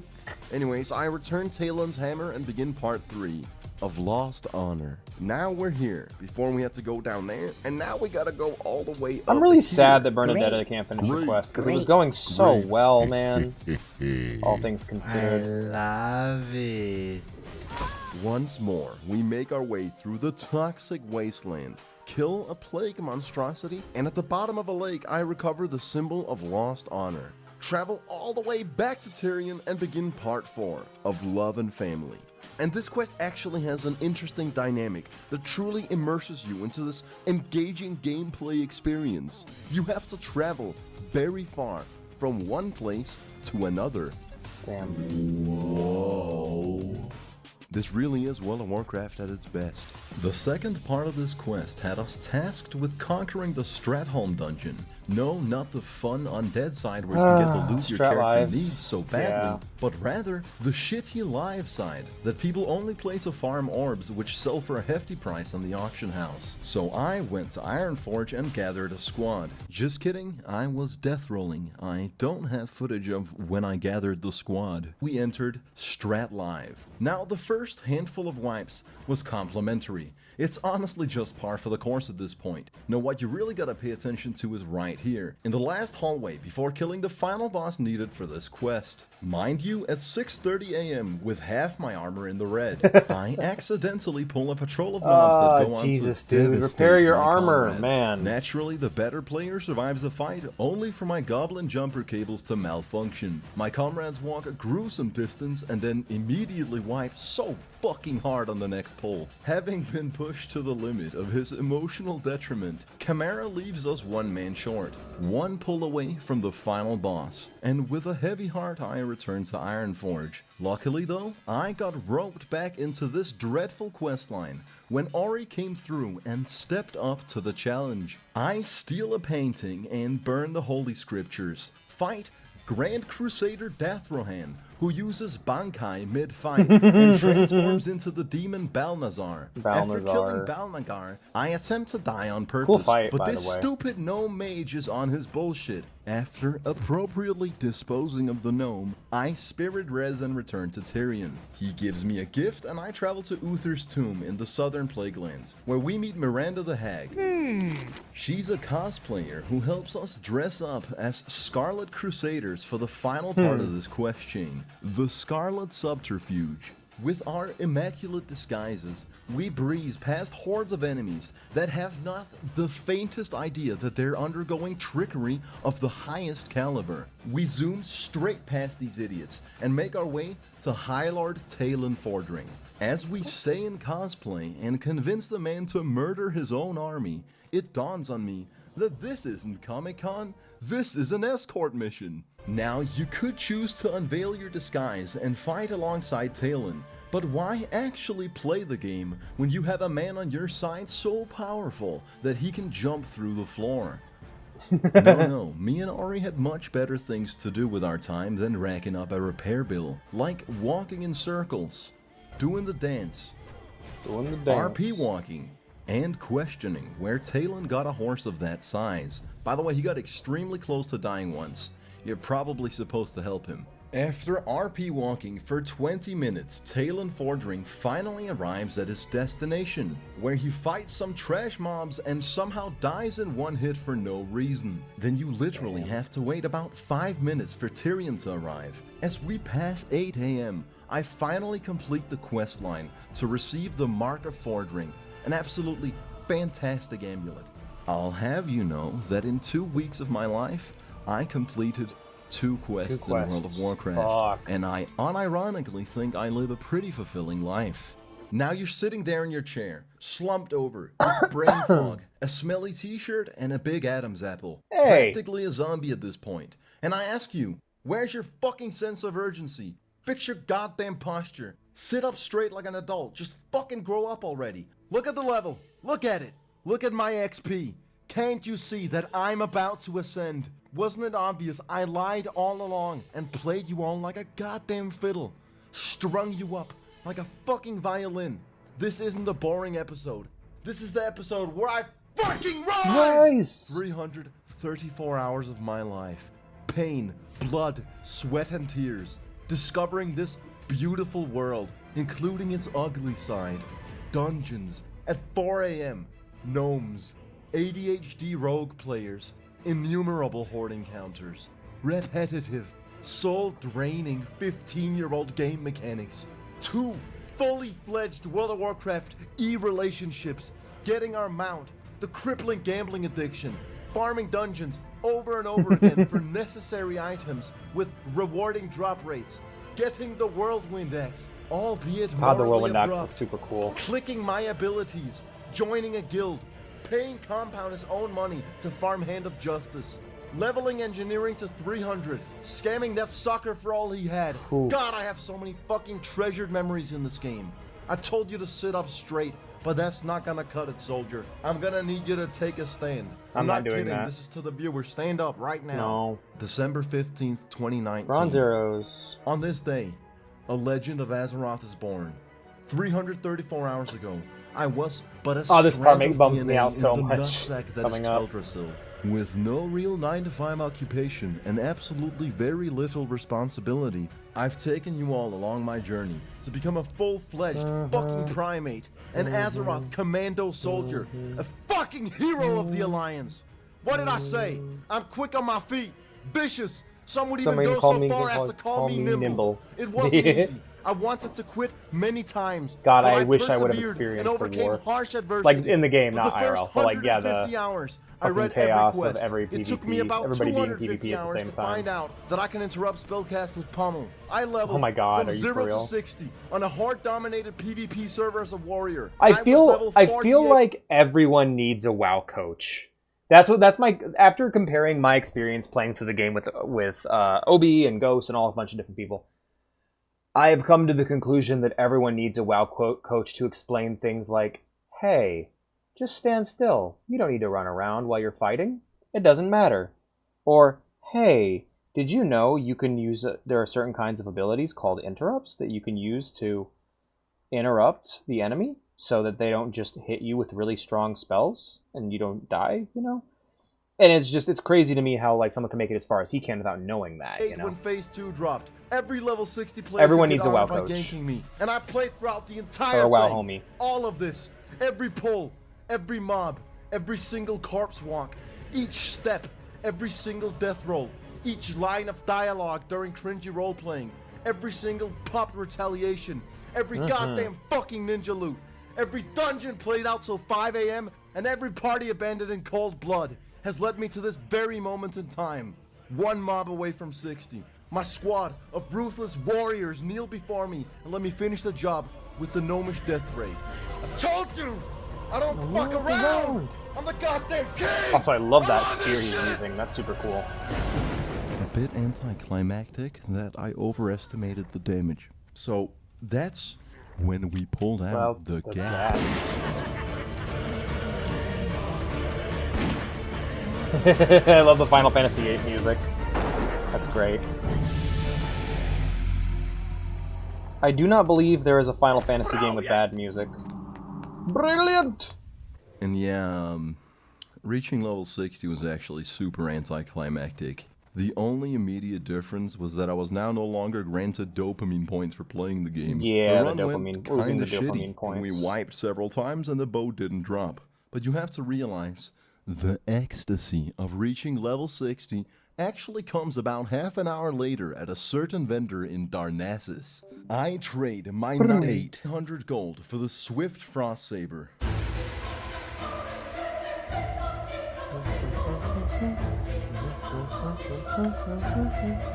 Oh yeah, switching from the normal mount to the Swift mount's great.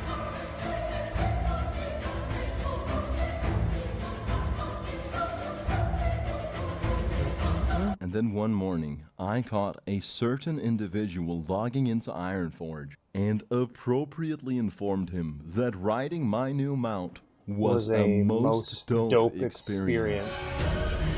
That poor bastard.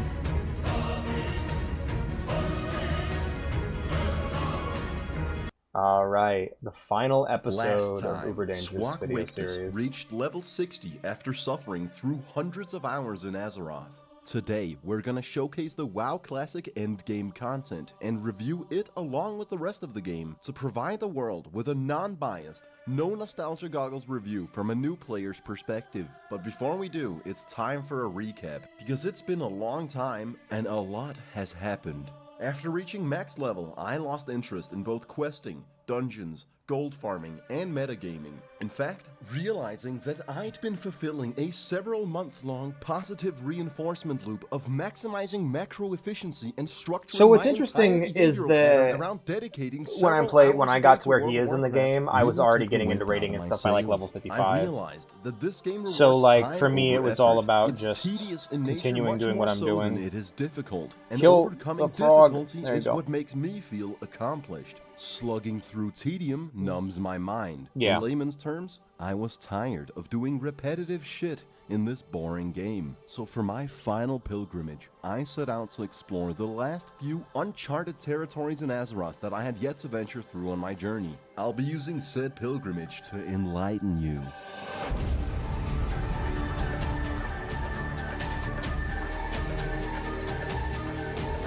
If you thought reaching 60 was the big reveal, you were fooled by the small reveal. I'm gonna start my last World of Warcraft video by revealing the best kept secret in all of Azeroth. 400 hours of standing, hitting, and occasionally jumping. 2.5 weeks of conscious Almost see the human Valentine's Day existence. event. Depending on who you ask, that on its own is quite a feat. Spending it in a 15-year-old MMO leveling a warrior? Now that's just masochistic. When I started playing, I was under the impression that it was a World of Warcraft. I've come to find that it's primarily about the war. The crafting is rather secondary. Blizzard built this massive world and filled it with all these fantasy races. They made players spend hundreds of hours becoming emotionally attached to each of their respective characters, then instigated one giant race war and let the pitfalls of the human condition do the rest. Even I have to admit, it's goddamn beautiful. The degeneracy is unmatched, and this game is a hub for all the best people living out their worst lives. Except me. I'm the worst person living out my best life. I managed to hold on to an incredible secret for half a fucking year just for this very moment.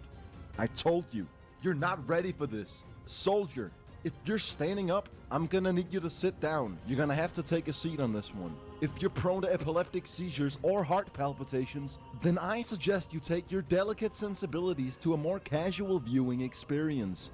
This is your last chance. I love the hype man to shit. Take it to the next level. Who dat? I'm not here to fuck around. Have I not made that abundantly clear? Frog. This is go mode. I'm thorough, unrelenting, and word on the street is I'm downright meticulous. You think I'd just leave the series hanging without a conclusive ending? Fuck! Steve. I think my phone's about to die. I'm gonna start ranting. You ramp up the music over the next minute. Sure, John. Boy, this I'm loving this internship is unpaid great. internship. You Slap. speak when spoken to. I'm gonna be frank with all of you. I detest the World of Warcraft endgame. Once I reached 60, I naturally started doing the raids. An experience I'll articulate later in the video. I was intensely disappointed to find that the reward for dumping a couple hundred hours of my life on this game is getting to do the same thing over and over again until you get lucky, but without dopamine points. Essentially farming for bis gear and God, doing I love monotonous Westfall. repetitive Man, shit. I'm A so lot of people suggest just fucking making another sad character, that but Bernadette wisdom and is Stu's knowing that adventure to be the has to point end of here. no return. If you make bums another me the character, fuck you just out. turned WoW into an infinity game. No, I don't want to fuck around in AV several hours a day to get my honor rank up.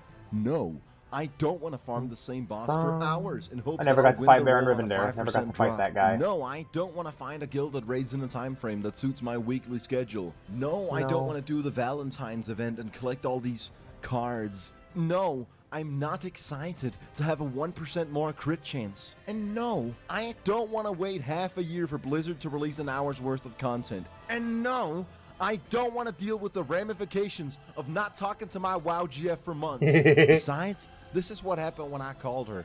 Yo, you really fucked up. You really fucked up big time, man.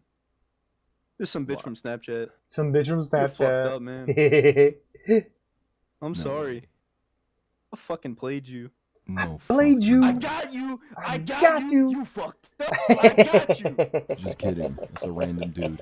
I actually haven't spoken to Amiri in months. I'm pretty sure Larry, the actual boomer, stole my girlfriend. But you know, it is what it is. I'm not good with MMOE relationships. I'll have to settle for real women. But enough about my emotional compromise. Here's the big reveal. I'm about to eclipse every single great feat on my journey. Had I just scammed a dying guild into farming my Whirlwind X? Already then had I established infamy. Had I stuck to just doing the boat skip? Already then would I have been a legend of Azeroth. Now, whilst the impulsive nature brought forth by the human condition is to blame for the death rolling epidemic, I single-handedly popularized WoW gambling to a point where it's infected every major city on every single server, including RP and PvE servers. That's an actual menace to society. I certainly feel like I've left my mark. Truthfully, genuinely, I could have just stopped there. Most men would be satisfied with that. But I'm not done. We could talk about how I made one of the most popular WoW series in the world. But enough. Well, there's not really much narcissistic, competition there, to be honest, dude. self-congratulatory patting on the back. Here's my magnum opus. Half a year ago, I set out to do one thing and one thing only. Play World of Warcraft Classic to a point where I'd have fair grounds on which to review the game. Yet all I needed was but a mere glance at this game to accurately assess it. I played for half a year just to string you up. Just to make you think I needed that much time to understand this boring-ass game. Pay close attention. As of today, I'm the World of Warcraft Accurate Review Any Percent Speedrun World Record holder. It I was really love there those all pants she has along. on, like you the were red simply too tassels. It's blind super to cool. see it. From the very character selection screen, I reviewed the game. None of you fuckers caught on. When my conscious existence runs its course, this is what I leave behind. My dream, my legacy. I'm quick on my feet, vicious, nimble, and fucking tired of repeating myself. I'm the goddamn king! I run this shit! No more games. This is where I ascend. This is where I conquer. This is where I fucking rise!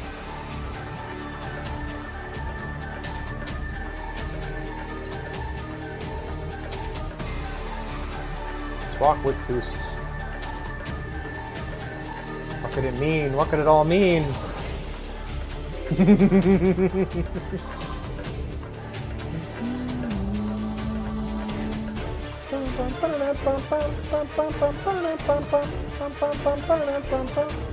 God, I love how much Final Fantasy music's in this playthrough.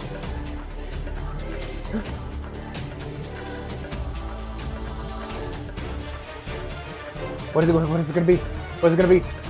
WoW sucks dick! No, it doesn't. It's cool.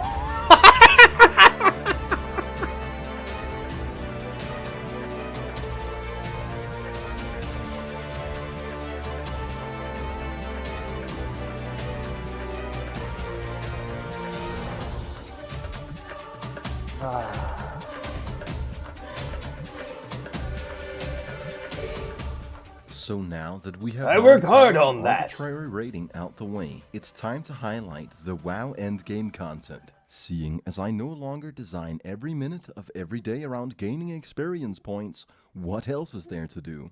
Well, this is where the crafting comes into the picture. You see, to achieve the highest level of war, you essentially need to farm ridiculous amounts of gold. And I'd say the majority of time sunk into WoW past 60 is spent acquiring money. That is if you're using traditional methods. Personally, God, that's I'm more into depressingly the true. war than the crafting, so I use my own patented infinite value gold farming method.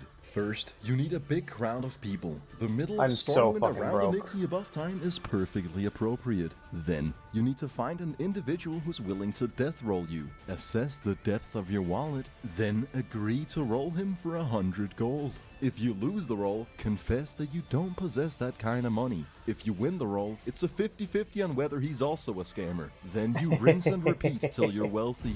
At peak server times, this yields profit faster than the most efficient gold farming methods. Yeah, in the stealing game. money from people. Chinese Totally. gold farmers hate him. 朋友是一个坚韧不拔的纪录片。 Blizzard doesn't ban people for convincing others to trade them gold, and most guilds have taken the stance that if you're dumb enough to get scammed, it's your own fault. So the only conceivable repercussion would be a negative reputation. So But death seeing as rolling most is a people that no-go. play WoW are degenerates, most of them will actually think highly of you for being smart enough to capitalize on a lukewarm IQ. You need to sort out your finances and establish a profitable economy. You know, because as if much you as he's don't, like irritated about like having to do the grind and all that shit, god damn does his armor look good.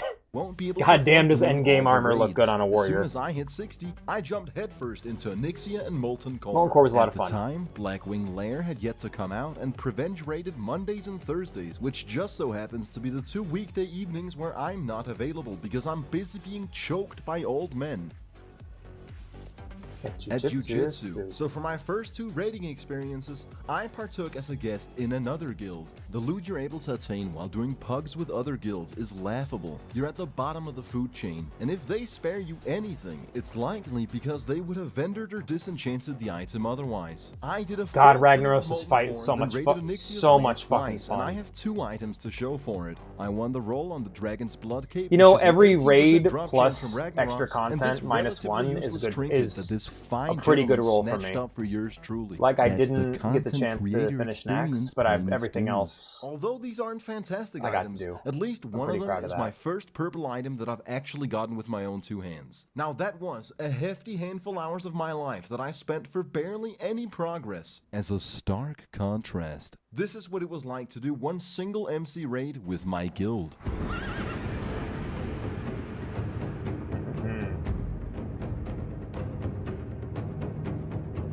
Wait, you guys don't have locks there with portals already? That's fair. I do love running in with everybody from the fortress.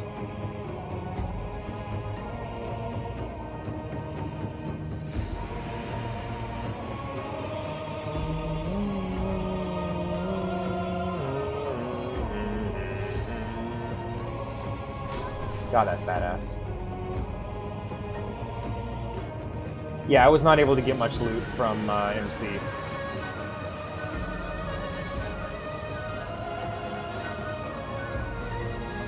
I was really hoping to finish all the raids as And that was Asakara but one single at the end of raid last with year Revenge. before We also ran Onyxia on the same before night the where year I ended. masterfully won a 1 in 40 To be raid fair, roll I didn't for think a the game was gonna juicy get shut Onyxia down, but now I backpack. know better. Needless to say, raiding with your guild is without a doubt one of the best parts of the WoW Classic endgame. With that being said, joining a Molten Core raid when your guild has headed down to a fucking science for half a year isn't in any way challenging. No, it's not. You basically just do what the raid leader says. I've been at this for hundreds of hours, and No, yeah, I wanna get classic to the raiding has difficult been part of the extensively game. easy. In my Like I have case, not that had meant any waiting difficult patiently till experiences. Blackwing Lair Raids was were released along with Phase raids were actually 3, quite which easy. chronologically is over And a you just month in the basically do what future you're from supposed to you do just and don't be a saw. burden on the What rest of the guild, scheming rest did of I the get raid. up to in the meantime? I had a few At least compared to loose Final ends Fantasy to XIV tie raiding, up. it was very You easy. see, I once promised myself that once I reached level 60, I would return to Stranglethorn Vale with an army of high-level players armed to the teeth. So I had to make a decision. Do I want 1 million views on YouTube, or do I want to say one word that the algorithm doesn't like? Staying true to my beliefs, I started advertising for my first unholy act of World of Warcraft genocide. Little by little, the word started spreading, and my army began growing. We started with but a This few shit's so men fucking showing cool. I mild love this interest. part. Yet not long thereafter, a fucking platoon of soldiers saluted me as the Messiah, the Savior who The would Lisan cleanse al-Gaib. Azeroth. When a measly level 27 gnome approached me with a humble request to be used as cannon fodder for the battle, I asked him if he was ready for the genocide. He said, I am the genocide. When I stood side by side with kings like Compound or my guilty Skankin' Pig, absolute Fucking Doom carnal Eternal primates music, of the man. Alliance, I knew I would seize the day. I had one spot left for one special person. And I know what you're all thinking. Larry. Emiri. But no, Larry was raiding, and women require attention. The last spot was for a business partner. Due to a misunderstanding, doing business with me was not a pleasure for him. Most dope. The guy he scammed. I fucking love it. What, wait, he's got a fucking gnome mount? What the fuck, dude?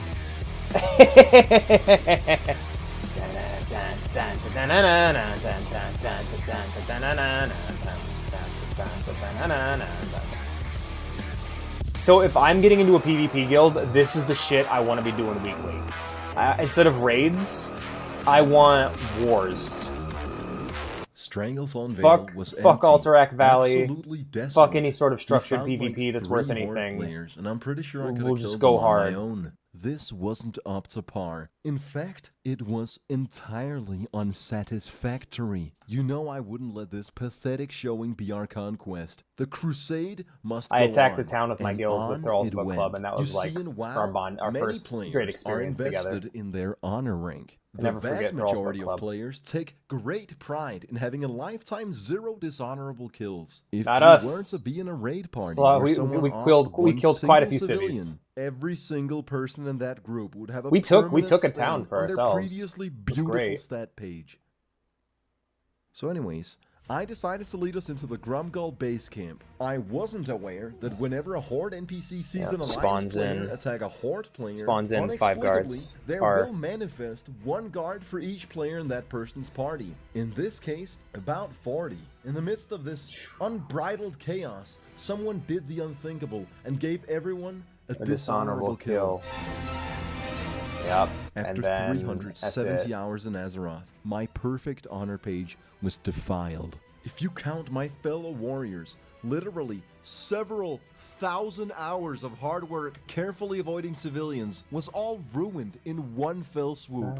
That was the point of no return. Future historians would refer to this as the incident, for it was the catalyst that made me snap and send our battalion over the edge. Don't kill civilians. This is the moment in time where we went all sides of the spectrum ballistically rampant. I led the charge onto the Zeppelin. I knew many comrades would be lost along the way, but you gotta crack a few gnomes to make an Ogrimmar raid.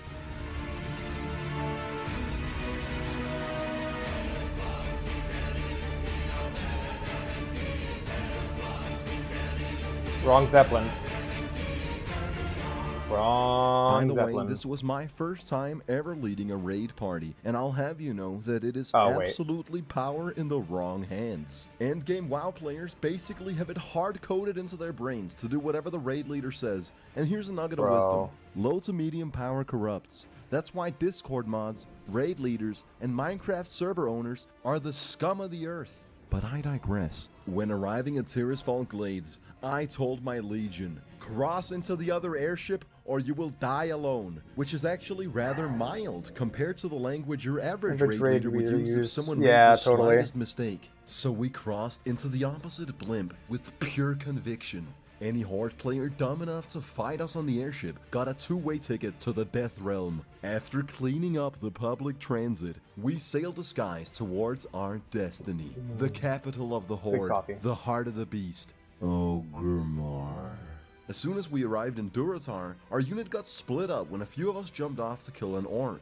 Within minutes, our entire raid party got systematically picked apart and ruthlessly destroyed in one of the most savage wipes I've ever been at the receiving end of. The Horde would go on to camp our corpses, and we didn't even make it close to Ogremar. At this point in time, we didn't run away. We merely fooled our enemies with a temporary tactical retreat. The army of Swagwictus does not flinch, does not stutter, and does not give up. We relocate to Booty Bay and bolster the ranks once more. You could smell the bloodlust in the air. Once we filled out the raid group, we conjured the perfect plan of attack. We take the boat to Ratchet, and by that, I mean we miss the boat to Ratchet, only to await the next boat, which should arrive within a reasonable time frame. And by reasonable time frame, I mean... So we wait patiently for a full 5 minutes, after which we clearly demonstrated to Gingra the Orc that she was on the wrong side of history. Even though 40 people attacked her, the Booty Bay Bruisers exclusively target yours truly. I immediately get knocked off the boat and watch my army sail off without me. After embarrassingly having to be summoned by a warlock, I resume command of the incursion.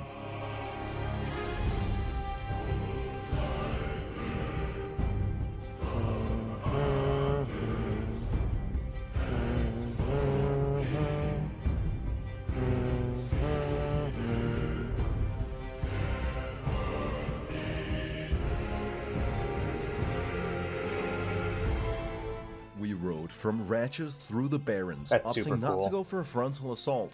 This time, we headed for the South Fury River, the Anal Canal of Ogremar, the back door, if you will. We all knew what was about to transpire. Every lost roll, every honor page defiled, all our emotional detriment. We'd finally get a release for the primal hatred we bury deep within. There's a time for cringy roleplay. There's a time to farm materials. And there's a time to do the crafting. But it is not this day. On this day, we wage war.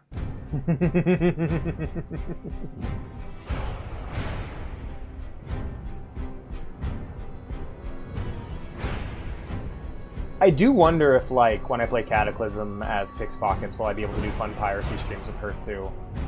That'll be fun. When I first saw action, I froze in terror and ran around like a headless chicken. You don't get it, man. You weren't there. We didn't come with honor. We came with dishonor. We came for everything. The Horde, their bank NPCs, their vendors, their quest givers, the civilian casualties were flying left and right. If you look at any of these ruthless warrior stat pages, you will see a battle scar of dishonorable kills. Like a well-oiled machine, our battalion moves through the death dimension, and all simultaneously res inside the bank and rob it. Now, whilst we can't rob the money, we can rob the bank of its employees, and steal the time of day from its customers, as we force them through a tedious walk in the Death Realm.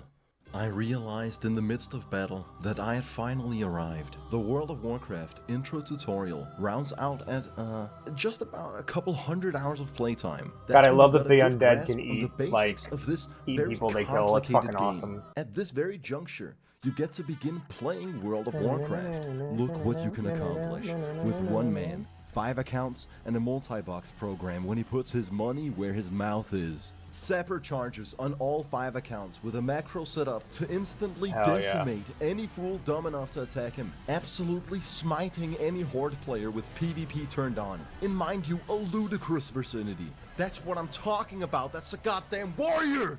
After 3 dishonorable acts of unholy aggression, we set our sights on Thunderbluff and began the march through foreign lands. You'll notice half my armor's broke and I have res sickness, but that comes with the territory. We rode through the barrels, I'll be right back, down guys. the Gold Road and past Ratchet, went west at Camp Tawaro, and traversed through the giant thorn-filled fields of Agamagor. After passing the Vanos Gaming Bristleback Boar Settlement, we scaled this hill in the southern Barrens to enter Malgor, the final zone in the game I had yet to step foot in. I can finally fill out the entire map of Azeroth.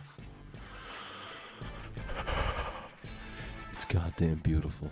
In Malgore, we make a pit stop for buffs and celebrate our thus far righteous conquest to our best ability in this online nightmare RP hellscape. As a final ode to the intensely worrying roleplay elements of WoW, we got E-smashed at 11 p.m. Man, on the Tuesday. tip, like, I'm watching all this, and it's like, and went on our should I have just done a final piracy stream assault, today? the raid on Thunder Bluff. I don't know, maybe. That first piracy stream was a lot of fun.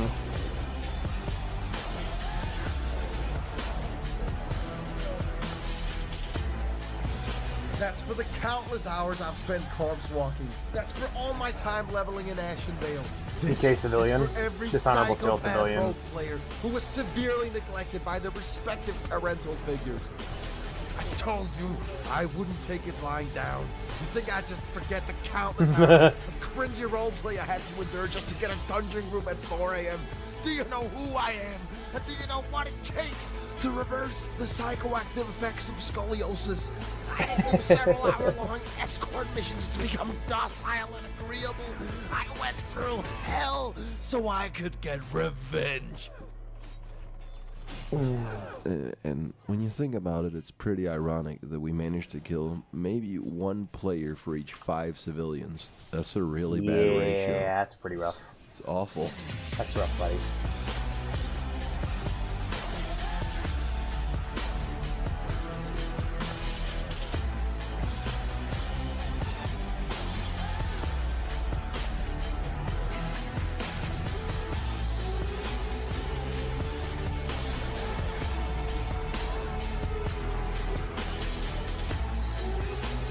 Hey, there's Asakara. Look at her go.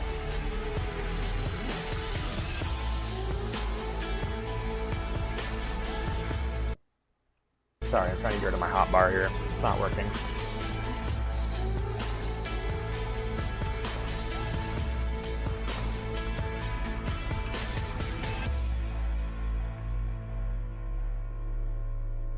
And with my dying breath, I said, all right, round 2. Round we 2. made an attempt on Karen Bloodhoof's life. Any soldier in our squadron who had dreamt of a glorious death in battle got the opportunity of a lifetime, which in their case wasn't Alex! very Hey, long. Togepi, how's it We going? may have won the battle on the bridge, You joined but during an that was interesting 'cause we were stream. fighting My favorite WoW one private single server is getting shut NPC. down, so... A real battle? And After I'm this dirty using this as shaman my ratted us out, exit we were from outnumbered classic 10 to World of 1. Warcraft. It was an So we're watching entirely brutal slaughter, a and I video, question one of the why videos these that brave inspired me men to start chose playing the game in the follow first me. place, the In video a last-ditch series. effort, a paladin I'm good, saved BF is me snapping with right now. divine Nice, intervention. nice. Another Yeah, we've just been stroke chilling and of reminiscing, brilliant talking, game design comparing by our Blizzard. experiences A to whopping this video. 3-minute crowd control effect you And, can cast on an ally that leaves them just, entirely unable to perform any action, chilling but also while we makes wait for them this to wrap up. completely invulnerable. There And I then stood, we're gonna reminisce with over an some pictures I took of the ever-growing game, love of our relentless experience. Animals, And then I don't know, knowing that in maybe... mere minutes, I don't know. they'd be able to have Nice. their Yep, way next with week we're me. starting old school RuneScape, which is completely free and available on your phone. So if you want to join us, that'd be fucking fantastic. Goblins, you name it. Within a relative time frame, they'd all be able to swak I haven't the played WoW, wick, but it looks which interesting. It's a would be lot of terrible fun. fate It's so for much a fun. It's the gentle closest night thing we elf. have to That digital is, Dungeons if and it wasn't Dragons. something we're all just Except pretending for in a maybe video Baldur's game. Gate 3. Once Yeah, it we're hit starting me up that old I school was in a RuneScape forced next week. I'm state super of excited. divine interracial LARPing. I realized that I was in the very worst aspect of the game. Not the war, nor the crafting. I but the was world. currently experiencing the world. And this particular part of the world is ruthless and unforgiving. Oh my gosh, someone just threw up a slur at the last second. Good lord. But yeah, this guy just got a group together and attacked the capital of the other faction and is now being slain. I'm already drowning in the amount of grind they need to do. Ah, that's fair. RuneScape's super chill though. Like, it's super laid back. After undergoing a But session we'll let of you kind divine of decide for yourself after interracial the stream. LARPing, But also, I've come to accept AQW is this going to keep as you my busy. fate, my destiny. For it is not where we end up that molds us, but rather what we do that defines us. Fast forward to 3 days later, and I'm with my guild officer Mitsuha doing the attunement for Blackwing Lair. That meant completing Upper Blackrock Spire in its entirety, which at this stage of progression is a cumbersome annoyance. When we killed Gith, it dropped I forgot the about how much we have chromatic left in carapace, this. arguably a once-in-a-lifetime, absolutely insane drop. If you weren't to turn it into the breastplate of chromatic flight, you would undoubtedly have a crowning achievement on your character. Of course, the instant I found out I'd have to farm materials to make the breastplate, I passed on the roll immediately and never looked back. I'm not here to fuck around. I don't have space in my inventory. I don't have space in my inventory. It's kill mode, not playtime happy hour. We kill General Dracasath, and I douse the Orb of Ascension with my primal lustful essence. Thus, I was attuned to do Blackwing Lair. On Tuesday, the 18th of February 2020, I was stood in a hallway outside Dire Mall North, patiently waiting in a line with my guildmates so I could get a handful of buffs. Only 5 people can enter the dungeon at one given time, and due to us all missing the Onyxia buff earlier in the day, I haven't seen your Adventure Quest character yet. You should post it in Arena in the Discord if you haven't. We were gonna have I would love to see it, and your boyfriend's character too. That'd be rad. And it dawned on me that I didn't know the way at all. Not even a little bit. I waited in silence for a few minutes till Mage Tom came through, and he had absolutely no idea which way to go either. So we waited in shame till Moggerfogger came along, and he also had absolutely no idea where to go. That's when I took a leap of faith, downed a Noggenfogger elixir, and tried to find my way to wherever these buffs may be. This was the monumental point in time where World of Warcraft reached an adequate difficulty. I had to be quick on my feet. Don't aggro the dogs. Use my last invisibility potion to maneuver past these mobs. Gnomish cloaking device for the next pack. Admittedly, I had no idea where I was going or what I was doing, so it's a good thing Farnar came through to lead the way. Now you may be thinking, damn, that's a lot of time and effort for some buffs that will disappear if you were to die one single time in the raid. But you have to understand, I came here to ninja loot the Tarnished Elven Ring. The buffs are complementary. I get Tarnished summoned Elven to Ring. Stormwind, and we begin our conquest of Blackwing Lair.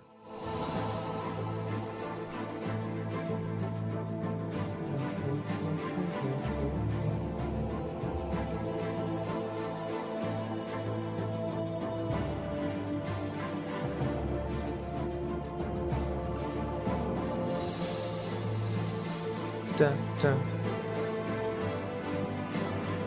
I'm actually really excited to what I'm going to show you guys after the stream here, after this video here wraps up. Because I actually have some screenshots from my playthrough I wanted to show off. It's going to be a real treat. There's a few things you have to understand. My guild has at this point never cleared Blackwing Lair. The only way I got into Lair the wasn't raid hard was for by me. lying through my teeth, claiming I had all the consumables, which would cost hundreds of gold, and claiming that I'd read several comprehensive guides on the mechanics. My guild officer said he'd let me record the raid if I didn't show any of the wipes. I told him I won't show any of the wipes. Cuts all the wipes. On the very first poll, we immediately wiped, causing everyone to lose their buffs. A solid 2 hours of preparation This fight out the window. was But really that fun because we had to gave figure out what everyone parts a of the great ground were on fire opportunity we to couldn't improve stand at World of with no Warcraft. markers. You I see, remember the that being a extremely thing. complicated And we mechanics of learned the that a fight bunch of was people in walking the up to raid him had and installed a attacking mod until that I had shows them 6 places stacks on the of ground like Fire Final Moss Fantasy Flame, 14 where they can and walking can't stand. behind a wall till they disappear. Now that's a lot to take in. That's Gotta very avoid the hard stacks, to keep track of. So it's a natural mistake for even a higher intellect such as myself to stand on the wrong side and get absolutely eradicated in an instant. After 3 warm-up rounds, we finally slay the dragon and move deeper into the lair. When reaching the next boss, it struck me that no matter which path you walk in WoW, they all lead to the same destination, which is a never-ending homicide on Dragons of Color. I'll admit I haven't followed the lore plotline, but I have my stern reservations about whether I, as the player, am on the wrong side of history. Whilst we're here, I also have to retract a statement. You see, I can't really claim that this game has no difficulty if I'm the only person who sucks so much fucking shit that I die to Ebonrock. Also, Flamegore burnt our entire group. It's okay, to I a died crisp to with over Ebonrock half too. his health remaining. It's really But not I a did good show look. up super To ensure undergeared and not victory, ready. Our raid leader gave detailed instructions on how to complete the fight. Tanks do shit. Tanks do shit. Accurate description. I'm not even joking. Tanks press That's how he buttons, explained the goddammit. mechanics of every fight in the raid. And objectively speaking, he's not wrong. Then we all hide in a corner like little soy boys so we can kill Chromagus through the wall. I've heard rumblings We didn't do that this that. should allegedly be one of the hardest I don't bosses in remember the game how to we date. beat Chromagus. We took him down with no sweat and minimal effort because the tanks did shit. although I did at one point have 3 curses. Had I attained a 4th curse and turned into a massive dragon killing my entire guild, they would surely have been upset with me. God bless whoever sent me that restorative potion. Now, even though this was a progress run where we skipped the first 3 bosses, it still took us a solid 3.5 hours to reach the final boss, Nefarian. It did not come as a surprise to me when we all died. Nefarian was so much fun for me. Only a third of him fits on the screen. Because I just got to stand in one spot and just hit all my buttons. What did come as a surprise is that you need to wait a good 15 minutes to try again. Plenty of time to talk about our feelings. Are we doing the boss now? Are we doing the boss now? Let's fucking go. My biggest thing was staying alive. That was my job. I had to stay alive for the whole fight. On this fateful day, at and 11:49 it didn't go well for me all the as time. one of the only 2 idiots who managed to die during the fight, I was there when Prevenge first cleared Blackwing Lair, and without a shit of irony, I believe this was the exact point where I felt I had failed. I keep having these ideas of like, I want to boot up the game and do this, I want to boot up the game and do that, and every single time I think about it, it just makes me sad. It just makes me so fucking sad that we're losing Turtle WoW, and it's like, fuck, man. Like, there's only so much I can be like, well, I'm done with Classic now that Turtle WoW is gone. And it's like, well, yeah, you are, but that doesn't help it feel any better. It's still fucking sad, man. That this awesome experience is just going to be gone forever. I want to give credit where credit is due. When it comes to world building and atmosphere, WoW Classic is by a large margin the best game I've ever played in my life. The soundtracks in this game are phenomenal, and I've never been this immersed in an online I think it's really funny when he says the soundtrack's phenomenal while he's playing Shadow of the Colossus music from another game. 2000s, the actual experience of playing WoW holds up. Having dumped a couple hundred hours of my life on it, I can definitely see why it's praised as the granddaddy of MMORPGs. In game design philosophy, there's 4 basic player types. The socializers. Can we get the Shadow of the Colossus MMO where there's no advanced mechanics and you're a guy with like there's the classes of guy with a knife, guy with a sword, and guy with a hammer. And you just have to climb on the giant monsters and break parts of them off to try and win. From the funky chunky 40-year-old gnome players feeding for small guys, from their wives to the emotionally needy MMO female night elf girlfriends that are all a 50-50 coin flip between autist and femboy, to the stoner dwarves that sit around an Ironforge enchanting all day, most often falling victims to scammers late at night. To every mage I meet, all of whom I suspect to be Irish, it's the same lifestyle. I suspect them to be Irish. To female Tauren resto druids that are 100% of the time, without a doubt, somewhat sad, lonely women in menopause. To every paladin player that either got tired of playing RuneScape, is leveling an alt, or doesn't have a keyboard. Man, I don't know what I want to do with the rest of the stream, man. But it's a farewell to a game that I love. For us to get from one place to another, but also partially emo losers. To the human priest that in a linear correlation with realizing he chose the worst race class combination in the game, has a questionable relationship with his ADD medication. But this guy, he's such a boomer, dude. I don't want to fucking play with boomers anymore, man. You're playing a boomer's game.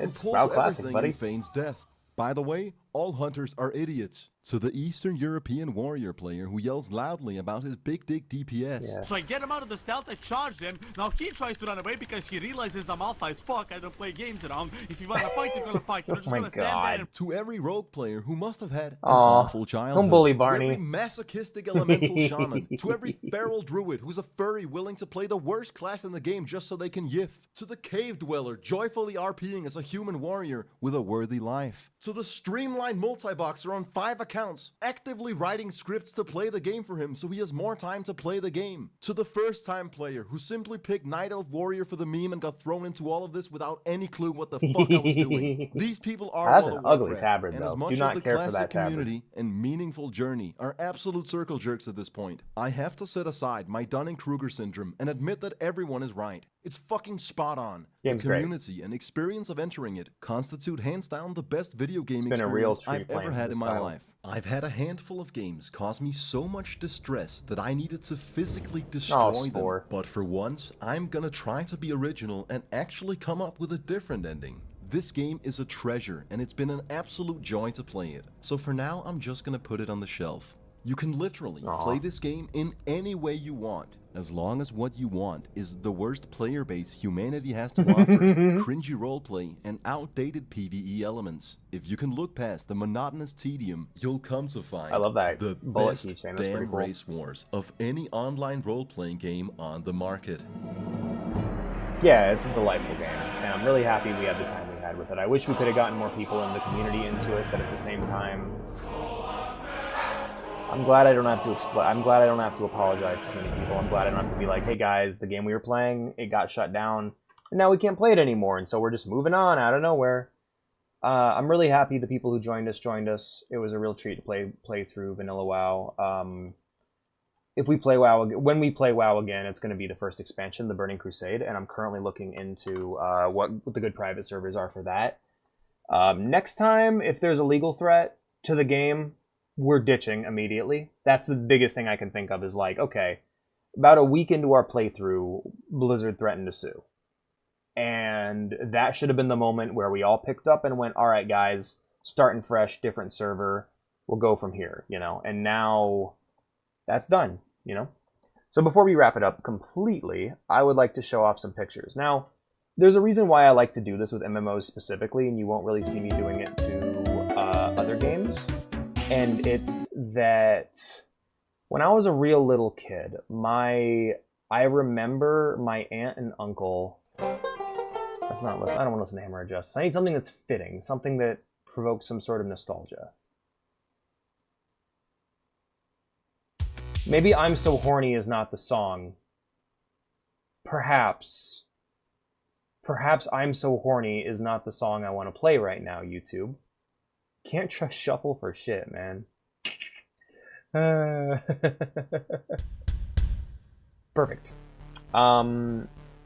So when I was a little kid, my Aunt Vicky and Uncle Mike came over to visit. They had been playing a game called City of Heroes, and they had actually brought out their laptop, and they had pictures from the end of the game, where they had basically cleared everything, and they had taken pictures of their guilds and everything, and every single one of their characters was completely unique and awesome. And I thought that was the coolest thing in the world, that they brought a laptop across the country to physically show people pictures of a game they were playing that had a lot of social and emotional meaning to them. I think that's rad, I think that's cool, and I'm really happy I got to experience that at a young age. So what I do with MMOs is I try to always take screenshots of little moments in the game. So I remember this is when me and my friend Obi were chilling by the fire trying to figure out how to get our turtles for Turtle WoW.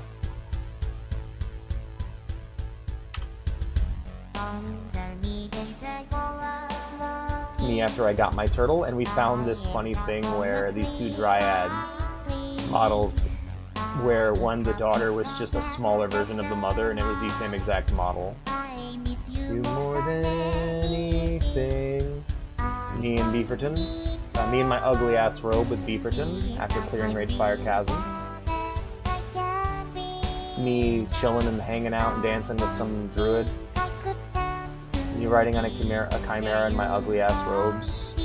Just this awful, awful outfit I found at one point. Me posing with my favorite hammer in the whole game, the Hammer of Orgrimmar. One that I did not get to use for as long as I wanted. I fucking love the design of this hammer.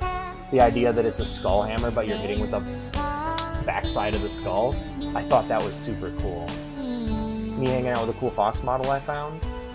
I also really love the look of my armor early on in the game, how it's like this kind of tattered pelt-like leather. Very orky. Me posing on the Zeppelin, me with my new rifle. I think this is getting towards... no, this was pretty early in the game. I had got my shoulder pads, but there's my Defias mask and my rifle. That was pretty cool. Me reading a book. I think I just sat in a chair and it led to a funny result. I found me facing down my shaman twin. Stone Bull Egg, what the hell? Oh, me at Stone Bull Lake, probably fishing or something, but god, this is majestic, look at this. Why is it the same 5 fucking tracks playing?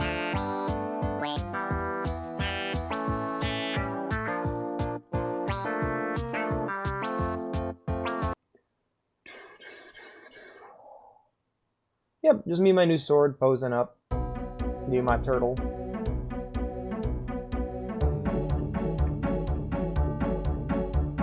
Me with another turtle, just hanging out, comparing our turtleness together. I think my turtle looks significantly better.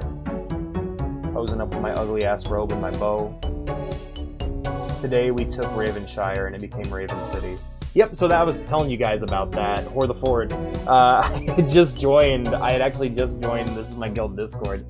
We had actually conquered this city. They were, we were being griefed by a group of players who wouldn't leave us. My friends were being griefed by a group of players who wouldn't leave them alone. I just decided to join the VC that night for some reason and learned about it. So I went to their location and helped them push them back. But not only push them back, but we pushed them back into the city, where we then took the city.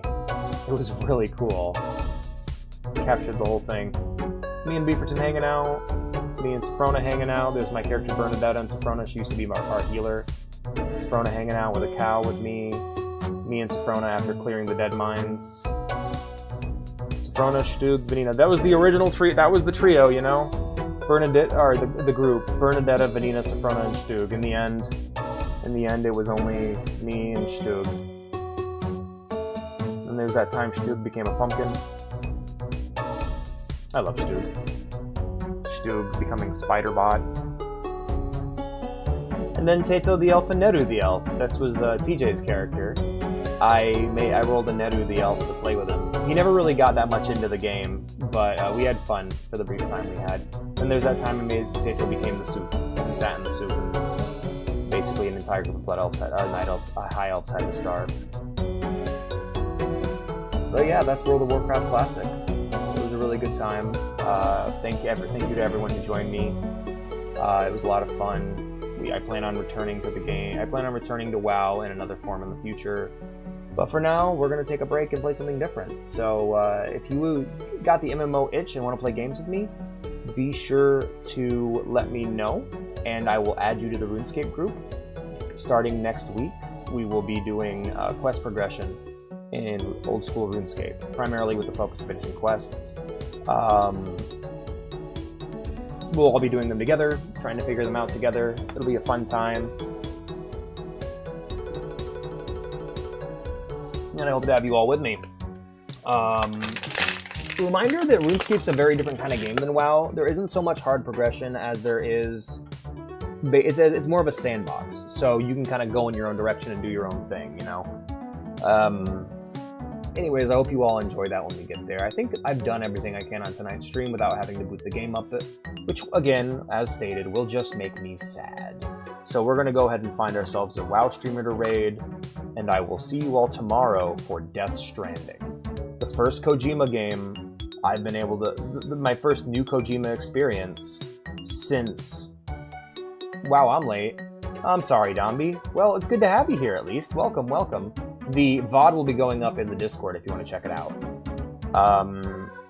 But my first... let's see if we can get a VTuber, first and foremost. What are we looking at for VTubers? Raid night. Ooh, pushing keys, no plans, just jamming. I think I might raid the one that's titled No Plans, Just Jamming. Thank you for stream. It's okay, yeah, man. It's all good. I like their avatar, it's cute. It looks like they're playing Classic WoW. Oh, verified accounts only? Can I talk? Talk? Cool. Audio. Master music. If I'm not verified or not able to, I'm gonna try and speak first. Chat. Alright, won't be able to do that because my number's attached to the thing. Sorry, buddy, you have your shit set to verified only, so you might as well turn your chat off. Alright.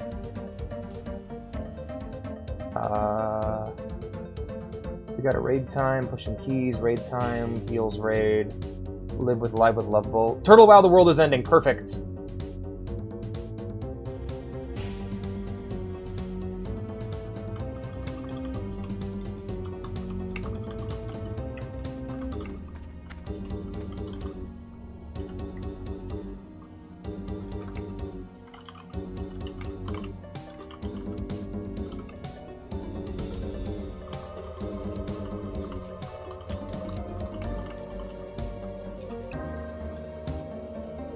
Alright, we're gonna go ahead and raid next level GG, who is playing Turtle WoW.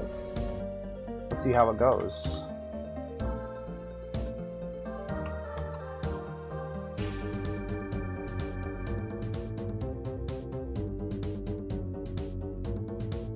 Come on, man. I guess I'm trying to raid this person, but buffering, you know.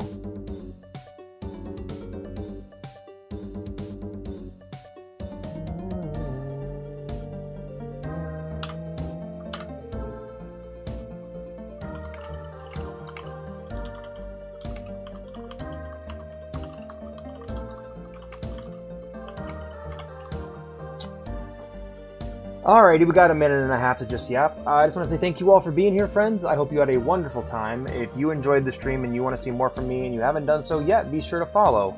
If you want to see more from me or if you just want to hang out, be sure to join the Discord via the link down below. And finally, if you want to support the stream, help it grow, and help us achieve our goal of upgrading our audio, be sure to subscribe. Subscribers get access to the special subscriber channel, as well as many other benefits, such as being able to join me for games in the chat. Please subscribe. All that being said, we're going to go ahead and raid next level GG when their ads stop playing. And yeah, that'll be that. And I will see you all tomorrow for Death Stranding.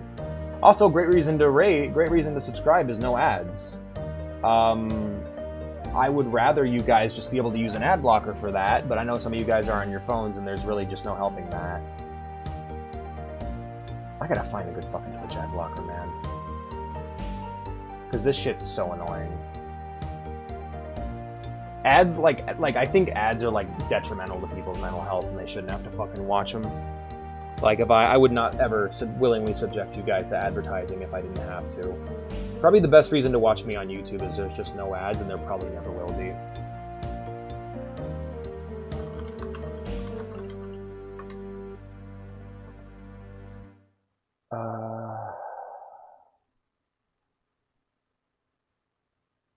So, wait for this fucking garbage-ass ad to end, and I can raid these. I want to raid it. I'm not going to send you to raid a chat that's got an ad running. And then after this, I'm going to try and get this fucking ad blocker working. Because, fuck. And if it's working, I will definitely promote it to you guys, so you guys don't have to deal with it.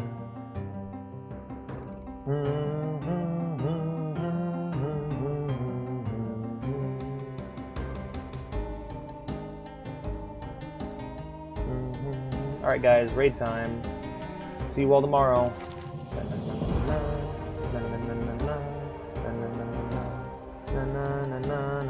Open a portal to Outland. Wait, what? Outland? This is Classic Plus. Oh, okay, I was like, we're not supposed to go to Burning Crusade. Shit, the fuck?